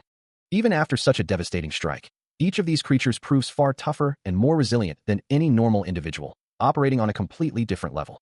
A scoff escapes Vinlyra's lips as he watches the creature, muttering, "Damn Empire bastards." His thoughts turn to the misinformation, realizing they had lied by downplaying the true threat of these monsters. The monster continues to writhe, its massive form dominating the rocky landscape. A faint, rhythmic thrumming sound echoing across the desolate plains. Vinlyra, sensing the change in the air, narrows his eyes and wonders, what's this vibration now? The monster's massive, clawed foot trembles slightly, and its reptilian eye, still glowing with an ominous purple light, seems to focus on something unseen. A colossal wyvern, Its leathery wings spread wide, descends from the sky, casting a massive shadow over the land. Below, a soldier cries out in terror, "A wyvern! Run! We can't beat that!" Another voice echoes the sentiment. "It's impossible for us. All units, retreat." A third soldier, however, stands firm, declaring, "Don't think so. We must protect the village. We can't retreat." His comrade questions the decision. "You know it's impossible. The wyvern is too strong. What are we going to do?" One suggests, "We should at least evacuate the villagers quickly," but another dismisses the idea. "This village is finished." Unseen by the panicking soldiers, Venlyra watches the unfolding chaos, his gaze fixed on the monstrous creature. Meanwhile, the red-haired prisoner smiles enigmatically, a knowing expression on his face. The wyvern itself seems to confirm the prisoner's unspoken thought, a silent, predatory affirmation. As expected, Venlyra stands before the monstrous wyvern, its shadow looming large, a grim determination settling over him as he acknowledges this is the only path he knows. Meanwhile, a desperate plea echoes through the village, urging everyone to evacuate calmly. He attempts to organize the panicked residents, instructing them to remain calm and move north in formation, bringing only minimal belongings. A villager confronts him, demanding to know why he isn't leaving immediately. Others approach, asking about the whereabouts of Mr. Benrira, explaining their hasty retreat. One of them reveals seeing Man Gil, expressing disbelief that he intends to confront the monster. Another grabs his arm, demanding an explanation. His hand clenches, a ring glinting faintly. The grim reality of Man Gil's sacrifice to buy them time to escape weighs heavily. Man Gil, his face streaked with dirt and blood, stands poised, his axe clutched firmly in hand, a grim resolve etched across his features. Then, with a sudden, explosive burst of speed, he charges headlong at the monstrous wyvern. The beast's colossal maw snaps open, a cavernous void lined with rows of razor-sharp teeth. And without a moment's hesitation, Man Gil brings his axe down, aiming for the creature's vulnerable interior. A deafening impact reverberates through the air, sending the wyvern's massive head recoiling from the unexpected blow, as the man stands firm, having landed his desperate first strike. Man Gil's gaze remains sharp, his focus unwavering even after landing his strike. As he anticipates the monster's next move, his axe, still vibrating from the impact, is poised for another attack. But the wyvern, its eyes glowing with primal fury, snarls, its massive head recoiling only for a moment. Before Man Gil can react, the beast lunges forward with terrifying speed. Its jaws snap wide, claws extended, a blur of scales and fury. The impact sends him reeling, his body thrown violently through the air. A grimace of pain twists his features as he loses control. He crashes down amidst scattering debris, the force of the wyvern's counterattack undeniable. As the wyvern's attack sends Man Gil flying, Venlyra's eyes blaze with a fierce purple glow, channeling all his remaining mana into a desperate counteroffensive. A brilliant purple aura erupts around him, coalescing into the form of a formidable lightning spear. With a thunderous crack, a bolt of pure energy streaks through the air. The lightning spear slams into the ground, erupting in a blinding flash and tearing a deep crater into the earth. The force of the blast catches the wyvern, its scaled arm tearing open and bleeding profusely from the electrical impact. It lets out a guttural roar of agony, its massive jaws agape as the lightning courses through its body. A faintly shining dream, a memory of aspiration, flickers through his mind. The massive wyvern, now defeated and broken, lies sprawled across the desolate ground. As Man Gil's face contorts in anguish, a single question echoing in his thoughts. Was he too late to make a difference? Yet, a faint, almost wistful smile touches his lips. For even in his imperfect dream, there was someone who always cheered him on, someone who believed in his aspirations, and that memory fuels a new resolve. Standing firm on the rocky terrain, Man Gil, his face now streaked with blood but his eyes burning with fierce determination, vows he won't give up. His resolve solidifies, a silent promise made amidst the aftermath of battle.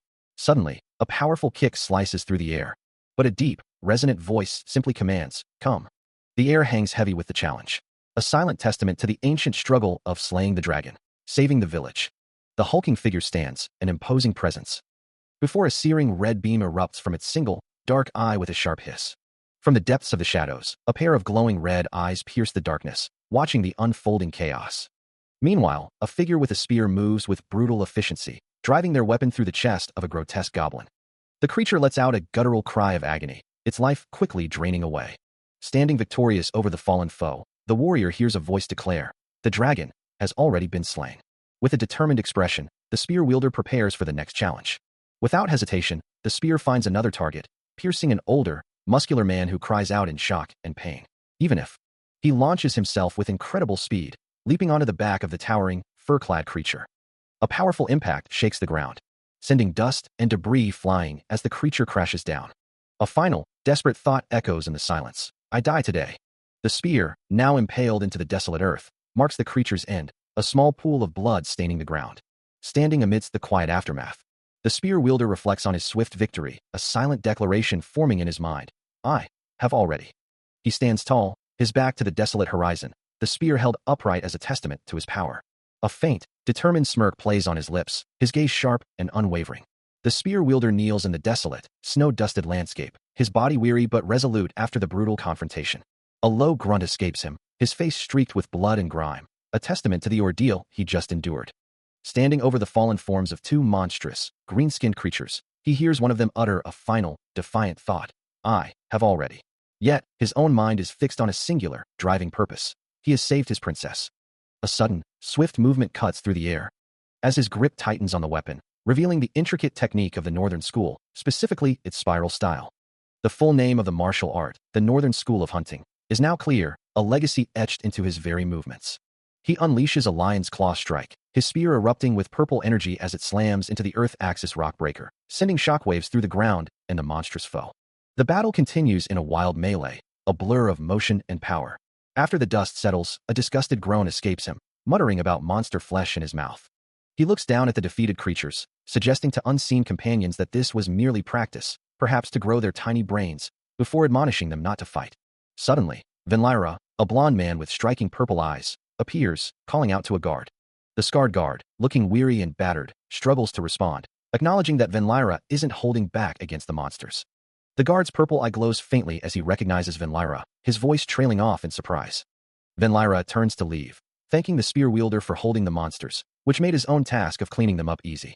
The scarred guard watches him go, noting that the villain's eradication seems complete, and commends Venlyra for performing his assigned duties well. A powerful, unseen force declares an end to the conflict, commanding the remaining enemies to rest. In the desolate aftermath, Venlyra sits calmly on a jagged rock, observing the defeated monster below, while Jinwoo, weary but resolute, rests on the ground, his dagger still clutched in hand. His yellow eyes burning with fierce determination, Jinwoo vows to eradicate every last one of them. Near the southwest wall of Livkit village, the battlefield had been reduced to rubble, and in the eyes of the guard, Mangil, truly shocking things unfolded. A man with a skull-like head was slashed by magic, while a woman laughed maniacally, as if she found the entire situation amusing.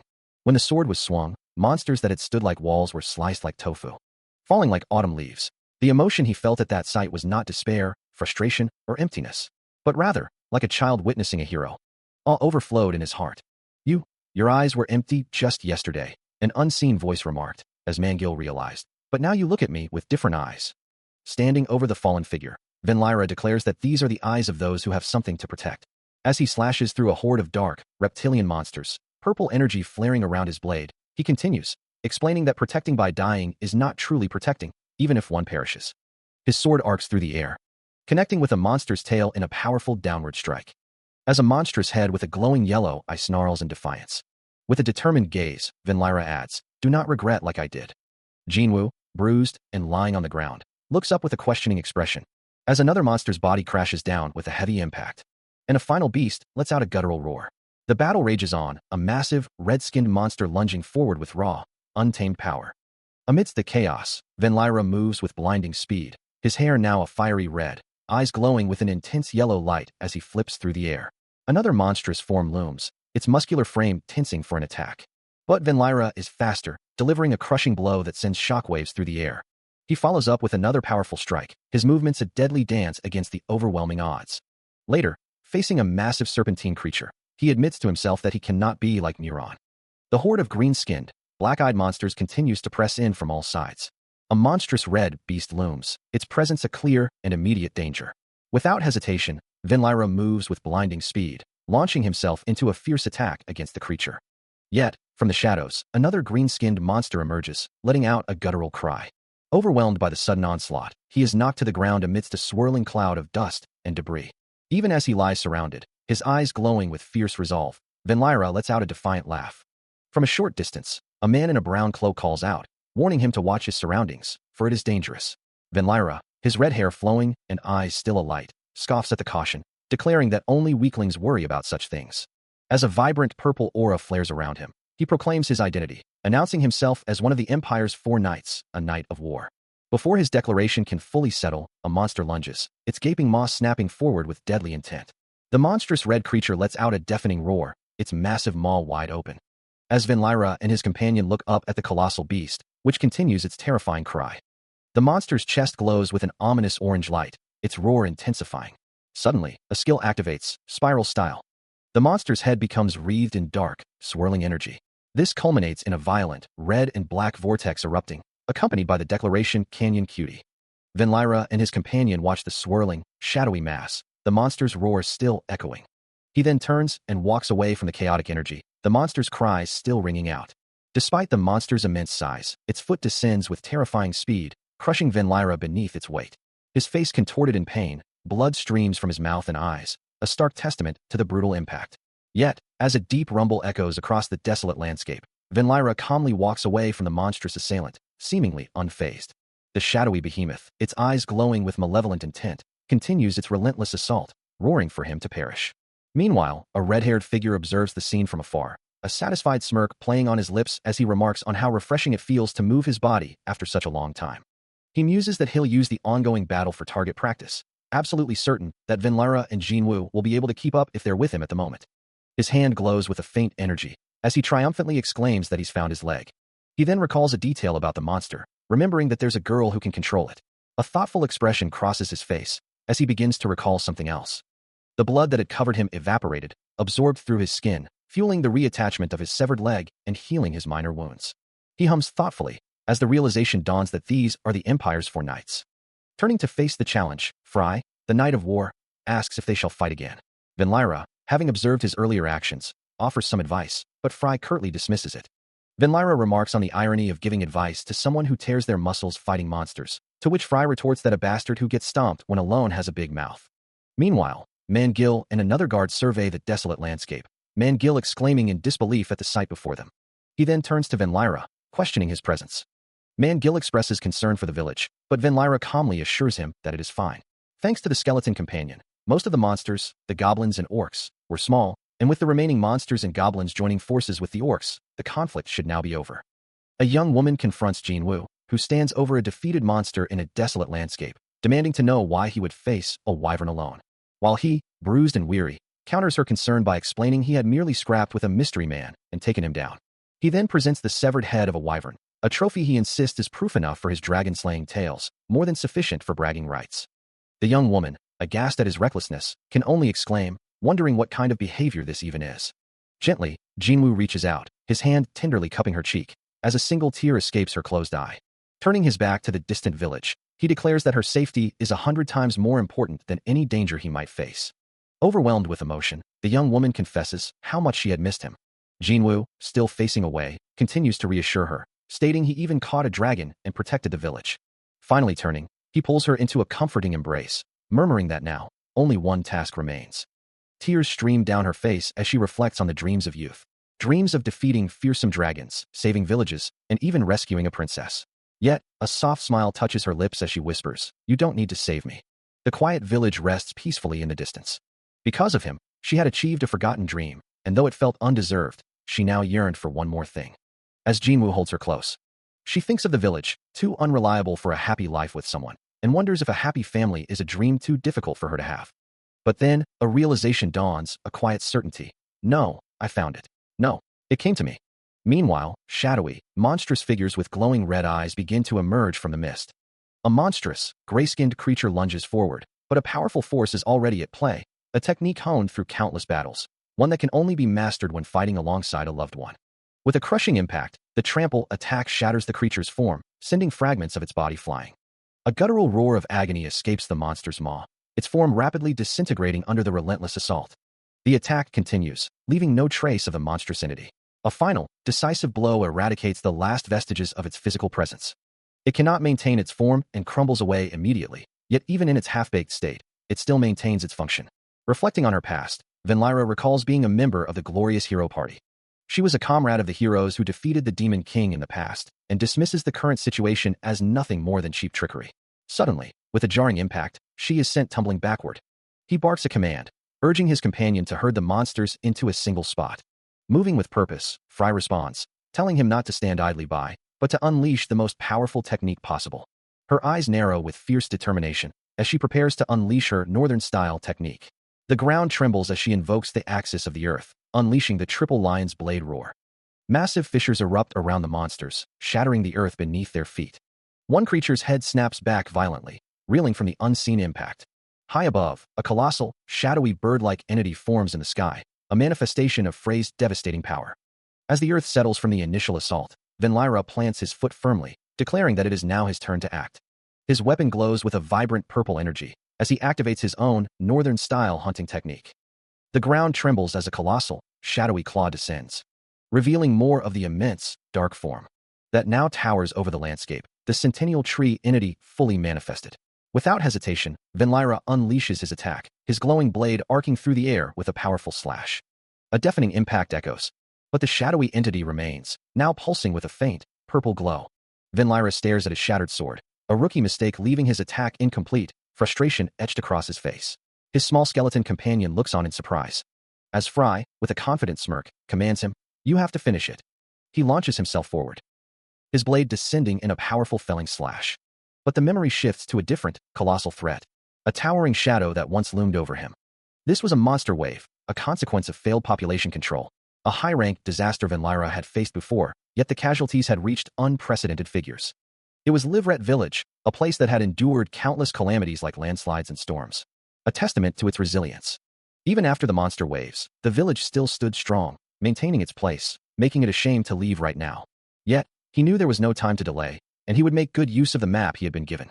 As he prepared to depart, a villager offered a final farewell, wishing him good luck and inviting him to call any time.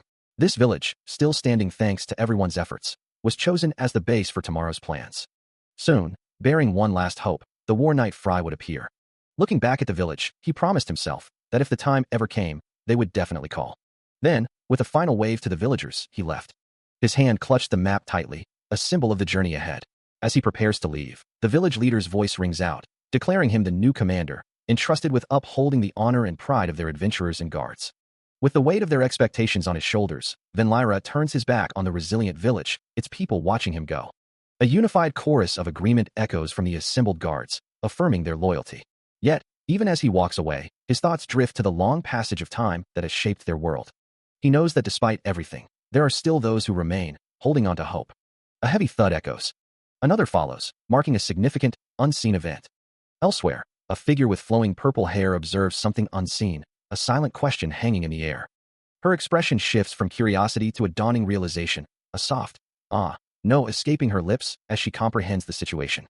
With her light purple hair flowing around her, Fry casually dismisses the situation, stating that it's nothing.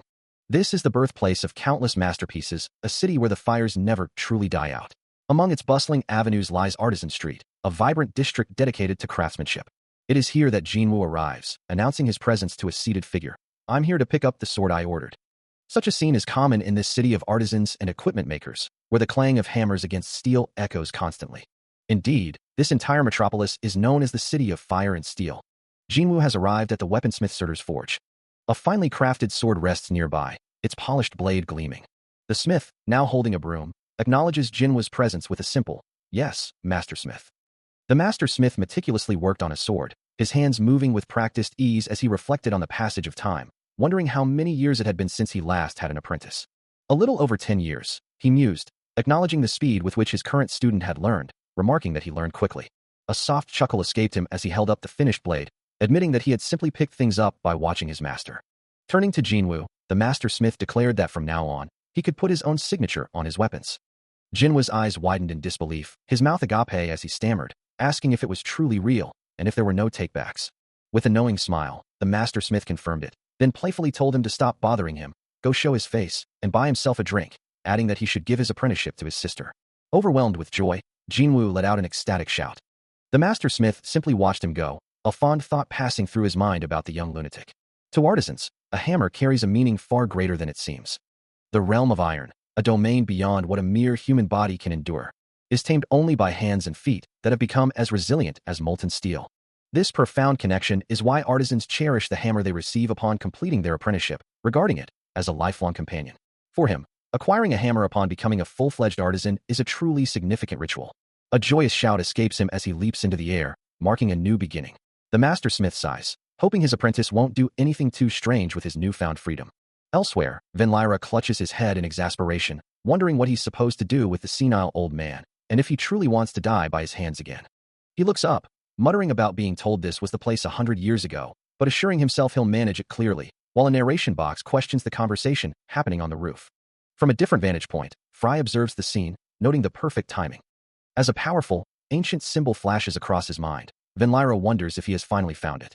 Asking himself, is this Searcher's Forge? A white-haired smith greets him and his two masked companions at the entrance, assuring them, "You've come to the right place. Come on in." Inside, surrounded by racks of gleaming weapons and armor, the smith explains his craft. If you're looking for equipment, just say the word. Long swords, two-handers, and even armor and shields. He gestures to a display of intricate plate armor. Our forge excels not only in weapons, but also in standard armor. The smith then turns to Venlyra, who holds a small, glowing purple object, and adds, "Usually, the forge is closed to outsiders, but you're all out at the moment, so I'll make an exception this time." Venlyra, holding the pulsating artifact, states simply, "I'll be direct." He presents the intensely glowing purple object. This, the purple energy radiating from it. He asks the smith, "Can you fix this?"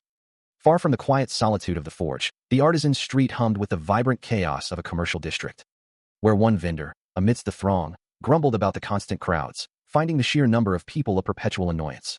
Still, he called out to passers-by, hawking his wares with practiced ease, proclaiming his pieces to be famed and exceptional. Meanwhile, within the master smith's forge, the air was thick with the scent of metal and sweat as he addressed his young apprentice, acknowledging the year of dedication the youth had shown. With a serious expression, the master smith then began to impart crucial wisdom, his gaze sharp and focused. Holding up a hammer, he emphasized the importance of careful selection, advising his student to always remember this lesson when choosing such a vital tool. He explained that a wooden handle could be repaired, but the balance of the hammer itself was paramount, warning that a heavy, ill-fitting tool would only strain the wrist before it even lifted. Mangil, a village sentry, looks down with a cynical expression, musing that the world isn't kind enough to spare the wallets of fools who spend their lives pounding iron. He considers the tools of the trade, from an engraved hammer to a slippered handle and pocket balances, each designed for specific tasks, yet none truly defining the craftsman. A smaller, older man looks up at him, startled, as Mangil continues, advising him to take a living scanning fellow and perhaps even try to make a living by turning his forehead into a sign.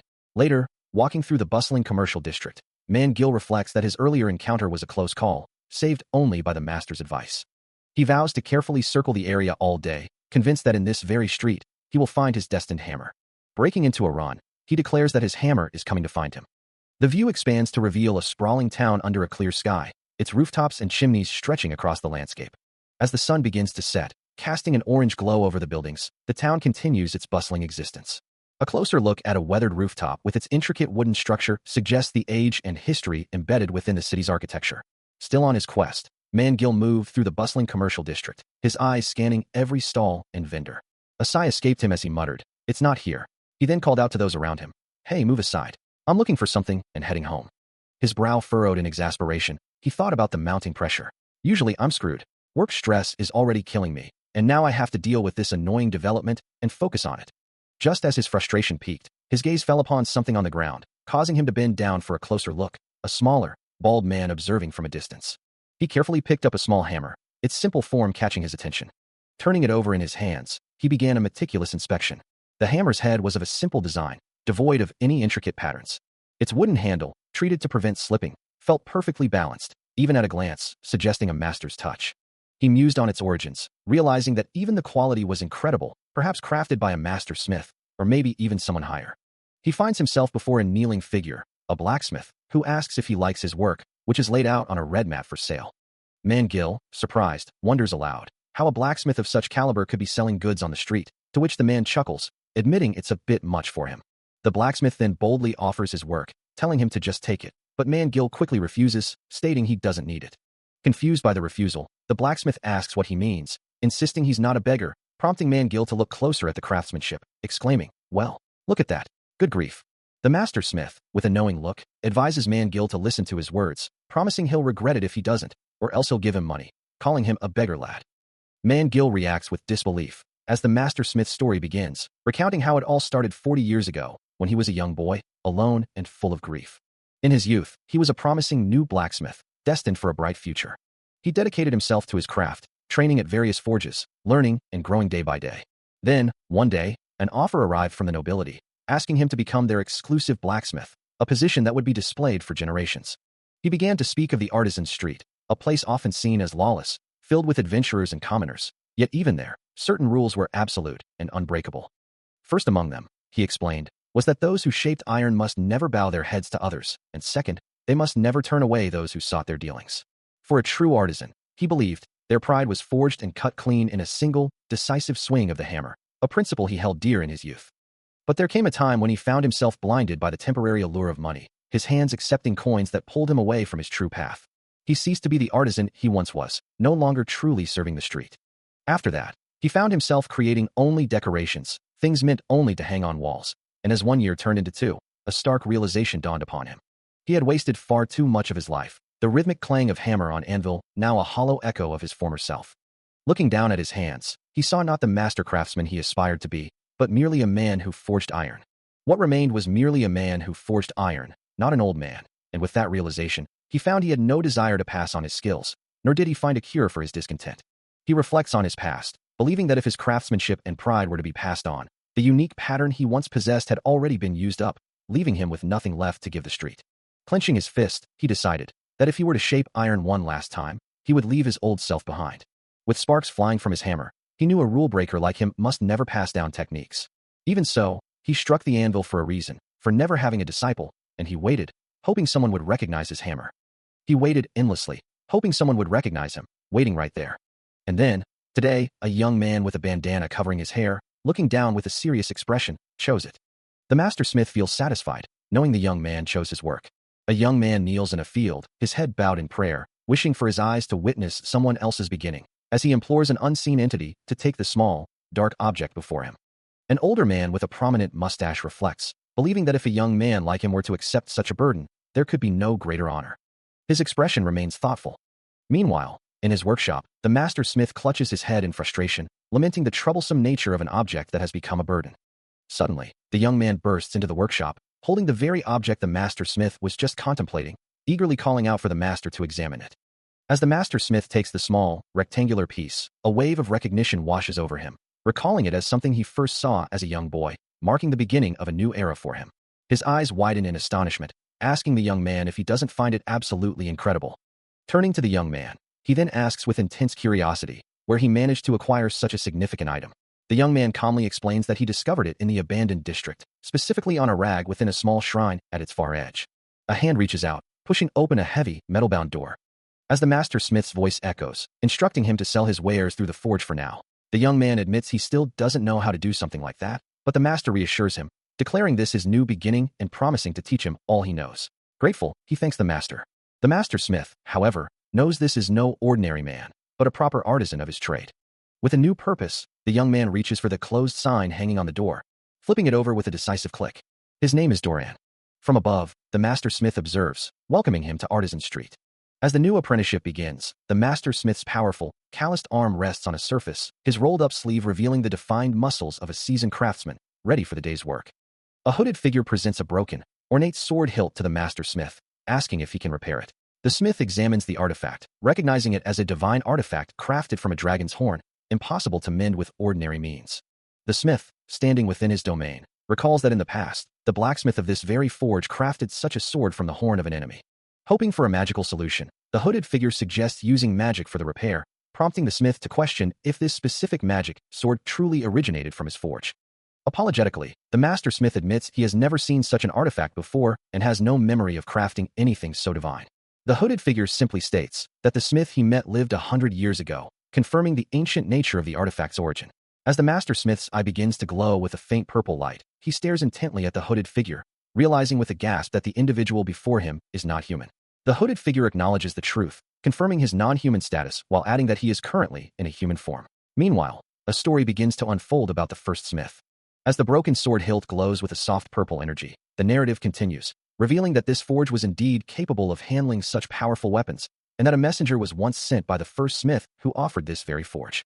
The master smith, his gaze distant, recalls forging a weapon for an ageless thief, a rogue who would surely benefit from such a powerful tool, believing he would eventually come to him. Turning his attention back to Venlyra, the smith declares that he is the one spoken of in that ancient tale, a claim Venlyra quietly confirms. He then admits that while he now believes Venlyra's story and appreciates his visit, The divine artifact he holds is something beyond his capabilities to repair. A fleeting vision of two men, one with fiery red hair and another with dark brown, dismisses the very idea of repairing such an item, calling it a complete waste of time. The master smith reiterates that the artifact is no ordinary weapon found on an artisan's street, its nature far beyond the reach of common swindlers. Venlyra, however, counters that the smith has already proven himself worthy of his predecessors, implying his skill is greater than he lets on. The broken divine artifact glows with a faint purple light, its intricate design hinting at its ancient power. A new path is suggested, one leading to someone who truly understands divine artifacts, someone who should be able to help Venlyra. The name of his forge is. A grand, fortified structure rises against the sky, its ancient stones hinting at centuries of history. Inside, a voice echoes, describing the place as the hearth where a god once passed. Venlyra, now within the hallowed halls, directs his companion to look here. He then shifts his gaze, urging them to look there. His red-haired companion, concerned, asks if his master is all right, but Venlyra simply replies that it feels like a room filled with the fumes from someone who ate 20 sweet potatoes. Continuing deeper into the ancient structure, Venlyra walks down a long, dimly lit hallway. As a glowing symbol appears on his palm, he apologizes, explaining that he was engaged in prayer just now. Standing in an archway, he then offers a warm invitation, asking someone to leave their luggage and come inside, promising to offer them something to drink.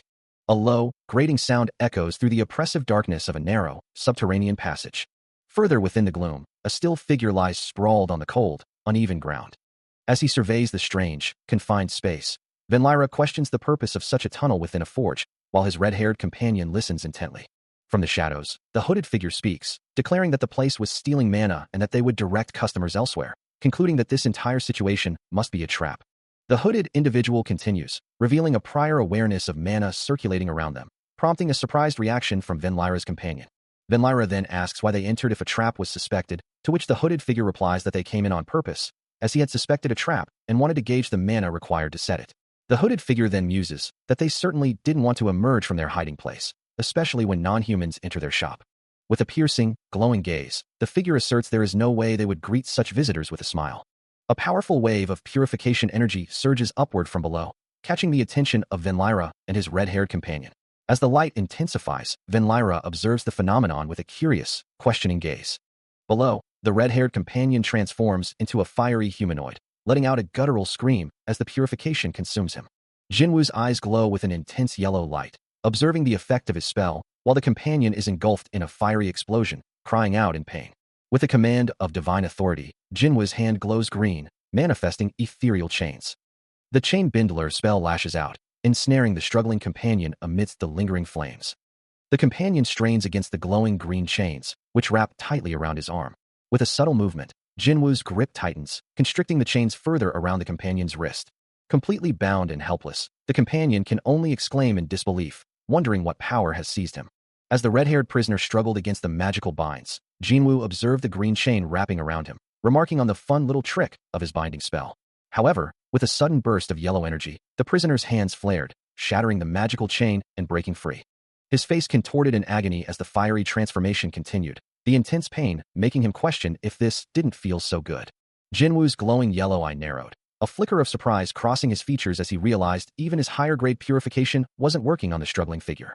Deciding he'd had enough, he unleashed a powerful force, sending the red-haired prisoner hurtling backward through the air.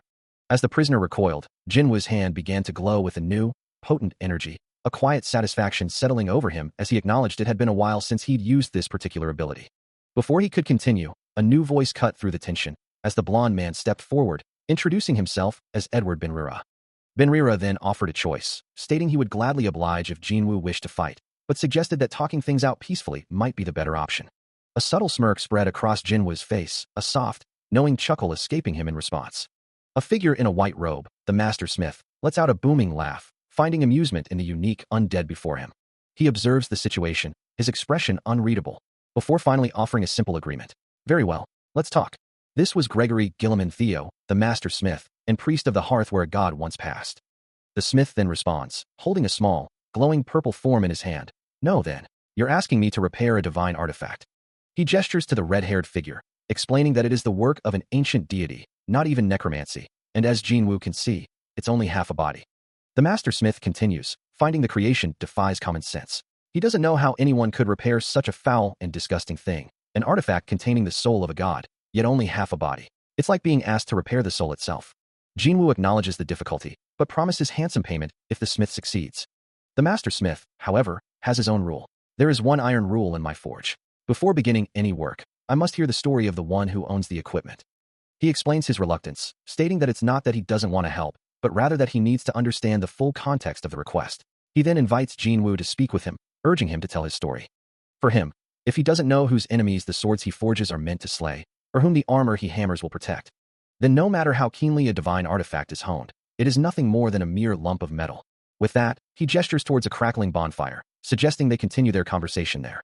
As they settle in, the smith muses on the nature of his forge, describing this place as both a cradle where gods are born and a sanctuary where they rest.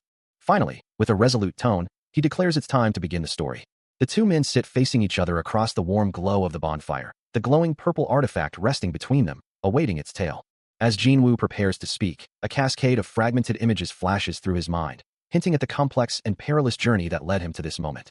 As Jinwoo begins to weave his tale, images of his past flash through his mind, recalling a colossal, defeated foe, its immense form sprawled across a desolate landscape. He remembers the fierce determination of Venlyra, her form crackling with vibrant blue energy, a powerful ally in a desperate moment. And the red-haired prisoner, confined within a cold, dark cell, his fate intertwined with Jinwoo's own. He relives the countless battles, his glowing blade cutting through monstrous threats, each memory a testament to his arduous journey. As Jinwoo continues, the master smith listens intently, a hero who has escaped reincarnation. It feels like stepping into a fairy tale. A wry chuckle escapes the master smith as he admits, this is the first time I'm hearing these stories. I never imagined so many things. His hands clasped in contemplation, the smith muses, there must have been no particular reason to say it. Yet, a flicker of doubt crosses his mind, for there are points that raise suspicion. His gaze sharpens, perhaps recalling a figure of immense power, the goddess of the sun, Sol.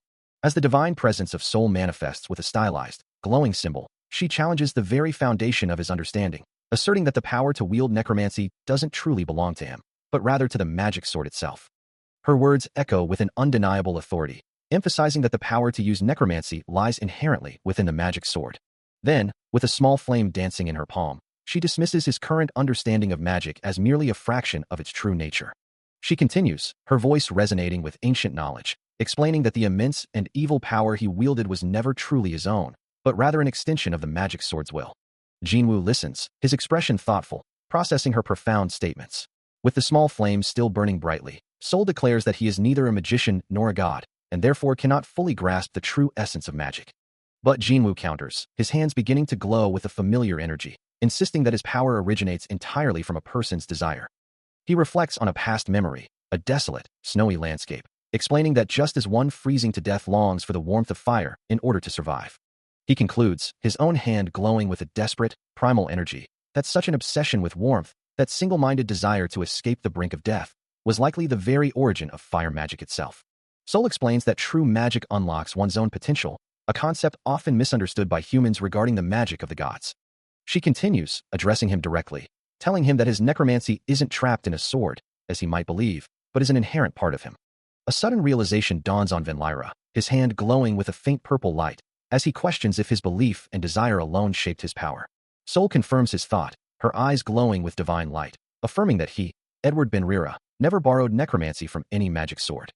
With a gesture of her hand, she describes the forbidden art of necromancy, awakening the dead to serve as soldiers and form an army of death. Her gaze piercing, Sol declares that this immense power is his own, commanding Edward Benrira to open his eyes to the truth. As if in response, a powerful purple aura erupts around him, his eyes glowing with an intense pink light. The revelation echoes in the air, proclaiming him to be the Demon King. The ancient chamber seems to hold its breath. Meanwhile, in a grand, empty hall, a shadowy figure with glowing eyes and a wide, toothy grin laments that they had completely miscalculated, believing their opponent was not supposed to be capable of such a feat. Despite the setback, they reassure themselves that there is still time to repair the damage, asserting, "This is something we should resolve quietly, on our end." Quietly. Their grin widens as they mock the idea of keeping it secret, knowing such a story would inevitably spread through the Emperor's ears.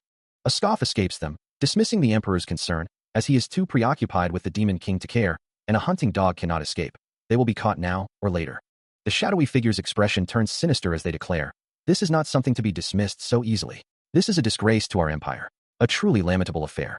Their voice rises in a furious crescendo, demanding, "We should skin her alive and scatter them in the prairies. We must show them the terror of our empire. What happens when one defies us? We must carve it into them. The punishment for defying the empire. A pale hand with long, sharp nails clutches a red flower, its petals beginning to fall. As the figure continues, we must show them absolute terror. The last petals drift from the flower as the voice concludes. We must show them the power that awaits those who stand against the empire. To the enemies of the empire. The scene shifts to reveal a young girl with dark hair, small horns, and glowing red eyes, a sinister smile playing on her lips, a formidable dragon-like creature looming behind her. A powerful, unseen force clenches a fist, radiating an intense purple energy that streaks across the dark expanse, proclaiming the absolute terror of death. The master smith, tending to his glowing forge, recounts a promise, stating that Theo had pledged to craft a weapon for him. Venlyra, cloaked and surprised, questions the statement, a hint of disbelief in his voice. The smith expresses his astonishment, having expected a different outcome, and wonders about the true extent of Venlyra's uniqueness, musing on how much more different he truly is. He elaborates on the exceptional skill of the individual in question, placing them among the very best, easily within the top 5 if one were to choose the most skilled. Meanwhile, an apprentice reflects on the stark difference between his own unthinking work and the caliber of someone truly remarkable, like the individual being discussed. He continues, noting that individuals of such talent rarely engage in mundane tasks or create anything at all. The master smith confirms this sentiment, adding that most local craftsmen are mere formalities, but this particular individual stands out as exceptionally strange, even among them. The master smith considers the nature of his craft, musing that while he may be called a blacksmith, he is, in truth, a peculiar one. He explains that truly skilled individuals, those who have learned the ancient common tongue and can hold a blade, rarely create anything. It is a truth, he states, that one can only truly grasp by spending time on the battlefields. For in this world, smiths and adventurers are inseparable partners. A finely crafted blade gleams, reflecting the light of the forge, a testament to the smith's skill and the adventurer's need. His apprentice, Rogue SSI, then adds her own perspective, stating that behind every adventurer, there were always blacksmiths.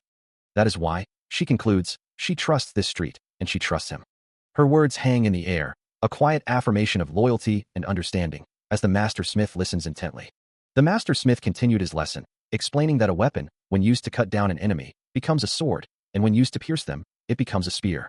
Rogue SSI listened intently, acknowledging that while the exact application of such a weapon might be unknown, she held an unwavering certainty that her master was no villain.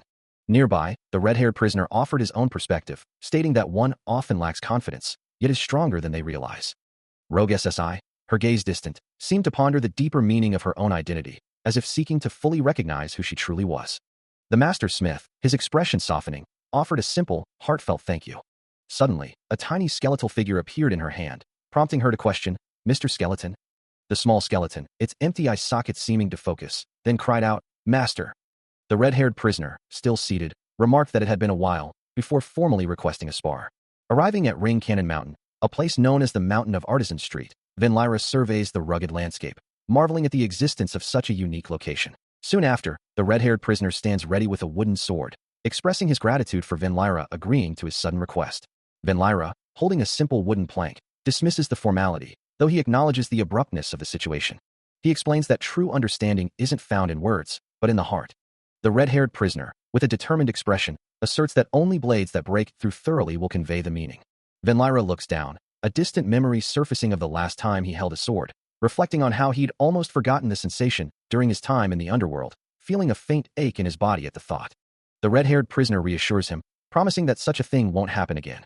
He then asks if they are truly alone, not wanting to be seen by anyone, before instructing Venlyra to prepare himself. Both men assume their stances, ready for the spar to begin. The red-haired prisoner lunges forward, wooden clubs blurring as he declares the spar has begun. His first strike connects with a sharp impact, sending a jolt through Venlyra. The red-haired man's burst speed is far greater than before, a fact Venlyra immediately registers. He recalls feeling this same intensity back in Libet village, but without his weapon, the situation feels far more precarious.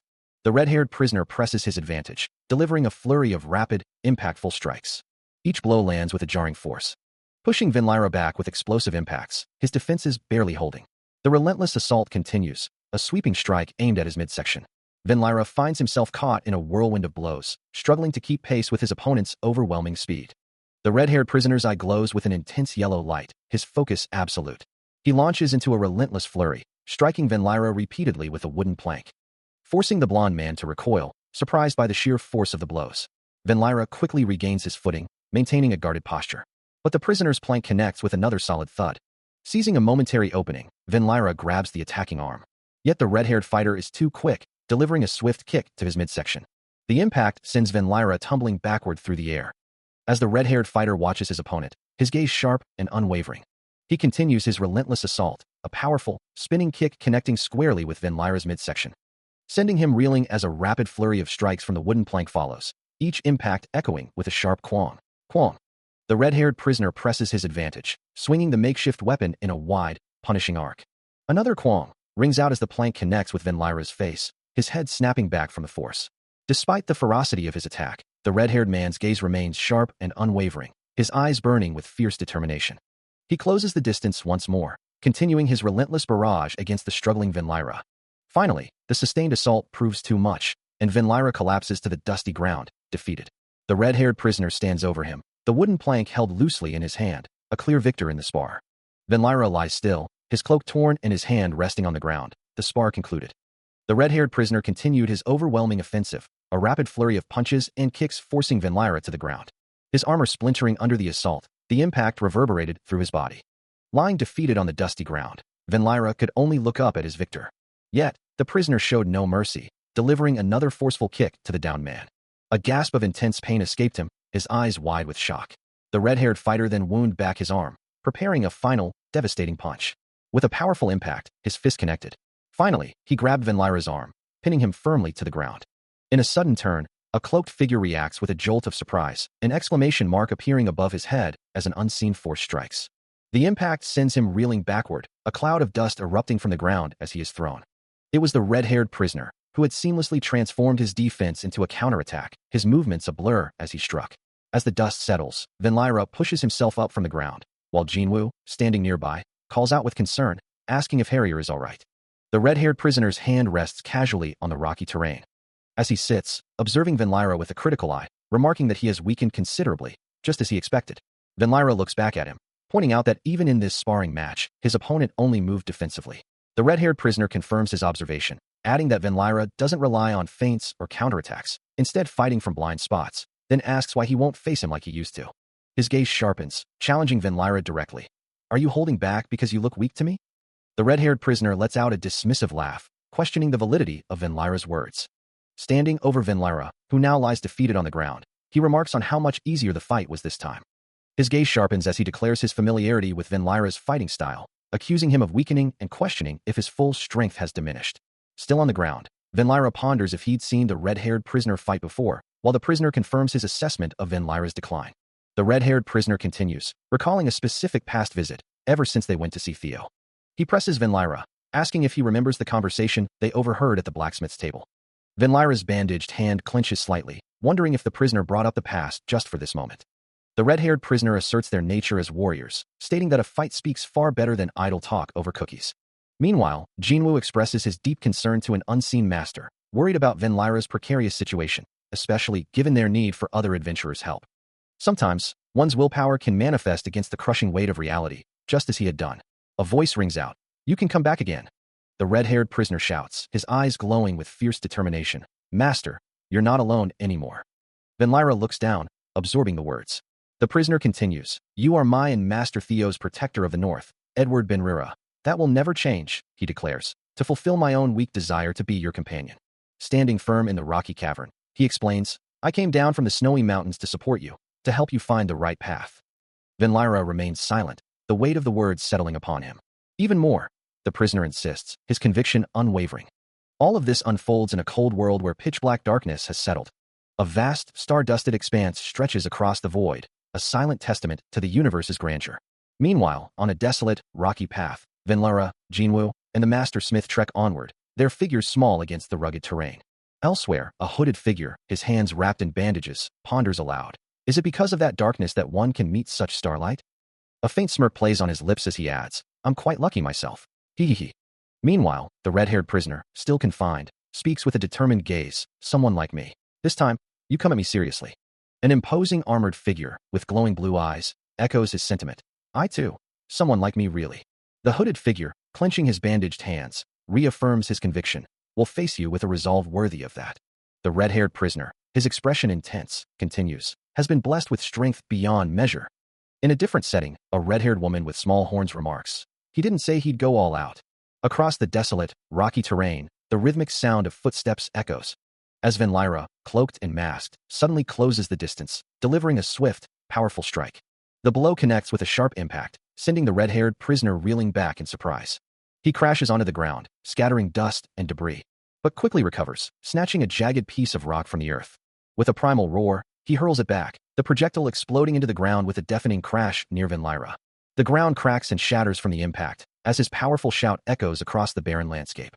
As the red-haired prisoner unleashes a flurry of blows, Van Lyra meets each strike with a practiced defense. The situation had completely shifted from just before, and the prisoner's expression hardens with fierce determination. Mr. Skeleton, however, had shifted from a defensive stance to an aggressive style, pushing the red-haired man without pause. While the younger man clearly possessed more power than before, he couldn't deal with a single counter. Van Lyra's attacks became a blur, a rapid succession of impacts against the prisoner. Each strike forced the red-haired man to recoil, his defenses crumbling under the relentless assault. A gloved hand flashes forward, intercepting or delivering another swift blow. Finally, Van Lyra's fist connects squarely with the prisoner's face, a powerful impact that sends his head snapping back. Still reeling from the previous strike, he lets out a pained grunt, stumbling backward across the rocky terrain. Yet, his resolve hardens, and he clenches his fists, preparing to retaliate.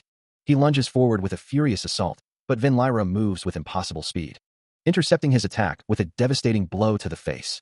A gauntlet fist connects with brutal force, followed by another, driving him back.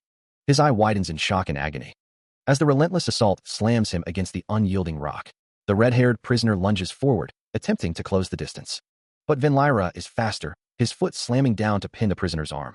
He looks down at the struggling figure, remarking on the wasted opportunity to strike instead of grappling. With a dismissive, "What a waste," Van Lyra seizes the prisoner by the head. He then hurls the red-haired man through the air, the prisoner flying with incredible force, slamming violently into the rock face. The impact leaves a spiderweb of cracks across the stone. From a vantage point, Master Smith observes, realizing the prisoner's true intent was not to be cornered, but to strike from that very position. He knew that to hold back an attack from Van Lyra would mean certain defeat, but the red-haired prisoner had a different plan, even as he lay in the newly formed crater, glowing with residual energy. The very ground around him erupted, shattering into countless fragments as the force of his impact or a sudden surge of power tore through the rock. From the swirling debris, an arm emerged, now encased in jagged rock, ready to strike. A blur of motion followed, closing the distance in an instant. The prisoner's rock-hard fist connected with brutal force, a powerful counterattack launched from the very heart of the destruction.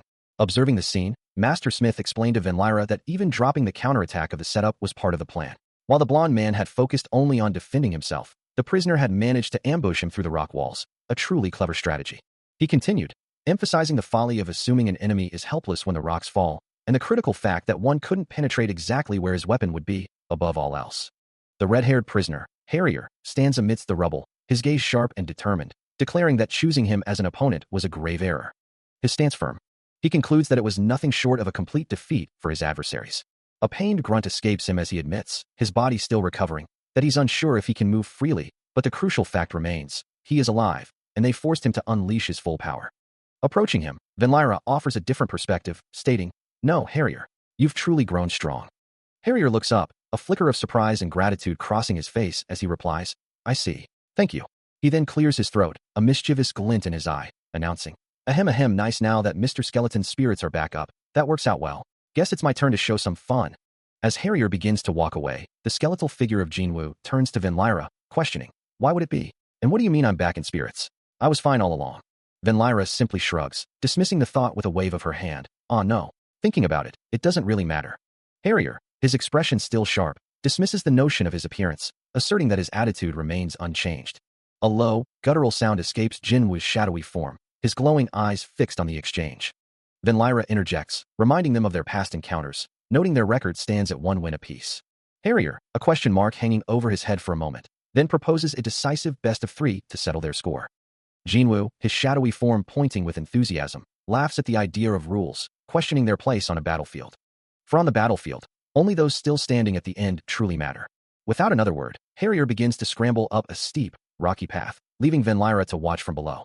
A look of alarm crosses Van Lyra's face as he calls out, pleading for both of them to stop. The path ahead is marked by ancient, weathered pillars, hinting at a forgotten structure. A violent explosion rips through the rocky landscape, sending a shower of debris into the air. Suddenly, a steel pillar-like projectile streaks through the air, forcing Van Lyra to recoil as it narrowly misses him. He questions the sudden attack, wondering aloud if a steel pillar had just flown in. Having heard the commotion and come to investigate, he stares down at the chaos, his voice laced with fury as he demands to know what the lunatics are doing. Floating above the devastation, he confronts the unseen perpetrators, questioning why they are destroying someone else's village. His eyes glowing a furious red, Vinlyra lets out a guttural scream, his anger reaching its peak. A sharp sting causes Vinlyra to wince, a small bandage adorning his nose. Looking down at him and the red-haired prisoner lying nearby, Master Smith asks if Harrier is all right, to which he replies that he is fine and not to worry. The Master Smith, however, remains unconvinced, advising Vinlyra to be mindful of his own strength, lest he accidentally kill someone with a normal lifespan. A memory flashes through Vinlyra's mind, of a blue-haired woman delivering a powerful kick. And the Master Smith muses aloud that the injury wasn't from Vinlyra's own strength, but rather from that blue-haired girl who slammed an iron pillar into him like a notorious hitman. A sigh escapes the Master Smith as Vinlyra, now sitting on the floor, asks for understanding, trying to wash away the guilt of breaking a bone he had no intention of harming. Standing now, Vinlyra asks if the unnamed woman is someone the Master Smith knows, who replies that he doesn't think there's anyone who doesn't know who she is. Later, at a bar, Vinlyra reflects that she's one of the top rankers mentioned earlier that day, but ultimately, she's just a blue-haired lady who wants to mooch coffee all the time. The Master Smith, having listened from behind, asks if it's unforgivable for him to come drink coffee at night, to which Vinlyra charmingly replies, how could it be unforgivable for such a beautiful lady to drink coffee? The quiet of the workshop hangs heavy in the air, the space momentarily empty. Soon, Master Smith breaks the silence, observing Vinlyra's presence, wondering why he has arrived so early. He explains that he was specifically requested by the Master, who had heard of his recent graduation from apprenticeship. Vinlyra, holding a mug, muses that beyond merely founding iron, there are many top rankers on the streets, suggesting that to become a respectable artisan, one must visit many places and gain experience. He then casually asks if they could simply steal what they need, prompting Master Smith to sharply tell him to read the room. Master Smith, looking annoyed, addresses the masked figure, Dorian, remarking that everything works out perfectly since he's so concerned, to which Dorian grumbles that he's only there for the good coffee and food. Changing the subject, Master Smith ponders his own research, recalling how long he'd been working on it and wondering if it's finally complete. He gazes at an intricate piece of metalwork, declaring it a masterpiece, an invention that will grant him his wish and his freedom. Later, the three are seen gathered at a lively bar, enjoying drinks and food amidst other patrons. Master Smith, still reeling from the implications of his invention, listens as Vinlyra mentions Hagen, a name he was told to forget. With a determined expression, he asserts that this is a promise, a partnership he cannot abandon, especially with Master Shihan's name involved. The tension in the air becomes palpable, the atmosphere growing heavy between them. An intense silence hangs, broken only by a sharp exhale from Master Smith, who then states that the work is almost finished. Vinlyra, ever the pragmatist, agrees to continue, but only if he receives a hefty remuneration later. The red-haired prisoner, Dorian, overhears Master Smith's reasoning and scoffs, questioning why he would speak of such things. Dorian reminds them that Artisan Street operates on logic and order, a place where skill is paramount, and even without rewards, one must have a reason to act, not become an outsider. He emphasizes that if one proves themselves with skill, Artisan Street cares about nothing else. He then reflects on Magana, a small-time criminal from Final Girl Street, wondering if that meant they were just a girl to him. They say it should have been the end for her, a weak child, scarred as if by iron, yet she was not swallowed by the darkness. Instead, her frail body caught up to her indomitable spirit, and the scarred little child began to transform. She became an outstanding artisan, a monster among monsters, as one must watch Magana's effort closely to understand. Her back, once a map of her suffering, now bore the marks of her relentless journey. This was Magana, also known as the Skull Messenger Lee, a figure forged in hardship. Far from such tales, the mid-slope of a mountain near Artisan Street was bathed in an ominous red light, a stark contrast to the verdant landscape below.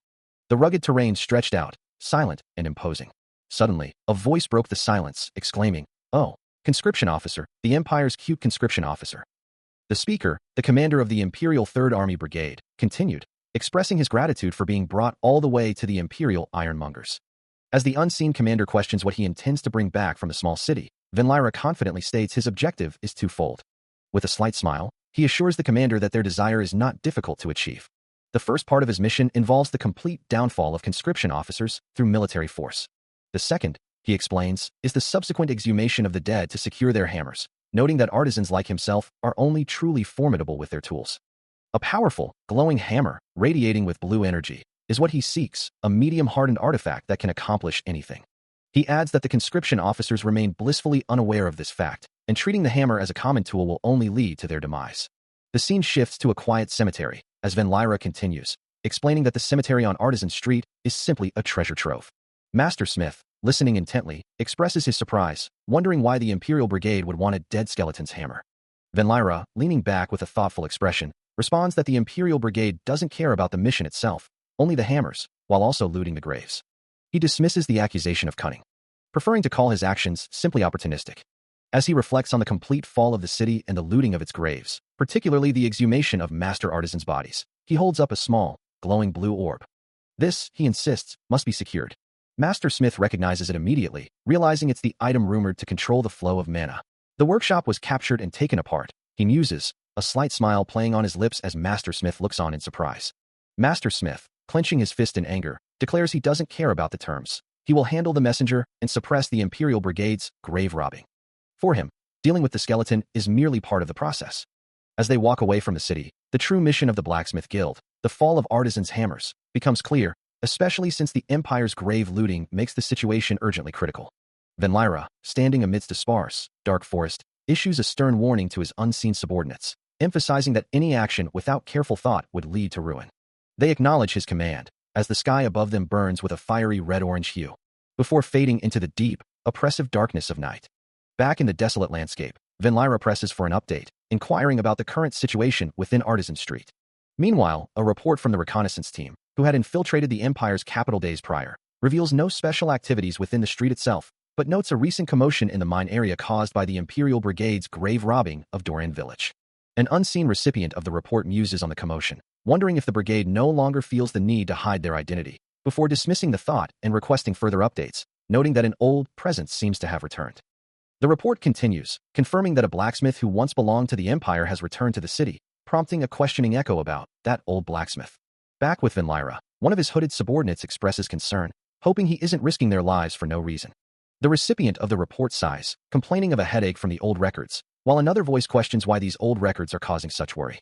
No, it's actually better this way. Since the Orith isn't a place for anything, staying long here isn't any good. We'll advance the plan, find the Orith, and get out as fast as possible. He continues, warning that if they stay too long, they'll turn into ash. As the soft click of a lock being picked echoes through the silence. Inside a dusty, abandoned shop, he commands his unseen companions to search every nook and cranny for a specific item. However, a purple-haired figure, an Imperial civil servant, observes from the shadows, noting that the shop has been closed for a long time. With eyes glowing an eerie blue, the civil servant steps forward, questioning why someone would break into such a deserted place. He explains that every item within is part of a valuable, unfinished collection, a place not meant for ordinary people. Van Lyra, now fully visible, responds with a hint of sarcasm, suggesting a misunderstanding with his dear Imperial civil servant. The civil servant, enraged by the casual address, insists he is merely doing his job and paying his taxes, before threatening Van Lyra and his companions with eternal experimentation in the Imperial laboratory. Van Lyra's eyes blaze crimson, dismissing the entire situation with a single, contemptuous word. Meanwhile, Jinwoo finds the escalating tension amusing, letting out a series of mocking laughs. The red glow around Van Lyra intensifies as he issues a chilling command, his voice devoid of mercy.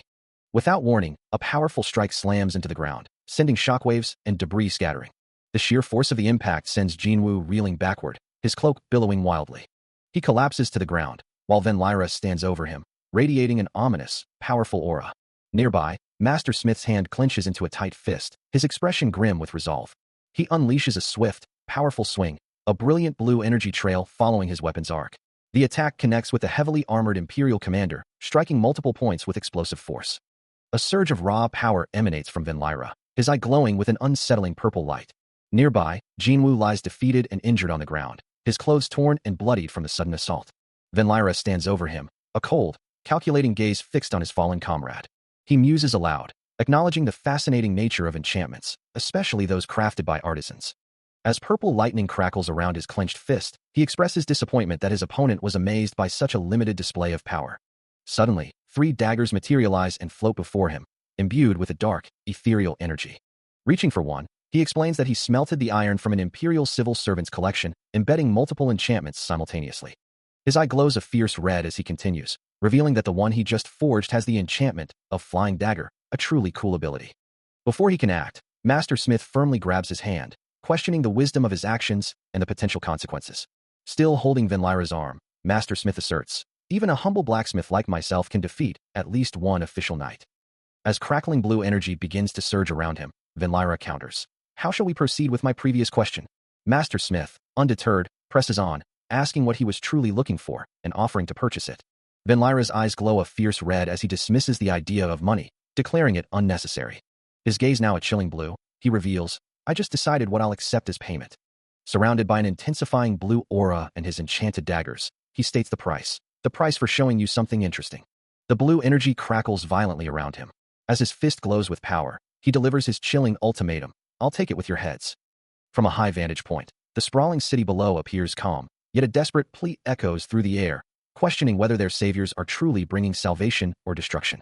Meanwhile, within a confined space, a figure radiating a cool blue aura dismisses their opponent, warning them not to grow arrogant over a mere lucky strike from a human. The blue-hued combatant vows to cripple the other for their insolent words, only to be met with a skeptical, almost mocking, challenge regarding their ability to do so. A white-haired individual with piercing red eyes retorts, suggesting their attacker should focus on keeping their own eyes open first. In response, another white-haired figure, this one with intense blue eyes, snarls a harsh insult, their patience clearly at an end. With a guttural roar, the blue-eyed combatant lunges forward, intent on ending the confrontation decisively. His hand crackles with raw, blue lightning, gathering power for a devastating strike. He unleashes a volley of glowing blue energy spheres, sending them hurtling towards his opponent. The red-eyed individual braces for impact, their body tensing in a desperate attempt to defend against the incoming assault. A cloaked figure, surrounded by crackling blue energy blades, launches an assault, declaring his intent to handle the situation for Lady Rivera and prove himself a true hero. However, a white-haired mage, accompanied by a smaller figure, merely scoffs, acknowledging the attacker's interesting tricks but dismissing them as insufficient to achieve victory. He continues to taunt, having heard rumors of the opponent's abilities. Suddenly, a scarred hand, clad in a green sleeve, manifests a small, contained flame, issuing a chilling warning that overconfidence leads to death. The small flame erupts into a colossal, roaring inferno, taking the form of a monstrous beast as it surges forward. The fiery beast's eye glows with intense power, its gaze fixed on the target. The cloaked figure, still wielding his blue energy blades, is utterly engulfed and overwhelmed by the raging inferno. Despite the immense power displayed, the white-haired mage, now on the ground, casually dismisses the attack as merely lukewarm fire. The blacksmith, his scarred hand prominent, challenges the mage, questioning his ability to truly catch such flames. A white-haired mage, his face contorted in a sneer, questions the potency of the previous attack, steam rising around him. Looking down with a dismissive smirk, he declares that such a weak flame could never truly affect him, while a gray-cloaked swordsman stands ready beside him. His red eyes glowing with an ominous light, the mage warns that their opponent is about to be captured. Without hesitation, the gray-cloaked swordsman lunges forward, his blade drawn and ready to strike. A confident smirk plays on his lips, certain of his impending success. His sword glows with a fierce blue energy as he swings, aiming for his unseen target. But his attack is met with an immediate counter, a pink hexagonal barrier erupting and shattering around him, deflecting the blow. Watching the unexpected defense, the white-haired mage clenches his fist, his red eyes narrowing as he ponders the nature of his opponent's enchanted weapons, wondering if they possess a defensive type. The gray-cloaked swordsman is then violently repelled, sent flying backward by multiple blue energy projectiles. Venlyra glances back, a subtle shift in her posture indicating a new strategy. With a swift motion, she sends a blade arcing through the air, which embeds itself point down into the ground. She observes the scene, noting that her opponent is throwing them by hand, confirming they are not magic tools. Another blade, named Dipper, follows the first, streaking towards its target. This time, the blade, Dropner, finds its mark, striking with immense force. The monster recoils from the blow, its face contorted in pain as the impact ripples across its form. A surge of raw energy erupts from the point of impact, blasting outwards in a violent burst. Having closed the distance, Venlyra lands gracefully, her movements fluid and precise.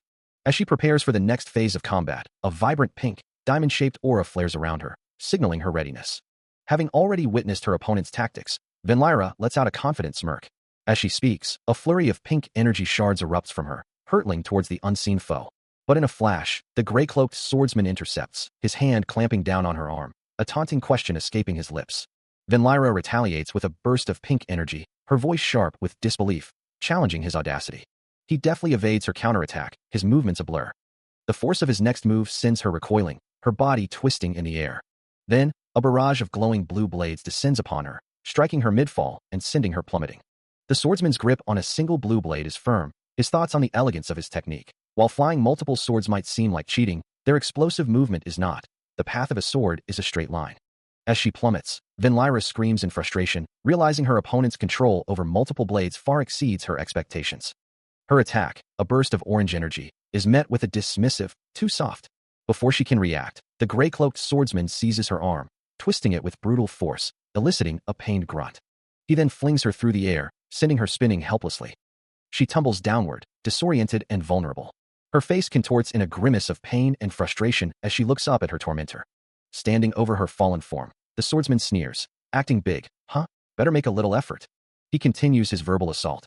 "I told you it, sobbing there on night. Sigh, just, you cooey little bitch." His eyes glow with a dark intensity as he muses, "You're nothing but someone who hits iron, and yet." Clenching his fist, he vows, "I'll make sure you never crawl back up." His face bruised and battered, Lyra curses under his breath, the sting of defeat still fresh. To be brought down by a mere villager, the quality of Imperial Knights had truly fallen. It was embarrassing, he thinks, as a village guard stands over his prone form. The guard should have been easily handled. He couldn't even get through the gate quietly. But then, a flicker of defiance crosses his face as he holds up a glowing blue item, declaring, "Here, sure. Who cares if we failed the mission? We secured the item. So the mission is a success." Meanwhile, from a building in the village, a vibrant blue energy begins to pulse outwards. His eyes narrow with intense fury as he mutters, "That damn bitch." The blue energy continues to erupt from the village, spreading its influence, interfering until the very end. His hand clenches into a tight fist, a silent testament to his simmering rage. A hand reaches desperately towards a crumbling ceiling as a voice warns, "You barbaros, don't look down."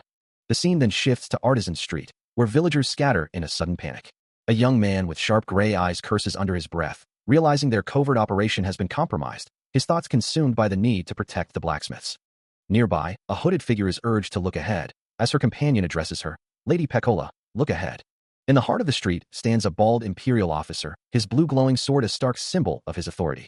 An older man, identified as a former Imperial workshop master, stares in utter disbelief at the unfolding scene. His face contorts into a scream of outrage, recognizing the situation for what it truly is, a forced requisition. The booming voice of an Imperial conscription officer invades Artisan Street, causing Lady Pecola to clench her fist in frustration, lamenting the officer's perpetually loud presence. A gray-haired mage, with distinctly pointed ears, watches the unfolding chaos, acknowledging the Imperial officer's power. He confirms his understanding, his cloaked form remaining partially obscured. Meanwhile, the Imperial officer stands ready, his blue glowing sword held firmly, a symbol of his authority. The mage, however, is not intimidated, summoning a flurry of ethereal blades that swirl around him with a resonant thump. From his vantage point, Lyra questions the mage's ability to handle a knight, his expression thoughtful. The Imperial officer, facing the mage, admits his own limitations, but declares his unwavering resolve to protect the street from defilement. The mage recognizes the officer, recalling his past as a successful Imperial figure, now seemingly nostalgic for a different path. The officer confirms his former success, but reveals the heavy cost, losing everything and being demoted to a mere blacksmith. The mage, however, remains unconvinced, accusing the officer of using his filthy ambition to justify defiling the very place he claims to belong. This is Artisan Street, a place renowned for its proud masterpieces, where the world's finest craftspeople gather. But the peace is shattered by an Imperial officer, his glowing blue sword held high, as he bellows that this is no place for a commoner to cause a ruckus, demanding they get lost and disappear, daring to speak to him. From the shadows, whispers question the commotion, wondering if it's a forced requisition by the Imperial army. High above, the mage headmaster overhears the trouble at Morgana's workshop, musing if they are already conscripting. He acknowledges making it difficult for them to capture the old man, knowing the artisan needs to escape quickly. Below, the officer's voice cuts through the air, declaring he was going to spare someone for old time's sake, but now commands them to just kill him. With a sharp, decisive yes, the mage headmaster springs into action, launching the officer into the air with a powerful, unseen force. The officer, still clutching his glowing blue sword, hangs suspended, his face contorted in a snarl of fury. The mage headmaster's blade gleams, a silent testament to the swift, brutal force he wields. He stands over the Imperial officer, who lies broken on the ground, his sword still raised, the air thick with the officer's pained cries. Blood drips from the blade, a stark crimson against the pale stone. The headmaster grips the officer by his collar, lifting him slightly as he coughs up more blood, his body racked with pain. As the confrontation unfolds in the plaza, a voice rings out, urging everyone to gather and witness the spectacle. The officer, barely clinging to life, struggles to speak, questioning if this humiliation is truly worth it for a single old man. With his last breaths, he confesses to entrusting his wish to a certain young man, declaring he has no regrets. The headmaster looks down with cold disdain, uttering a final, dismissive insult to the dying officer. Among the gathering crowd, the master smith steps forward, his voice booming, a defiant declaration that this is Artisan Street, a place of their own. The mage headmaster declares that the arrival of an imperial conscription officer means Artisan Street will soon be claimed by imperial forces. And if they simply sit idly by, the current state of the old man will become their future. Coughing, the former workshop master struggles to speak, insisting that the fierce walls they built will protect the street. But the headmaster's resolve is absolute, and a brutal impact sends blood spraying. His eye glows with fierce determination as he thinks only of this street. A surge of blue magical energy erupts from his hand, leaving the imperial officer's body broken and bleeding on the ground, his life fading. With his last breath, the officer whispers, "Please protect it." Last night, the imperial army launched a forceful invasion of Artisan Street. This was no ordinary assault, but a small, elite infiltration team of 10, spearheaded by an imperial conscription officer. However, the infiltration team was quickly discovered, thanks to Megania's resistance and the shrewd advice of an old man. During the ensuing struggle, 5 knights were killed and 2 were captured, though the conscription officer and 2 others ultimately vanished through the south gate. Out of the 30 guards on duty, 17 died, and 7 were seriously injured. Meanwhile, the master smith continues his work, his brow furrowed in thought. A grim expression settles on his face, reflecting the heavy toll of the recent invasion. This marks the initial encounter with Arun Megania. Arun Megania lies still, her body bandaged and her eyes closed, completely unconscious. Her state is the grim reality the master smith faces as he listens to the full account of the previous night's events. The Elder Council of Artisan Street has convened, with him seated at the head of the table, while the former workshop master stands, addressing the gathered members. The weight of their decision hangs heavy in the air, as the time to act has finally arrived. The former workshop master warns them, his voice grave. The master smith, his expression hardened, acknowledges the danger, knowing he has made himself a prime target for the Empire's wrath. The former workshop master chuckles, dismissing the idea as self-centered. His thoughts drift back in time, to events that unfolded several years prior. Only a few years ago, Artisan Street was a stark contrast to its current state, languishing under the Empire's oppressive rule, rife with corruption. That was, until a singular figure emerged, changing everything. Garencia Yuta, a woman with fiery red hair, was that catalyst. She single-handedly dismantled the Empire's hold, transforming the city into an independent district and forcing them to return the mana to the artisans. Even with this newfound freedom, the Empire remained a looming threat, merely awaiting an opportune moment to invade, and he asserts that the current situation is simply the inevitable trigger. However, that chance never truly materialized, leaving them with a stark choice: fight back or face utter defeat. He questions the validity of such a question now, emphasizing that the last wall is their final, desperate stand. He continues, warning that if they proceed, it will be an all-out war with the Empire, urging everyone to remain calm and decide together, as their opponent is dangerous and they need more time. Then Lyra interjects, "I'm sorry, but..." A hooded figure, Jinwoo, speaks from a dark, ambiguous space, stating that they are already late. He reveals that as a result of interrogating the prisoners, they learned the Imperial army had already begun moving in the nearby mountains, continuing that the continent has already become a battlefield, and there is no path to escape. He adds that it's the same for them, as the Empire will feel no mercy. To protect their comrades, they must fight, striking back against those who threaten their friends. The continent has already become a battlefield because of the Empire. His voice echoes through the workshop, challenging the artisans, asking if they would simply ignore the plight of their proud brethren. He insists that they must fight, not merely to strike down the Empire, but to protect their comrades, his words underscored by the stark image of a skeletal hand clutching a skull. The cloaked figure continues, repeating his challenge to the proud artisans, his presence a silent question among the shelves of their craft. He then asks if the citizens who perished last night would want them to remain silent, his skull mask a grim reminder of the cost of inaction. And would those clinging to life in the medical tents wish for the street to kneel in submission? His gaze sweeps over the assembled, demanding an answer. A bandaged fist clenches in defiance, the silent answer clear: not a chance. A red-haired woman steps forward, her voice ringing out, urging them not to stay silent or compromise, demanding to know how much more abuse they will endure. She implores the artisans to shout until their voices give out, her conviction unwavering as she stands beside the cloaked figure and the determined adventurer. The bandaged fist clenches once more, a solemn vow echoing through the air: he will be their sword. With a powerful voice echoing through the assembly, Jinwoo calls out to the gathered artisans, his glowing yellow eyes burning with conviction as he declares their unified purpose, while Lyra stands by his side, a silent testament to their shared resolve. He continues to rally them, urging them to rise against the oppressive Empire. The former workshop master, his face etched with defiance, proclaims his willingness to fight to the death, a sentiment echoed by Garencia Yuta, who declares her body is already half dead from their suffering. Observing the fervent reactions, the mage headmaster acknowledges the collective agreement. His hand rests thoughtfully, a silent moment of contemplation before action. Turning towards a massive structure, he issues a critical command, instructing everyone to move to their designated positions. From this moment forward, the entire district begins to mobilize. A distant, muffled sound echoes through the district, a faint "oh" carried on the wind.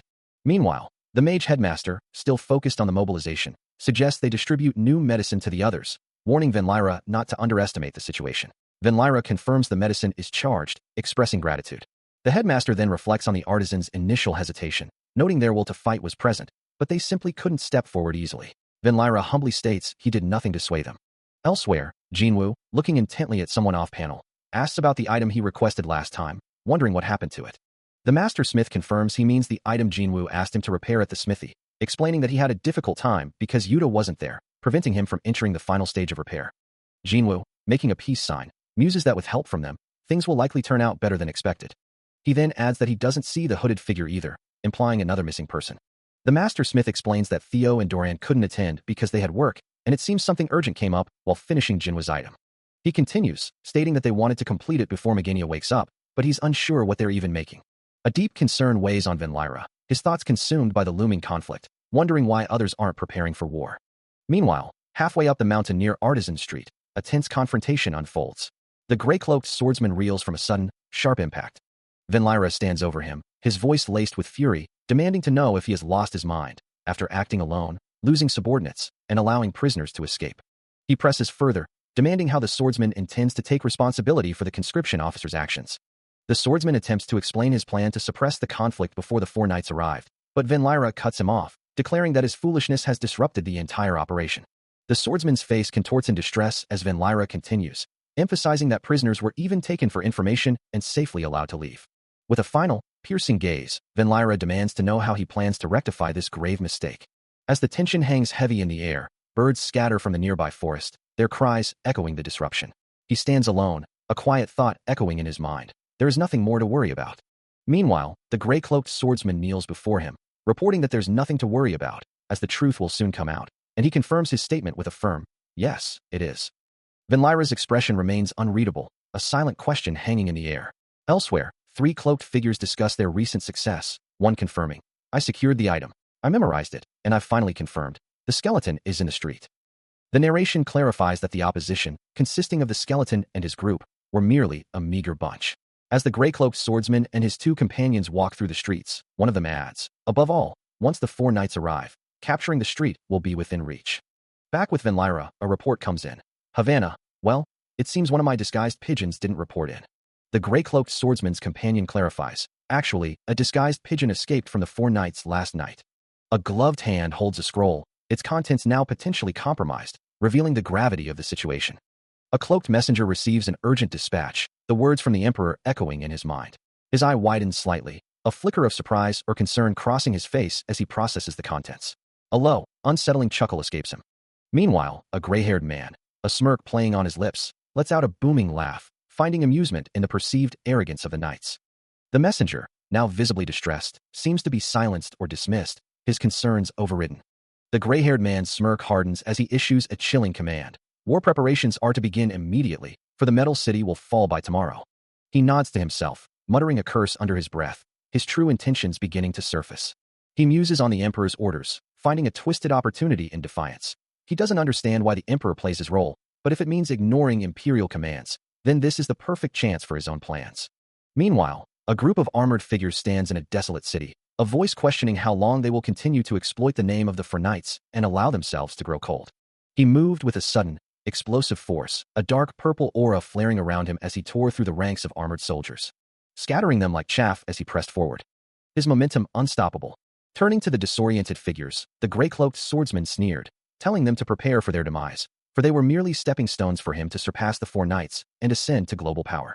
Overlooking a vast expanse, he envisioned his future, proclaiming that the world would remember this as his greatest achievement. The stage, he mused, was set for him. It had been prepared. A vast, open landscape stretches under a clear blue sky, the tranquility suddenly broken by a distant, rumbling sound. Soon, the source of the disturbance becomes clear, as armored cavalry and infantry emerge, marching with a heavy, rhythmic beat. Their horses strain with the effort, their mouths baring teeth and foaming as they push forward. The full scale of the approaching army is revealed, a formidable host of soldiers on foot and mounted warriors. From a hidden vantage point, Vinlyra observes the enemy, noting the 60 cavalrymen and 300 infantry, a total of 400 including those in ambush. He holds a glowing orb, its surface reflecting the enemy's formation, and a quiet thought echoes that according to captured knights, there should barely be 300 at most. A frown deepens on his face, the discrepancy in numbers a stark contrast to the intelligence received, making him question the wisdom of moving forward without fully understanding the enemy's true strength. Yet, with a city sprawling behind him, he resolves to proceed as planned, confident in their intelligence and knowing that any delay would only complicate the situation further. A quiet confidence settles over him, as he considers Fry, certain that she will not fail. As the white-haired mage looks down, he instructs, "Harrier, look down for a moment." Standing amidst towering industrial structures, the mage observes the landscape with a subordinate. He then gestures, giving precise instructions to the kneeling figure. Hey, move a bit more to the left and align the formation here." Turning to a cloaked skull-like figure, the mage seeks confirmation. "This thing won't work properly, right?" The skull figure retorts, "Of course. What kind of person do you think this is?" Below them, a sprawling town stretches out, its rooftops a patchwork of lives. The red-haired Harrier, his scarred face thoughtful, simply affirms, "Yes." The skull messenger continues, observing the distant settlement. "Wherever you go, people will always live better than others. They spend their whole lives, and sometimes they share those moments with others." As the view shifts to another bustling town, the skull's voice echoes, "Daily life will crumble, and more people than that will die." Finally, the white-haired mage turns back to Harrier. "Harrier, there is one last thing I want to confirm with you." The headmaster observes the distant landscape, reflecting on how different this situation feels compared to their past struggles at the northern mountain range. He acknowledges that while Smith might have disagreed, their extermination is likely one of the Empire's primary objectives. Harrier listens, his expression grim, understanding that they are now fighting the Empire by simply existing, dragging innocent lives into their conflict. The headmaster turns to him, questioning if they should have left the village earlier, and if this difficult choice is truly the right one they won't regret. He then directly asks Harrier what he believes the right answer is. Harrier looks away, admitting it is a difficult question. His mind flashes back to the headmaster and Magana, to the words of the White God, and to his own past as a warrior, recalling how he once fought with the sword of the White God, and how he had to protect his family. With a sharp, decisive sound, he clenches his fist. He then asks if they truly believe the Empire has nothing to do with their current predicament, and asserts that he doesn't believe there's such a thing as being caught up in this. It's their own fight. He knows that both the Empire and the Church are preparing for conflict, but he stands ready, acknowledging their enemies are too strong, yet he and his allies are right here, ready to face them. A figure in a gray cloak watches over the town, acknowledging the fierce resolve. Footfalls echo on the cobblestones. Today, he declares, they have assembled to claim their rightful rights against the oppressive Empire. Among the crowd, an armored man questions if they took up arms only to die, but another firmly rejects the notion. The gray-cloaked swordsman ponders if this last wall is merely a place to be cornered. An elder's face fills with conviction, proclaiming that today, they will fight for their tomorrow. His voice raw with conviction, the former workshop master continues to rally the townsfolk, declaring that what the enemy cannot cross is their spirit and the very ground they stand upon in this street. His eyes burn with fierce determination as he proclaims, "They are the proud, best artisans of the continent, members of Artisan Street." The crowd roars in agreement, fists raised, ready to fight for their street and to protect the things they hold dear. Meanwhile, from a vantage point overlooking the town, the gray-cloaked swordsman senses a vibration, noting that they are making the first move. Distant figures, shadowy and numerous, begin to advance across the plains. He watches them approach, a quiet good escaping him as he wonders if everyone is truly ready. The townsfolk erupt in a unified roar, their voices echoing with newfound resolve. Meanwhile, a powerful magic begins to stir within the heart of the city as the quaint artisan street prepares for the coming storm. Green energy pulses outward, a shimmering barrier forming around the district, a final, desperate will to protect their home. At its epicenter, a lone figure stands, the ground beneath him thrumming with power. As Vinlyra channels the raw magic, an orange orb glowing intensely in his hand, the green energy swirling around him. His eyes blaze with a fierce, golden light as he completes the activation, the defense now fully online. But the enemy is already upon them, cavalry charging forward, their numbers vast, and their intent clear. One of the advancing soldiers questions the sudden surge of power, wondering about the sound that just erupted. Among their ranks, monstrous figures loom, armored and ready for war. A thunderous roar echoes across the plains as the enemy cavalry charges, their battle cries filling the air. Leading the charge, a formidable rider barks orders to his troops, mocking the town's defenses as mere traps incapable of stopping their advance. Before them, a sturdy defensive wall stands as the town's last visible barrier. But with a violent impact, it shatters, sending debris flying as the enemy breaches the perimeter. Deep beneath the town, massive gears begin to grind and turn, the intricate machinery of the artisan's street defense system whirring to life. From a rooftop overlooking the chaos, the former workshop master watches the breach, a grim satisfaction settling on his face as he mutters, "Great." He then turns, his voice booming with urgency, commanding everyone to take their positions. Dropping to one knee, the master presses his hand onto a glowing mechanism embedded in the floor, activating a crucial part of the defense. Beside him, another artisan follows suit, both working in unison to bring the full power of the artisan street to bear. As the intricate defense system of the artisan street roared to life, massive gears began to turn, sparking with raw energy. High above, on the defensive wall, the mage headmaster, the gray-cloaked swordsman, and Venlara watched the spectacle unfold below. Meanwhile, an enemy knight, clad in purple armor, rode forward, unaware of the mechanical fury about to be unleashed. From the wall, a voice exclaimed, wondering aloud, "What on earth is that?" As another questioned, "Just what did you build?" The view shifted to an aerial perspective, revealing the sprawling town below, now a stage for the activated defenses. The purple-armored knight, still mounted, could only utter a single, frustrated curse as the defenses began to take effect. One of the towering structures of the artisan street, now visibly active, loomed against the clear blue sky. The knight, no longer on horseback, lay sprawled on the ground, a victim of the sudden, overwhelming force. Despite his predicament, he still raged, cursing, "Don't fuck with me. You damn meatheads." The former workshop master explains that the magic cannons require mana to operate, and with the remaining cause, they can fire them. He continues, reminding his listeners that this is a place where the artisans have lived for the past 1,000 years. From atop the city wall, the mage headmaster defiantly proclaims, it is their sole prerogative to never bow their heads again. Below, the armored knight on horseback scoffs, questioning the utility of a high wall against his might. He offers a grim ultimatum, promising to spare their lives if they surrender now. The headmaster retorts, mocking the knight's assumption that they would simply stand there and open the gate. With a look of annoyance, the knight warns that this defiance won't last as long as they think. War, when waged correctly, will be over in an instant. A cloaked figure moves through a desolate, burnt landscape. A confident smirk playing on their lips, eyes glowing with a fierce, red light. For hours before the operation begins, the red-haired commander questions, "You want me to enter the enemy camp alone?" Sitting casually on a bed, he continues, "You've been monitoring this whole time. Why don't you just go and kill all of a sudden?" He muses, "I have enough ability to live, but if the Imperial army is destroyed, I'll be in front of the Emperor." Pointing to a strategic map, he explains, "Number 1, you can't break the forces deployed around the barrier." He continues, "It's to prevent any unforeseen circumstances and a long war. That's why we need a checkmate." The commander concludes, "You have a good strategy, but it won't have much trouble around the war." With the command to attack the enemy commander on the mountain ridge, and the war depending on his speed, Fry receives his urgent orders. He acknowledges the gravity of the situation, a silent exclamation escaping him. Moving swiftly, he quickly locates the enemy commander's headquarters, a sprawling camp nestled amidst the terrain. Yet, a sense of unease washes over him, a quiet no forming in his mind. He questions the unusual silence for such a large force, wondering if it's a trap, and an awful smell hangs heavy in the air, further unsettling him. Meanwhile, intelligence gathered from interrogating captured knights reveals crucial details, with 3 key pieces of information coming to light.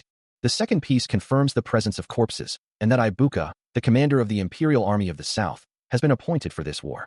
A scarred man processes the first piece of information, his thoughts turning to Fry. Back in the forest, Fry is startled by a sudden presence, exclaiming in surprise and demanding to know who is there. She questions her current predicament, wondering why she has been sent to the heart of a war zone, only to find herself hiding. Drawing her blade, she continues, "In a place like this." Her gaze falls upon a hidden crevice, confirming her suspicion. Someone is indeed hiding. From the darkness, a single, malevolent red eye opens, its gaze piercing. Meanwhile, in a different location, 2 men receive an urgent report. Additional information has been obtained from the interrogation of the captured knights. One of them reacts with disbelief. "What?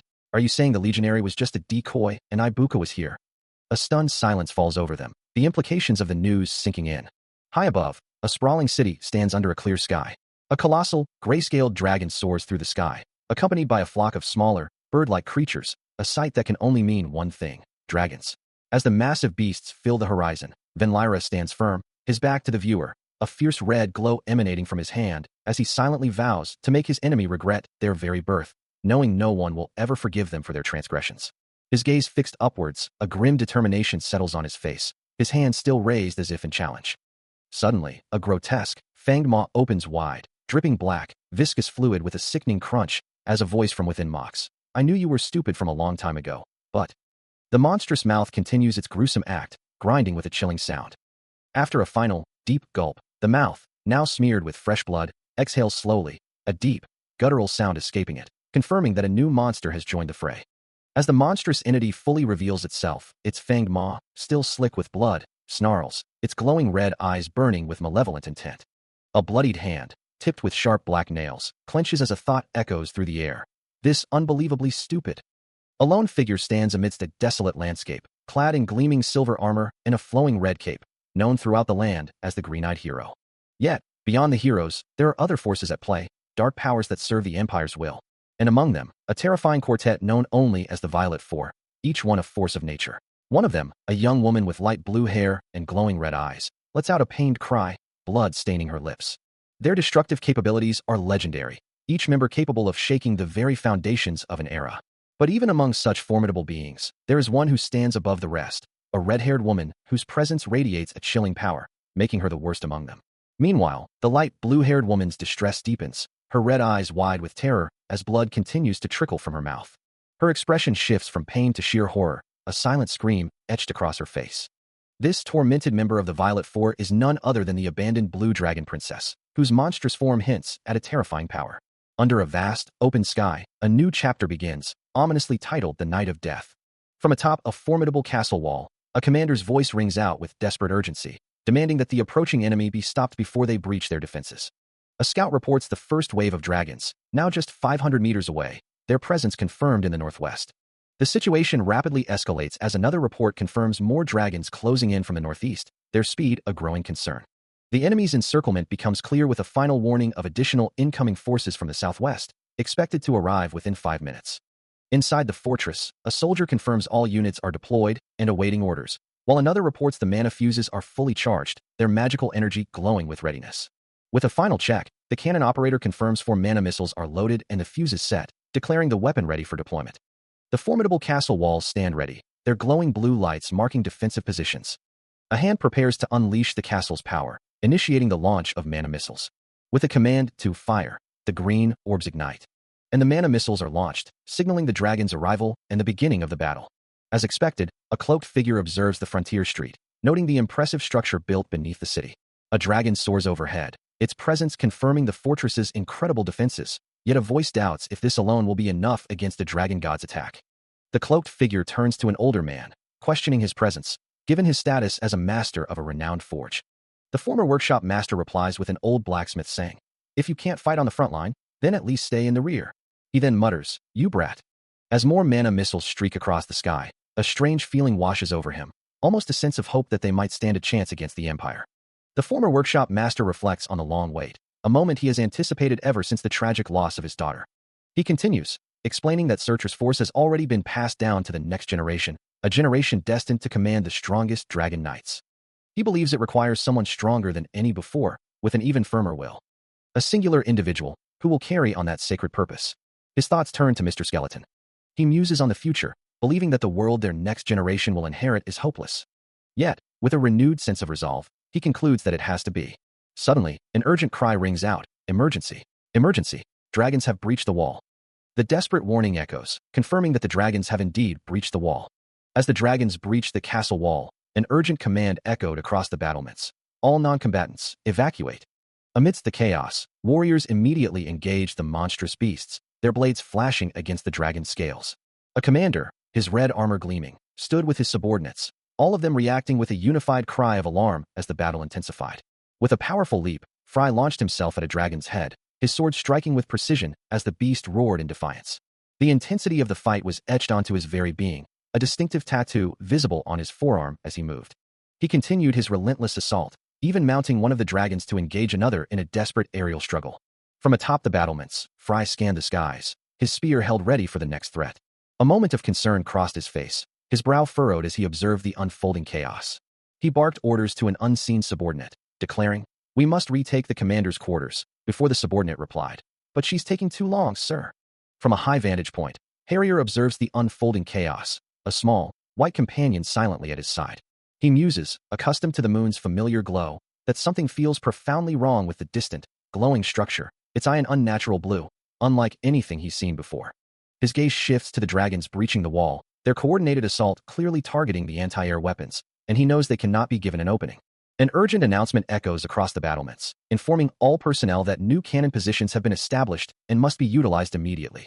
As he holds a communication device, his companion questions if he intends to use Harrier, offering to pull their own weight in the fight. Looking up at the dragons swarming the sky, he considers who else could possibly hunt them down. He clarifies his stance, assuring his companion that his concern isn't about their capabilities, but rather the fundamental principle that on the battlefield, victory comes from doing what one does best.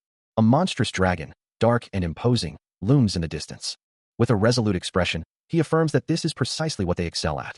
Harrier, his face marked with a fresh bandage and a scar over his eye, gazes forward with a resolute expression. As he turns to leave, a companion's voice calls out, pleading, "Please come back safely." Meanwhile, the dragon assault on the castle intensifies, massive winged beasts descending from the sky towards the ancient walls. Harrier's calm response echoes a promise of his return. Of course, more dragons swarm the skies, their numbers growing as they converge on the castle. With devastating force, they slam into the stone battlements, shattering sections of the wall and sending debris raining down. A dark, explosive projectile then rips through the already damaged fortifications, creating a blinding flash and a gaping hole in the defenses. A moment of silent contemplation passes. Then, enveloped in a swirling, dark purple aura, Harrier's eyes glow with fierce determination as he declares, "All right, let's play." A colossal dragon's eye, gleaming with predatory intent, fixes its gaze forward, a silent challenge hanging in the air. Its immense head, partially obscured, hints at the sheer scale of the beast. But then, a spray of blood erupts around the dragon's eye, a testament to a sudden, brutal strike. Elsewhere, the abandoned blue dragon princess watches, her red eyes wide with a mixture of shock and dawning comprehension. A serpentine dragon-like creature recoils violently, its long neck snapping back from an unseen impact. The cloaked swordsman, Harrier, moves with lethal grace, his blade a blur as more blood sprays from his latest strike. Beside the princess, the red-haired villainess nods slowly, a grim understanding passing between them. But the tide turns abruptly as a powerful, unseen force slams into him. He plummets through the dense forest canopy, a violent explosion erupting in the sky above him. Still plummeting through the air, Venlyra's mind races, grappling with the overwhelming force that struck him. He had believed all threats were neutralized, but this new power, this unfamiliar sensation, proves him wrong. Meanwhile, a red-skinned mage watches from below, her eyes wide with a sudden realization, muttering that there shouldn't be any familiars left. A smirk plays on her lips as she addresses an unseen presence, declaring that her opponent has only just begun to grasp the truth, but every single guess they've made is completely off the mark. Her eyes blaze with a fierce, purple glow, channeling a spirit smile and eternal focus into her next move. With a deafening roar, a massive explosion erupts in the forest, a dragon sput tearing through the trees. The red-skinned mage, now on the ground, looks up with a startled expression, clearly surprised by the outcome. High above, a dark, ominous sphere floats silently, as the mage below begins to speak again. She holds a sword, a confident smirk returning to her face, musing about the power the prideful dragon princess is about to wield. The dark sphere hovers directly over the blue-haired princess, who once felt such shame for these very ashes. A small, gray-skinned figure with large, pointed ears observes the scene, questioning if the target is still in shock, then suggests it's the perfect moment for action, as Fry, the Knight of War, looks down with a stern expression, labeling the taunter a lunatic. The gray-skinned figure continues to provoke, describing someone who destroys themselves by using uncontrolled power, a magical technique, before challenging Fry directly, daring her to act with a snarling "if you can." Fry lets out a booming laugh, a white aura flaring around her as she retorts, "You think I can't?" and plunges headfirst towards the taunting figure, a vibrant red aura trailing behind her as she descends with incredible speed. High above the distant landscape, the ominous dark sphere remains suspended in the sky. The gray-skinned figure watches Frey's accelerating descent, its mouth agape and teeth bared in a mixture of surprise and anticipation. As Fry, the Knight of War, continues her rapid, rotational plunge, executing a technique known as originally spiral, that forces her body into extreme rotational motion, leaving a blue energy trail in her wake. Fry, the Knight of War, descends, a signature no one could ever forget, her very name making devils tremble, yet she has taken upon herself the burden of others' despair. To prevent further tragedy, she has moved to a new region, but the pain remains, her body healing while the agony persists. A manic laugh escapes her as she plunges headfirst, a dark aura trailing behind her. Even as her flesh tears and bones threaten to shatter, she ignores the agony, pushing herself beyond all limits into outright self-destruction. The spiral-style technique is complete, her form a blur of rotational energy. An internal voice urges her to rotate her hips more, to disregard the shattering of her bones. More, she demands, her eyes glowing with fierce resolve, as the small, gray-skinned figure below observes, "Haha, you're insane." Her inverted face is a mask of grim determination. Completion alone, she knows, is not enough. Her glowing eye narrows, fixed on a singular, deadly purpose, to kill her target. With a fierce glare, Fry dismisses the gray-skinned observer, her voice sharp as she declares her intent to kill a king. A soft, almost imperceptible sound escapes the air. As Frey's body begins to tear itself apart, blood splattering as she falls, the immense power of her technique ravaging her form. From the periphery, a figure wreathed in purple energy reaches out, a quiet apology escaping their lips. The gray-skinned observer watches the unfolding devastation, their expression a mix of disbelief and concern. Despite the agony, Frey's bloodshot eye remains fixed, burning with an unyielding resolve. A sharp crack echoes, signaling the final stage of her technique. The devastating spiral style is fully unleashed, culminating in the earth-shattering attack known as Heaven's Axis, Heaven and Earth Split, a torrent of green and white energy tearing through everything in its path. As the Knight of War endures the brutal cost of her spiral style, blood erupts from her body, yet a voice within her screams. "You crazy bitch! Is death the only emotion that drives her?" A chilling, guttural laugh escapes her lips. She is Fry, one of the Empire's 10 knights, the Knight of War, and even amidst the carnage, a disturbing smile plays on her face. Her madness consumes her as she taunts. "It's fun. Let's laugh our heads off, Barrow Knight." Her face contorted in a primal scream. This is her madness. This is what war is truly supposed to be. The Knight of War, Fry, cuts down her enemies with relentless attacks, regenerating her wounds by devouring the fallen. Using her unmatched strength and speed, she attacks again, a mad, almost invincible ability. Yet, even with such power, she endures pain at the brink of death. This madness alone, with her glowing eyes and sharpened teeth, defines the Knight of War. With a fierce cry, she continues her relentless assault. But suddenly, she is sent hurtling through the air, an unseen voice taunting. "Ha! Your blood-sucking is sweet. What, got diabetes or something? You really think that can be devoured?" From a distance, Magana looks up, observing the dramatic fall. A low tch escapes the mysterious figure, his hand crackling with dark energy. Meanwhile, Magana watches from a distance, the defeated Knight of War, Fry, lying broken amidst the rubble, wondering if Fry had attacked herself, finding it impossible. The mysterious figure, blood staining his face, muses aloud, questioning if Frey's self-inflicted wound was a desperate attempt to regenerate. For Frey's body only regenerates when she is at the very brink of death, not from normal injuries. The mysterious figure observes, his hand glowing with power, noting that Frey's abilities seem different now, either a new power or a change in her existing one. A cruel smile spreads across his bloodied face, sharp fangs glinting, as he declares the fight to be fun as hell. He dismisses the reason for her change, stating that it ultimately doesn't matter. Standing over the devastation, the mysterious figure finds the current situation simply too enjoyable. His eyes glow with an eerie purple light, a predatory grin revealing his fangs, as he expresses a dark desire to drink Frey's blood one more time. Still defiant, Fry retorts that the other knights are no different from her. A smirk playing on his lips, the unnamed antagonist mocks her, asking if she's been living with such fantasies. He continues his taunts, suggesting that if her kind is so weak, she should use her wits instead of wasting her life on stupid delusion. Fry, her face contorted in anger, reminds him that she's been covered in his blood once again. The antagonist, covering his mouth with a hand, simply finds her words arrogant. His head tilts back, eyes glowing purple through his fingers, as if savoring a dark thought. Fry lunges forward, vowing to crush him for good, but he intercepts her, his glowing purple eyes fixed on her as he grabs her arm. A wave of revulsion washes over her, a guttural sound escaping her throat as she recoils from his touch. He opens his mouth wide, consuming a mass of dark, flowing tendrils, his expression one of disturbing satisfaction. The antagonist's massive, clawed hand, wreathed in dark energy, tightens around the hilt of his blade. As the red-haired woman recoils in surprise, his fang maw stretches into a cruel grin, promising, "I swear you'll die." The ring on his finger glints, a stark contrast to the dark, sharp claws that extend from his hand. Overwhelmed by a surge of dark, swirling power, she stumbles, falling to the ground. Then scrambles to her feet, fleeing from the encroaching shadows. Yet, even in retreat, the red-haired woman's own fangs flash in a defiant smirk, taunting, "Looks like you're trying hard not to bleed anymore." The antagonist merely scoffs, his grip firm on his sword. "But I don't even need to use spiral style for these measly ashes." And with that, she vanishes in a blur of speed, leaving only dust in her wake. A sudden, unseen force makes the red-haired villain recoil in surprise. As her defensive barrier is instantly blocked by encroaching shadows, she cries out, realizing her efforts are futile.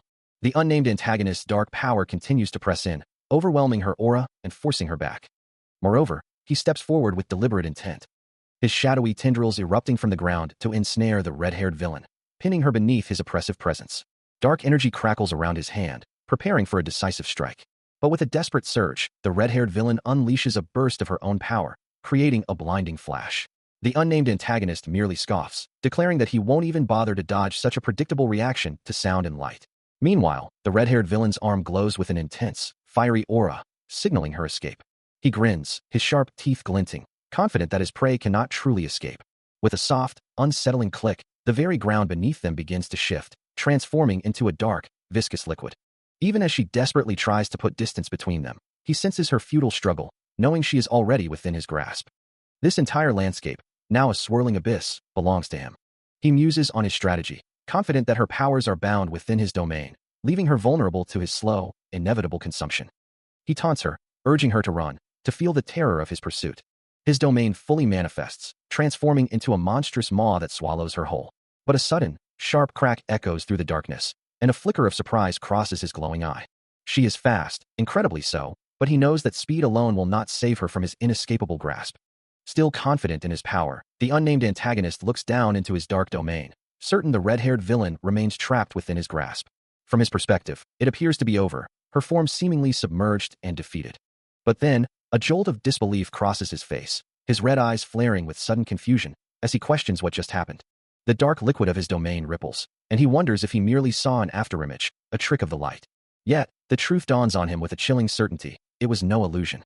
A faint, red-tinged blur streaks through the dark expanse, confirming her impossible movement. He extends a hand, his senses reaching out, and he can still feel her presence, not trapped, but spread throughout his domain. The swirling patterns of his dark realm seem to multiply, her essence now everywhere within it. His eyes glow with an intense purple aura, his face contorted in disbelief and fury, as he rages that she shouldn't be able to move like this. He recalls how she had used his own blood to restore her torn body, and how he had immediately blown her head off, evaporating all the blood from her body. So how? He wonders, is she still moving? His frustration mounts as he watches her feet glide across the dark, watery surface, still moving inside his domain. She is merely hiding inside that pitch-black shell, and yet she dares to call herself a dragon princess? Meanwhile, the red-haired villain thinks to herself, she needs more synthetic stone to recover her mana, wondering how long it will take to bleed a dragon dry. A scoff escapes her lips as she taunts him, declaring, "No wonder you were abandoned." The unnamed antagonist's hand clenches, dark energy swirling around his fingers, a palpable surge of power building. From the depths of his rage, a gnarled, tree-like structure of pure darkness erupts, emanating a sinister red aura. The red-haired villain's eyes glowed crimson, a sharp pain piercing through her as she registered the impact of the attack. A scoff escaped the unnamed antagonist, his own red eyes burning with contempt as he found her reaction utterly pathetic. She plummeted through the air, a dark, swirling orb of energy manifesting above her, while a chilling realization settled in. She had no blood left to regenerate, leaving her vulnerable. The unnamed antagonist's face contorted in a snarl, warning her not to play with his tongue, or he would tear it out, a threat that visibly startled her. He continued his verbal assault, questioning her very existence and the shame her parents must have felt for such a pathetic being. As dark energy crackled around his outstretched hand, the red-haired villain cursed him internally, her defiance unwavering. Despite her predicament, she retorted sharply, telling him to watch his mouth as the dark orb above her swelled ominously. Ignoring her, the unnamed antagonist unleashed his power, dark, gnarled spikes erupting from the ground around her, a chilling command to not run echoing through the air. As the red-haired villain was ensnared by the rapidly forming spikes, he vowed to transform her into something just like them. A desolate, barren landscape stretches out, dominated by a single, tall, spiky structure from which a faint, mournful wail seems to emanate. Nearby, the unnamed antagonist surveys the scene, dark, spiky spheres scattered across the ground, while a massive, scaly creature looms silently behind him. A smirk plays on his lips as he confirms his suspicions, muttering, "Just as I thought." Suspended upside down before him, the red-haired villainess, despite her predicament, defiantly retorts, "You're simple." Her words strike a nerve, and the unnamed antagonist's eyes flare with sudden, surprised fury. He glances down, his expression shifting from surprise to dawning recognition as he identifies the source of the unexpected disturbance. That's a small, rat-like creature with glowing red eyes is clutched in his hand, its tiny form radiating a sinister energy. Before he can react, the creature lashes out, a dark, spiky impact erupting against him, sending blood splattering across his face as he recoils from the sudden, unexpected assault. The unnamed antagonist clutches his chest, a sharp pain radiating through him as he realizes the extent of his injury. Meanwhile, the red-haired villainess, observing his distress, simply scoffs, reminding him that he needs to focus on the present. Still reeling from the unexpected assault, he wonders aloud if he can even recover from such a blow. The creature, a master of stealth, had pierced his barrier and drained his blood, leaving him vulnerable and confused. His hand pressed against the wound, the antagonist's face contorts in a mix of pain and fury as he struggles to comprehend the attack. The red-haired villainess watches, a silent observer, as a new, terrifying presence begins to emerge. From the depths of his rage, a colossal, shadowy figure with glowing red eyes begins to tear its way into reality, its form writhing with dark energy. This monstrous manifestation, a direct result of his wrath, is known only as the Death Dragon's Wrath. Meanwhile, the small, blue-tinted rat-like creature, the true culprit behind the initial assault, remains hidden, its mission seemingly accomplished. The sky above the desolate land had been torn asunder, leaving the unnamed antagonist's face slick with sweat as he grappled with the sheer power he had unleashed. From a distance, the red-haired villainess watched, as the merciless wrath of a dragon now covered the entire sky, a terrifying testament to the roar of death itself. High above the sprawling cityscape, a sinister plot unfolds, a plan to invade Awakens Street taking shape. Yet, even as the red-haired villainess discusses the strategy with Magana and an associate, she insists that the town itself must remain untouched, for they cannot afford to lose such a strong asset. Meanwhile, a grizzled man cries out in alarm, his face etched with fear as the chaos begins to spread. Venlyra, sword drawn and ready, stands firm as the battlefield grows increasingly heated. From the shadows, the unnamed antagonist moves with chilling speed, his glowing purple blade a harbinger of destruction. As the conflict escalates, a dark, gaping maw of energy tears open in the very fabric of reality, pulsating with an ominous red glow. The crimson energy intensifies, swirling violently, as the end finally begins to appear. Magana watches, her expression a mix of shock and dread, as the terrifying phenomenon unfolds before her eyes. Looking down at the desolate landscape, Frey's voice carries a hint of accusation, wondering why the red-haired villain had betrayed the Empire. He continues, his expression grim, asserting that she had always been difficult to understand among the four knights. The red-haired villain, defiant, looks up at him, while Frey urges her to snap out of it, warning that with her current ability, she cannot hope to defeat him. He offers a path to redemption, suggesting she seek forgiveness from the Empire while there's still time, for if she did, she might at least save her stubborn life. His gaze remains fixed on her, awaiting a response. The red-haired villain's hand clenches around a wooden stick, her voice laced with disbelief as she echoes his words, challenging his assertion that she cannot defeat him. With a fierce glare, she retorts that his warning applies to him as well. From a distance, Venlyra observes the tense exchange, while Frey, still looking down, dismisses the red-haired villain's defiance, muttering that she wouldn't understand even if he explained it to her. He stands firm, his back to the viewer, as the words echo in his mind, a dragon, demanding a human's surrender. He understands the gravity of the situation, yet his resolve remains unbroken, muttering, "I get it. I'm not going. Real. I can't accept that. I won't." A pale hand clenches, the red-haired villain's thoughts seething with contempt for this lunatic who dares to call himself human. The unnamed antagonist lets out a mocking chuckle, his own thoughts questioning in what sense she herself looks human. With a wide, menacing grin, the red-haired villain dismisses any talk of surrender, declaring their fight far from over. Her hand twitches, a furious thought burning in her mind, that Snakehead still stands before her, and she doesn't need her voice to deal with him.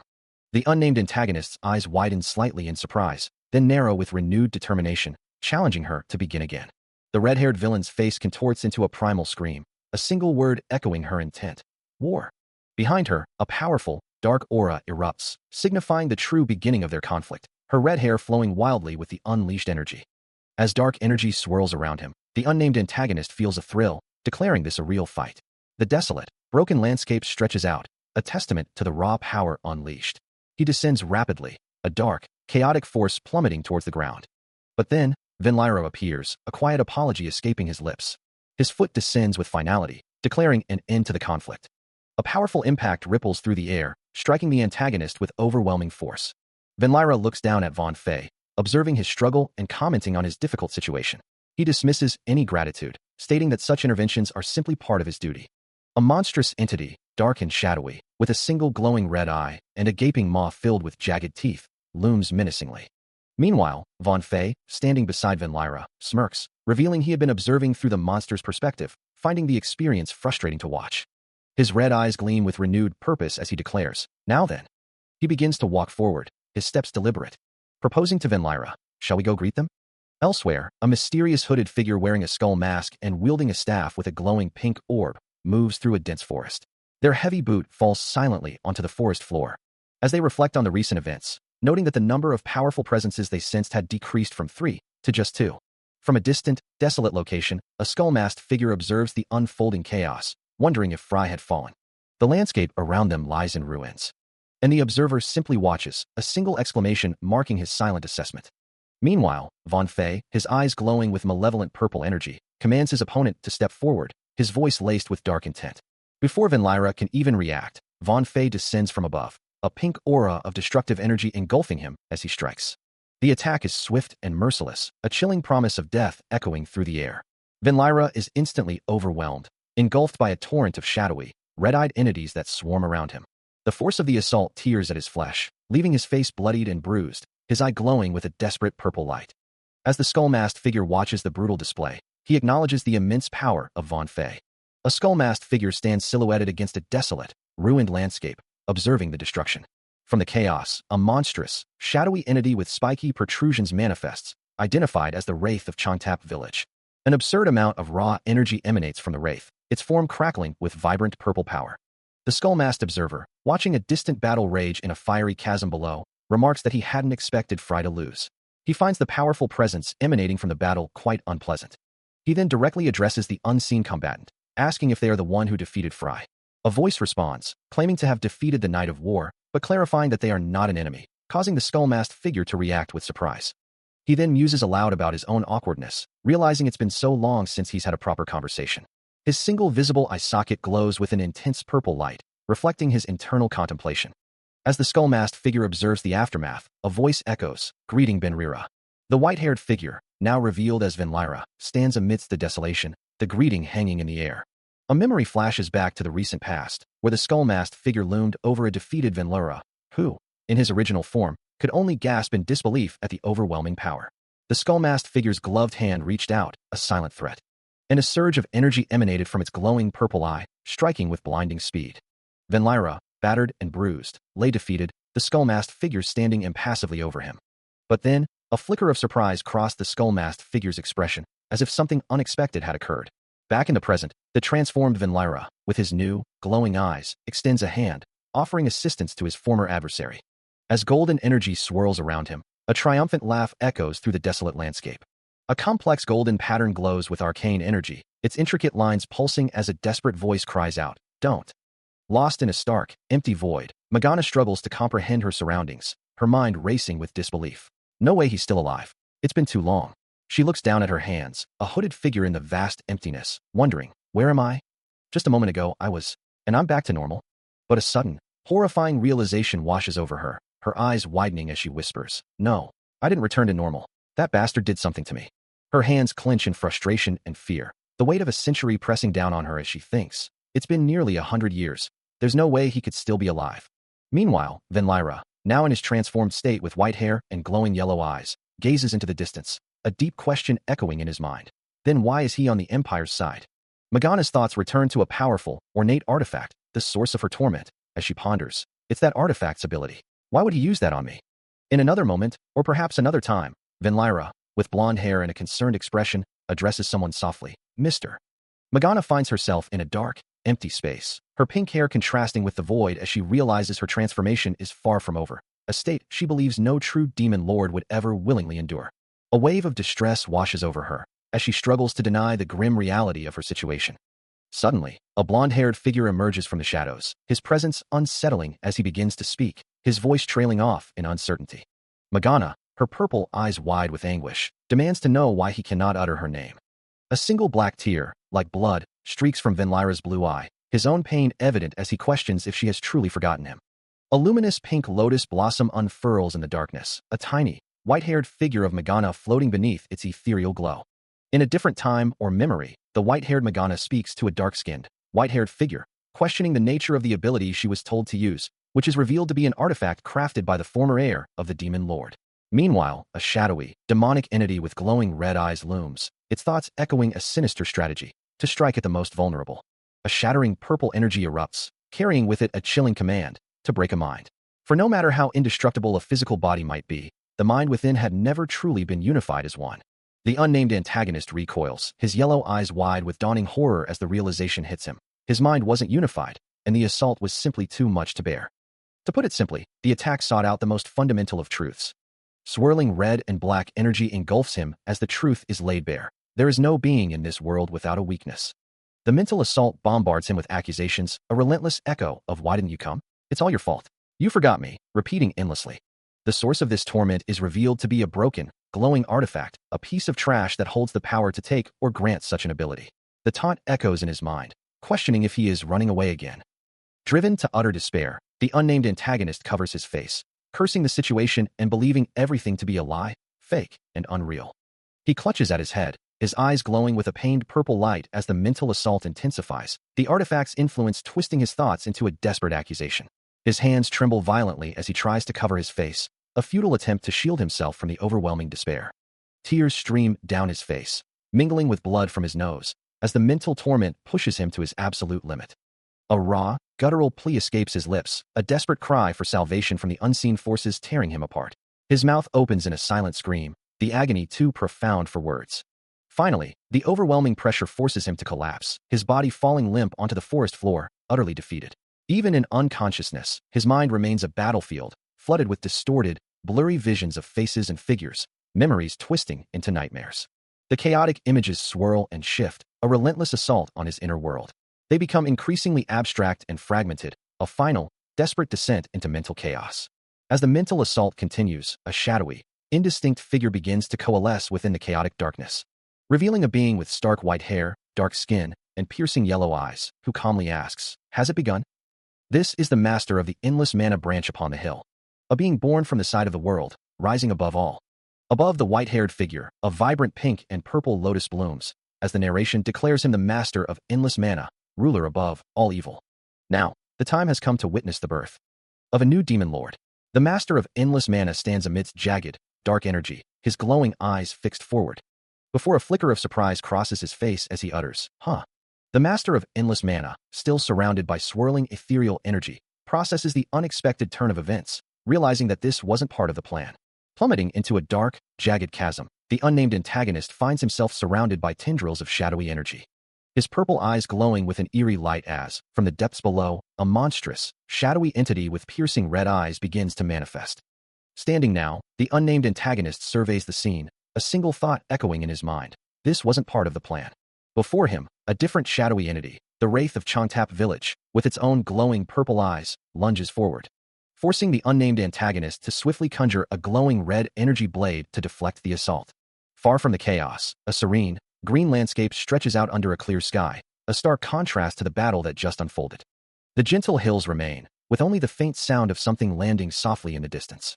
After the chaotic battle, a serene, green landscape is suddenly torn apart, a massive impact sending earth and trees exploding skyward. Through the swirling debris, the unnamed antagonist plummets, his form a blur against the shattered forest. His glowing purple eyes widen slightly as he takes in the scene below, a quiet thought escaping him. That's strange. Landing amidst the splintered trees, he quickly regains his footing, surveying the unfamiliar, damaged woodland. His gaze sharpens, his purple eyes still alight, as he senses something amiss, a silent question forming in his mind. It shouldn't be moving like this. From the depths of the forest, a colossal, shadowy form begins to rise, its spiky appendages reaching towards the sky. The unnamed antagonist looks up, his expression grim as the monstrous entity looms over him. With a deafening roar, the massive, spiky creature fully manifests, its dark presence dominating the entire landscape. The mountain peak shatters, leaving a gaping crater in its wake. He plummets through the air, surrounded by the crumbling remnants of stone, a thought echoing in his mind. Even the wind of a saint who had attained transcendence would have been broken by the artifact. Their consciousness would have been shattered, their bodies turned into empty husks.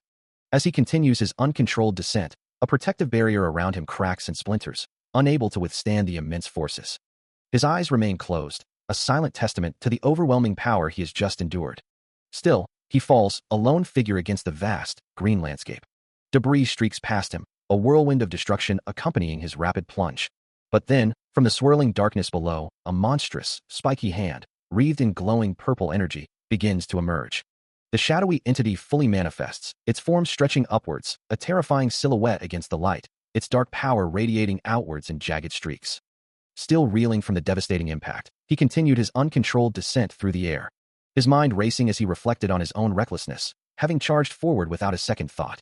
A sharp, internal command echoed through his thoughts, "Calm down." As if in response, a star-shaped symbol on his hand began to glow with a soft, ethereal light, energy particles swirling around it. The glow intensified, pulsing with raw power, a silent declaration of his intent. A distant mountain face erupted in a massive explosion of dust and debris, the force of his activated power halting his plummet. He landed with a soft thud, now standing firmly on the rocky terrain, the wind whipping around his cloak. A relieved breath escaped him as he confirmed, "There's nothing wrong with the artifact." His gaze then dropped, fixing on the colossal, shadowy form of the Death Dragon's wrath, its spiky silhouette and glowing purple energy a terrifying sight below him. The master of endless mana, his white hair stark against the desolate landscape, gazes down at the shadowy entity, questioning, Benrira, for what reason? The shadowy form of the Death Dragon's wrath glows with an ominous pink light, its voice a low growl. So, talking isn't as efficient. The master of endless mana's yellow eyes narrow, a thought forming in his mind. Should I subjugate the demon lord? Before he can act, the Death Dragon's wrath extends a hand, a surge of glowing pink energy erupting from its palm. The destructive force expands rapidly, tearing through the air with a deafening roar. Unfazed, the master of endless mana scoffs. That Kieran, just giving me no joy at all. I'll just throw it away, he mutters, adding, I don't want to kill an old friend anyway. The expanding wave of pink energy continues its relentless advance. Finally, the attack culminates in a colossal explosion of shadowy power, ripping apart the very earth and sending debris flying in all directions. The master of endless mana effortlessly deflects the colossal energy blast, a casual gesture enough to repel the attack. He dismisses the assault, reminding the Death Dragon's wrath that magic holds no sway over him. The demonic entity's glowing red eye widens slightly, a flicker of surprise crossing its monstrous features. Surveying the scarred earth, the master of endless mana muses on the futility of the struggle. A smirk plays on his lips as he continues to provoke, finding amusement in the creature's predictable threats. Unfazed by the taunts, the Death Dragon's wrath begins to glow with an even fiercer, more destructive energy, preparing to unleash something far more potent. A cataclysmic explosion rips through the landscape, sending earth and debris flying in every direction. Through the dust and chaos, the master of endless mana's eye narrows, a hint of genuine annoyance now replacing his earlier indifference. The Death Dragon's wrath soared through the desolate, craggy landscape, its dark form a stark silhouette against the sky. From below, the master of endless mana observed its flight, a casual remark escaping his lips about the dragon princess still shining brightly. An explosive burst of magic erupted around him, yet he remained utterly unharmed, simply stating that he was saving the dragon princess for later. The dragon princess, also known as Benrira, was said to wield a mysterious power, a force that now seemed to be fully unleashed. Still, the master of endless mana stood amidst the dissipating flames, his form perfectly intact. A flicker of annoyance crossed his face as he confirmed the attack had caused him no damage at all. The Death Dragon's wrath, undeterred, continued its taunts, questioning his ability to handle the situation alone after such a display of power. The master of endless mana, his expression still one of mild irritation, sarcastically called the creature lovely while telling it to be quiet. In response, the Death Dragon's wrath's eyes flared with an ominous red glow, its shadowy form intensifying as it prepared for its next move. The shadowy, clawed hand of the Death Dragon's wrath extends, its form coalescing from the darkness. Its single red eye glows with malevolent power, a silent declaration of intent. As the unnamed antagonist, cloaked in dark robes, turns away, a subtle command passing between them and the growing entity. A smirk plays on the antagonist's lips as the monstrous, shadowy form of the Death Dragon's wrath fully manifests from their back, its pink eyes burning with fierce energy. Standing amidst a desolate, blood-stained landscape, the antagonist surveys the scene, the colossal entity looming behind them. When suddenly, an unseen force strikes with blinding speed, the impact rippling through the air.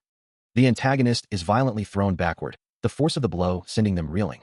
As a barrage of white, spiky projectiles erupts, tearing into their form. The shadowy Death Dragon's wrath takes the brunt of the assault, its ethereal body shredded by the relentless attack. The Death Dragon's wrath lets out a guttural growl, its massive maw and clawed hand engulfed in a furious purple aura as the master of endless mana's assault continues. The red-haired villainess, caught in the same devastating barrage, recoils violently, blood splattering as the force of the impact tears at her. From a distance, a crow watches the brutal exchange, a single thought echoing in its mind. Ugh, that's disgusting. Meanwhile, the unnamed antagonist is slammed downwards, his body twisting from the crushing blow. He plummets through the air, a helpless victim of the relentless assault. Another impact sends the Death Dragon's wrath's hand recoiling, its monstrous claws unable to withstand the force. The unnamed antagonist cries out in pain, his face contorted from the agony. A continuous stream of white, spiky projectiles, the signature of the master of endless mana, tears through the air. Still falling, the antagonist is enveloped by the lingering purple energy, his defeat seemingly inevitable. His devastating attack continued, leaving scorched earth and lingering magical residue in its wake. As the air shimmered with residual power, shadows of falling figures streaked across the distant landscape. The unnamed antagonist plummeted through the sky, his summoned Death Dragon's wrath recoiling from the relentless assault, a desperate thought flashing through his mind, swinging someone's intestines around like a whip. His face contorted in a grimace of pain and shock, the force of the impact still tearing at his body. Above him, the Death Dragon's wrath let out a silent scream, its form distorting as the purple energy consumed it. The summoned entity was violently ripped apart, shredded into countless fragments by the overwhelming magical force. Still falling, the antagonist could only watch in horror as his powerful creation was utterly annihilated. His eyes widened, reflecting the terrifying spectacle above, a silent testament to the master of endless mana's overwhelming might. With a final, explosive burst of purple energy, the death dragon's wrath vanished completely, leaving only dissipating particles in its wake. The master of endless mana's assault culminates in a blinding white explosion, shattering the very essence of the death dragon's wrath, as the unnamed antagonist cries out, wondering if his dragon princess is still intact. But the only answer is a deep, rumbling crackle as the summoned entity dissolves into a black, empty void. The force of the destruction sends the unnamed antagonist plummeting through the air, his body a dark silhouette against the glowing particles of residual magic. He watches the last fragments of his summon disappear, realizing it's not retreating, but completely gone. Landing hard, the unnamed antagonist looks up to see the master of endless mana approaching. But before the master can close the distance, a new, monstrous shadowy entity manifests behind him, its heavy footsteps echoing across the desolate landscape. The wraith of Changtap village lets out a low growl, its glowing pink eyes and razor-sharp teeth a clear warning. Its shadowy form, bristling with tendrils, fully emerges to confront the formidable foe. The ground beneath them cracks and shifts, bearing witness to the impending clash of titans. The unnamed antagonist stares up in disbelief, his voice barely a whisper as he processes the sight before him. He questions the very nature of the entity he has summoned, wondering, "You're telling me her mind is broken?" Meanwhile, the wraith of Changtap village continues its terrifying manifestation, its chaotic, shadowy form swirling with vibrant purple energy. The ground beneath it begins to crack and splinter, unable to withstand the sheer force of its emergence. Its full, monstrous silhouette finally takes shape, a towering, spider-like entity with multiple shadowy limbs reaching out. Green energy particles erupt from its form, a visible testament to the immense power it wields. Its face, a void of shadow, reveals glowing purple eyes and a menacing, toothy grin, a silent promise of destruction. One of its eyes gleams with an unsettling yellow glint, a focal point of its malevolent will. Finally, a shadowy, clawed hand emerges, tendrils of darkness trailing from its fingertips. The antagonist's mana, so overwhelming in its power, began to consume Venlyra's very life force. Once, she had given up on her life entirely, but then she met someone who offered her a new reason to live, bringing with it a fresh sense of hope. Yet, even as the colossal, shadowy wraith loomed, its form radiating immense, dark energy, Venlyra tried to fight back, but being trapped underground, she found herself utterly ensnared, her struggle futile. Her soul had already begun to collapse, the deep-seated guilt she had buried, once wrapped in comforting words of new life and new journeys, now resurfacing. Despite leaving her fear and guilt behind, her soul continued to bleed. The voices deep within her heart had utterly shattered her. However, that very guilt. The unnamed antagonist's eyes glowed with a sudden, horrified realization. As he gasped, "What? The dragon princesses?" That very guilt, the crushing weight of it, becomes the fuel. The raw power that moves the dragon's wrath. The world itself begins to fracture and tear.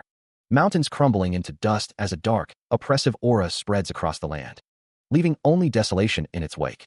From the ravaged earth, a colossal, shadowy form begins to rise, its immense presence dwarfing everything around it. A swirling vortex of darkness and raw power. Finally, the wraith of Changtap village fully manifests, its glowing purple eyes burning with an ancient, malevolent energy beneath a jagged crown. As the wraith of Changtap village fully materializes, its shadowy form looms large, a chilling presence that draws a horrified, fragmented cry from the one who summoned it. Its glowing purple eyes fixate on something unseen, a monstrous visage confirming the terror in the air. Shadowy tendrils writhe around its crowned head, a silent testament to its immense, uncontrolled power. Then, with a devastating surge of dark energy, the ground erupts in a violent explosion of debris and dark matter. The wraith looks down upon the destruction, its gaze cold and indifferent.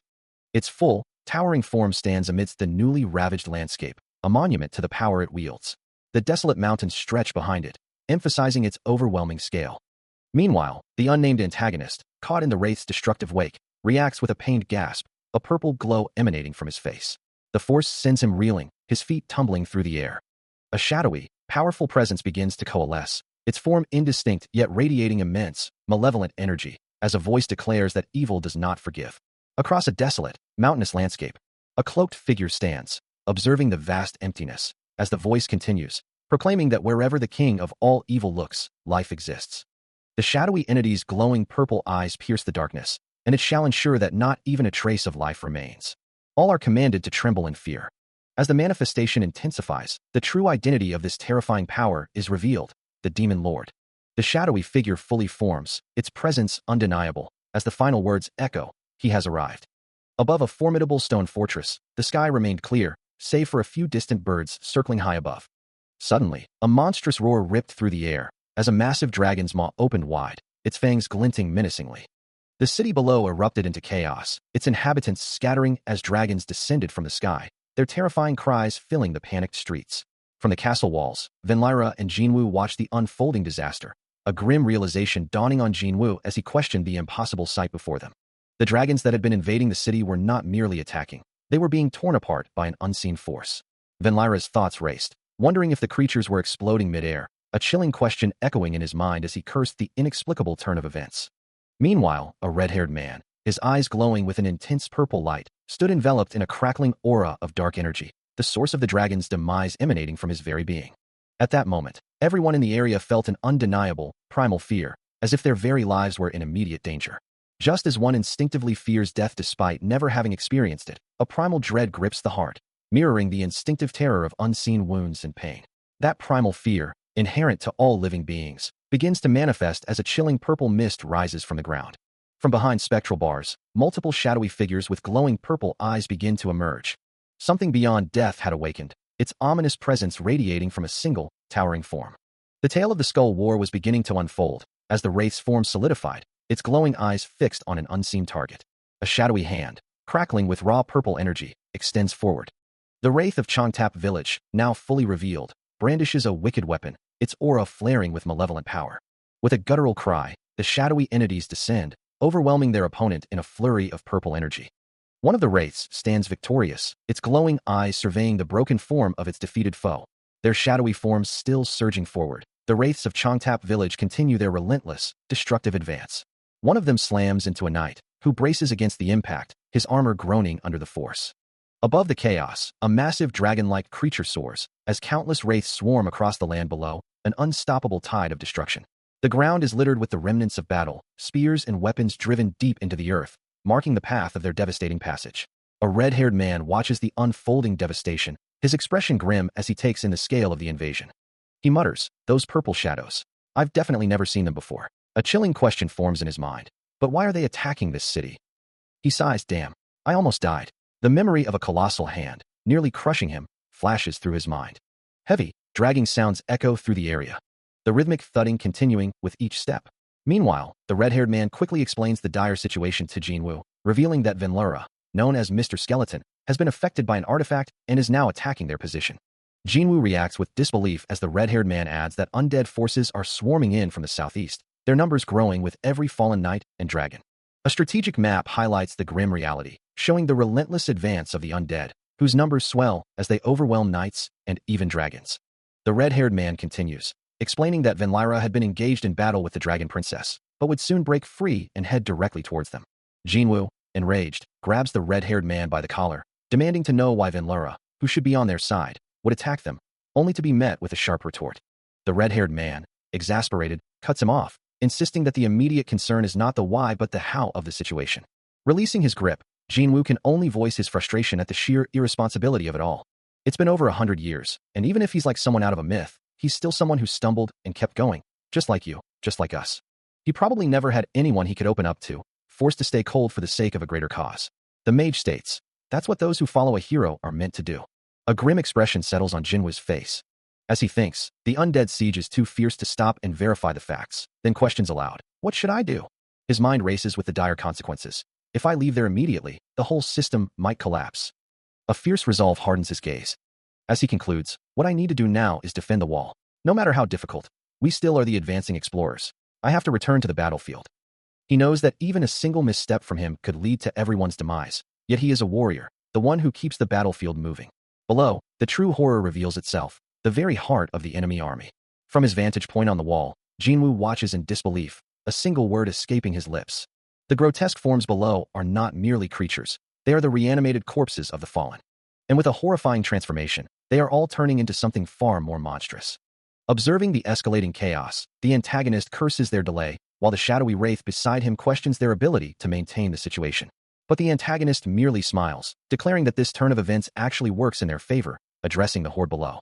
Meanwhile, on the wall, The mage headmaster issues urgent commands to a red-haired assistant, demanding to know who the decisive factor is and ordering the ballistae to be loaded with rotary scattershot and the mana cannons with pure mana shells. Despite the enemy's increased numbers, he asserts that they still hold the high ground, maintaining their position on the wall. The enemy's transformation into undead forms, while seemingly powerful, actually presents a critical vulnerability, as it leaves them susceptible to purification magic. Despite the grim situation, Venlyra's resolve remains unbroken, a defiant declaration escaping his lips that the fight is far from over. Meanwhile, the mage headmaster, observing the unfolding chaos from the northern defenses, maintains a watchful, calculating gaze. The antagonist, however, offers a chilling retort, acknowledging this as the first decent judgment from his opponent. He elaborates on his strategy, explaining that once the enemy becomes undead, he gains the means to employ specific tactics, dismissing their straightforward charge and referring to Venlyra as Mr. Skeleton. With a cruel grip, the antagonist holds Venlyra close, his words a venomous whisper. A flicker of pain, yet also defiance, crosses Venlyra's eye. The antagonist continues his taunts, questioning how Venlyra enjoyed his brief stint as a commander. Finally, Venlyra lies defeated on the ground, purple energy swirling around him, as the antagonist stands triumphantly over his fallen foe. He surveys the chaos below, a thought forming in his mind. The true challenge, he muses, lies with the flying manta-like creatures. He dismisses the horde as mere reanimated corpses, noting how even the once mighty dragons have devolved into low-grade threats. Identifying their clear weaknesses, he realizes this is their opportune moment. As purple energy crackles around him, the antagonist turns his gaze towards the mage headmaster. The headmaster's eyes widen in stunned disbelief. Of course, he declares, he is the one who will prove the four knights are nothing more than a facade. With a sharp crackle, the purple energy intensifies between his outstretched hands. He dismisses any pretense of reason, proclaiming his sole desire for war, finding no joy in slaughtering the weak, but reveling in the conflict itself. With a single tear tracing her cheek, Venlyra challenges the group before her, demanding to know what they intend to do now. She presses them further, asking if they will simply give up, or if they will choose to be blacksmiths. A grizzled blacksmith leader steps forward, his voice firm as he states they are merely artisans, not warriors like her. For him, he explains, this is where they belong, a legacy carved into the earth through endless generations, a path Doran herself understands. Her impassioned words ignite a spark within the crowd, as the blacksmiths declare their unwavering commitment, shouting, "Then we fight together, to the end." A collective gasp of realization and renewed purpose sweeps through them, their voices rising in a powerful, unified roar. Their morale surges, transforming a desperate situation into a genuine opportunity for victory. Venlyra, feeling the shift in their resolve, reaffirms her own determination, knowing she cannot falter now, but must press onward. Her gaze sharpens, reflecting the fierce conviction that burns within her. From the heart of the rallied artisans, a powerful voice cuts through the air, belonging to Muron, their leader. He rallies his people, urging them to action, to demonstrate their strength, daring any empire to challenge them. Their collective identity, their very essence, is declared with unshakable pride. We are Artisan Street. A formidable castle stands under a foreboding sky, its walls now threatened by an approaching swarm of dark, winged creatures. Inside, two vigilant figures gaze upward, their faces obscured by dark helmets as the distant threat draws closer. With a sharp, tearing sound, a monstrous claw extends, followed by the terrifying emergence of the shadowy wraiths, their forms glowing with an eerie purple light. One of the creatures reveals its grotesque head, its eyes burning with malevolent red energy as more shadowy figures press forward. On the castle walls, a desperate cry of "Scatter! Hurry!" echoes as defenders scramble into position, archers completing their preparations to fire. With a unified shout of "Fire!" the defenders unleash their initial volley, meeting the onslaught of the shadowy wraiths at the base of the wall with bursts of green magical energy. A gray-haired commander observes the battle, his expression grim as he mutters, "It's not enough." He urges his troops to stay calm, assuring them they can still prevail. Raising his voice above the din of battle, he commands, "Load purification shells into all mana cannons." Along the battlements, the mana cannons begin to glow, their muzzles charging with energy as the order, "Prepare to fire," rings out, signaling a powerful counterattack. With a decisive command, the order rings out across the battlements. Immediately, the mana cannons unleash a devastating barrage, their purification shells raining down upon the shadowy horde below. For a brief moment, as the wraiths recoiled, it felt as though victory was within reach. The undead crumbled to dust under the purification shells, and with the artisans' morale rising, hope surged through the castle's warriors. Then, with a powerful shwoom, a single mana cannon unleashed a concentrated beam of pure, glowing energy. Two observers watched, their expressions a mix of awe and grim determination, as the purple light streaked across the sky. The beam struck its target, erupting into a vast, expanding sphere of brilliant purple energy. The impact was immense, a silent thunder that shook the very air without a sound.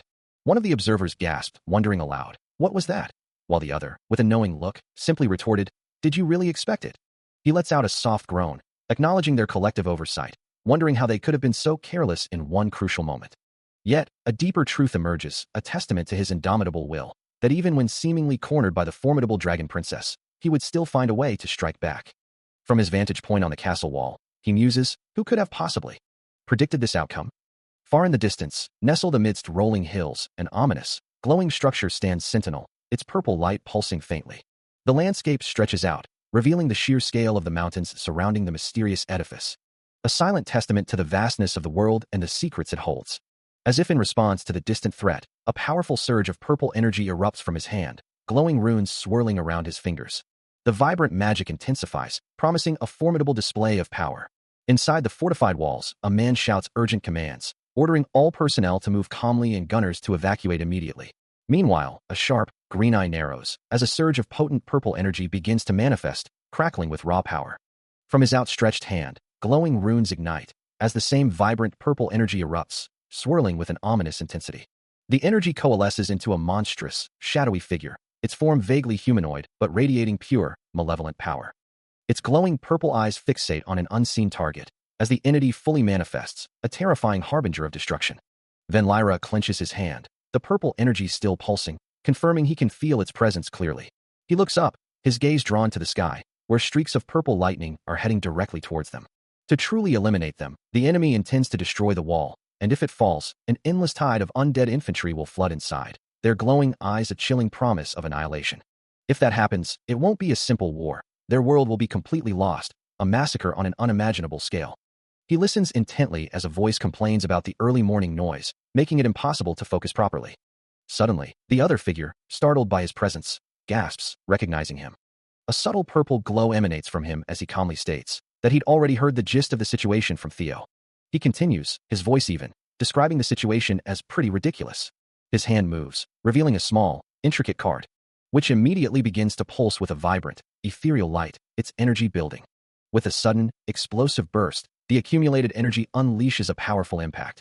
His hand still glowing with purple power, he demands to know what exactly the shadowy skeleton is trying to accomplish.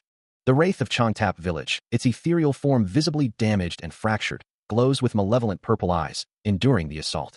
Despite the force of the attack, the Wraith of Changtap Village extends a massive, shadowy hand, its voice echoing with a defiant demand to know more.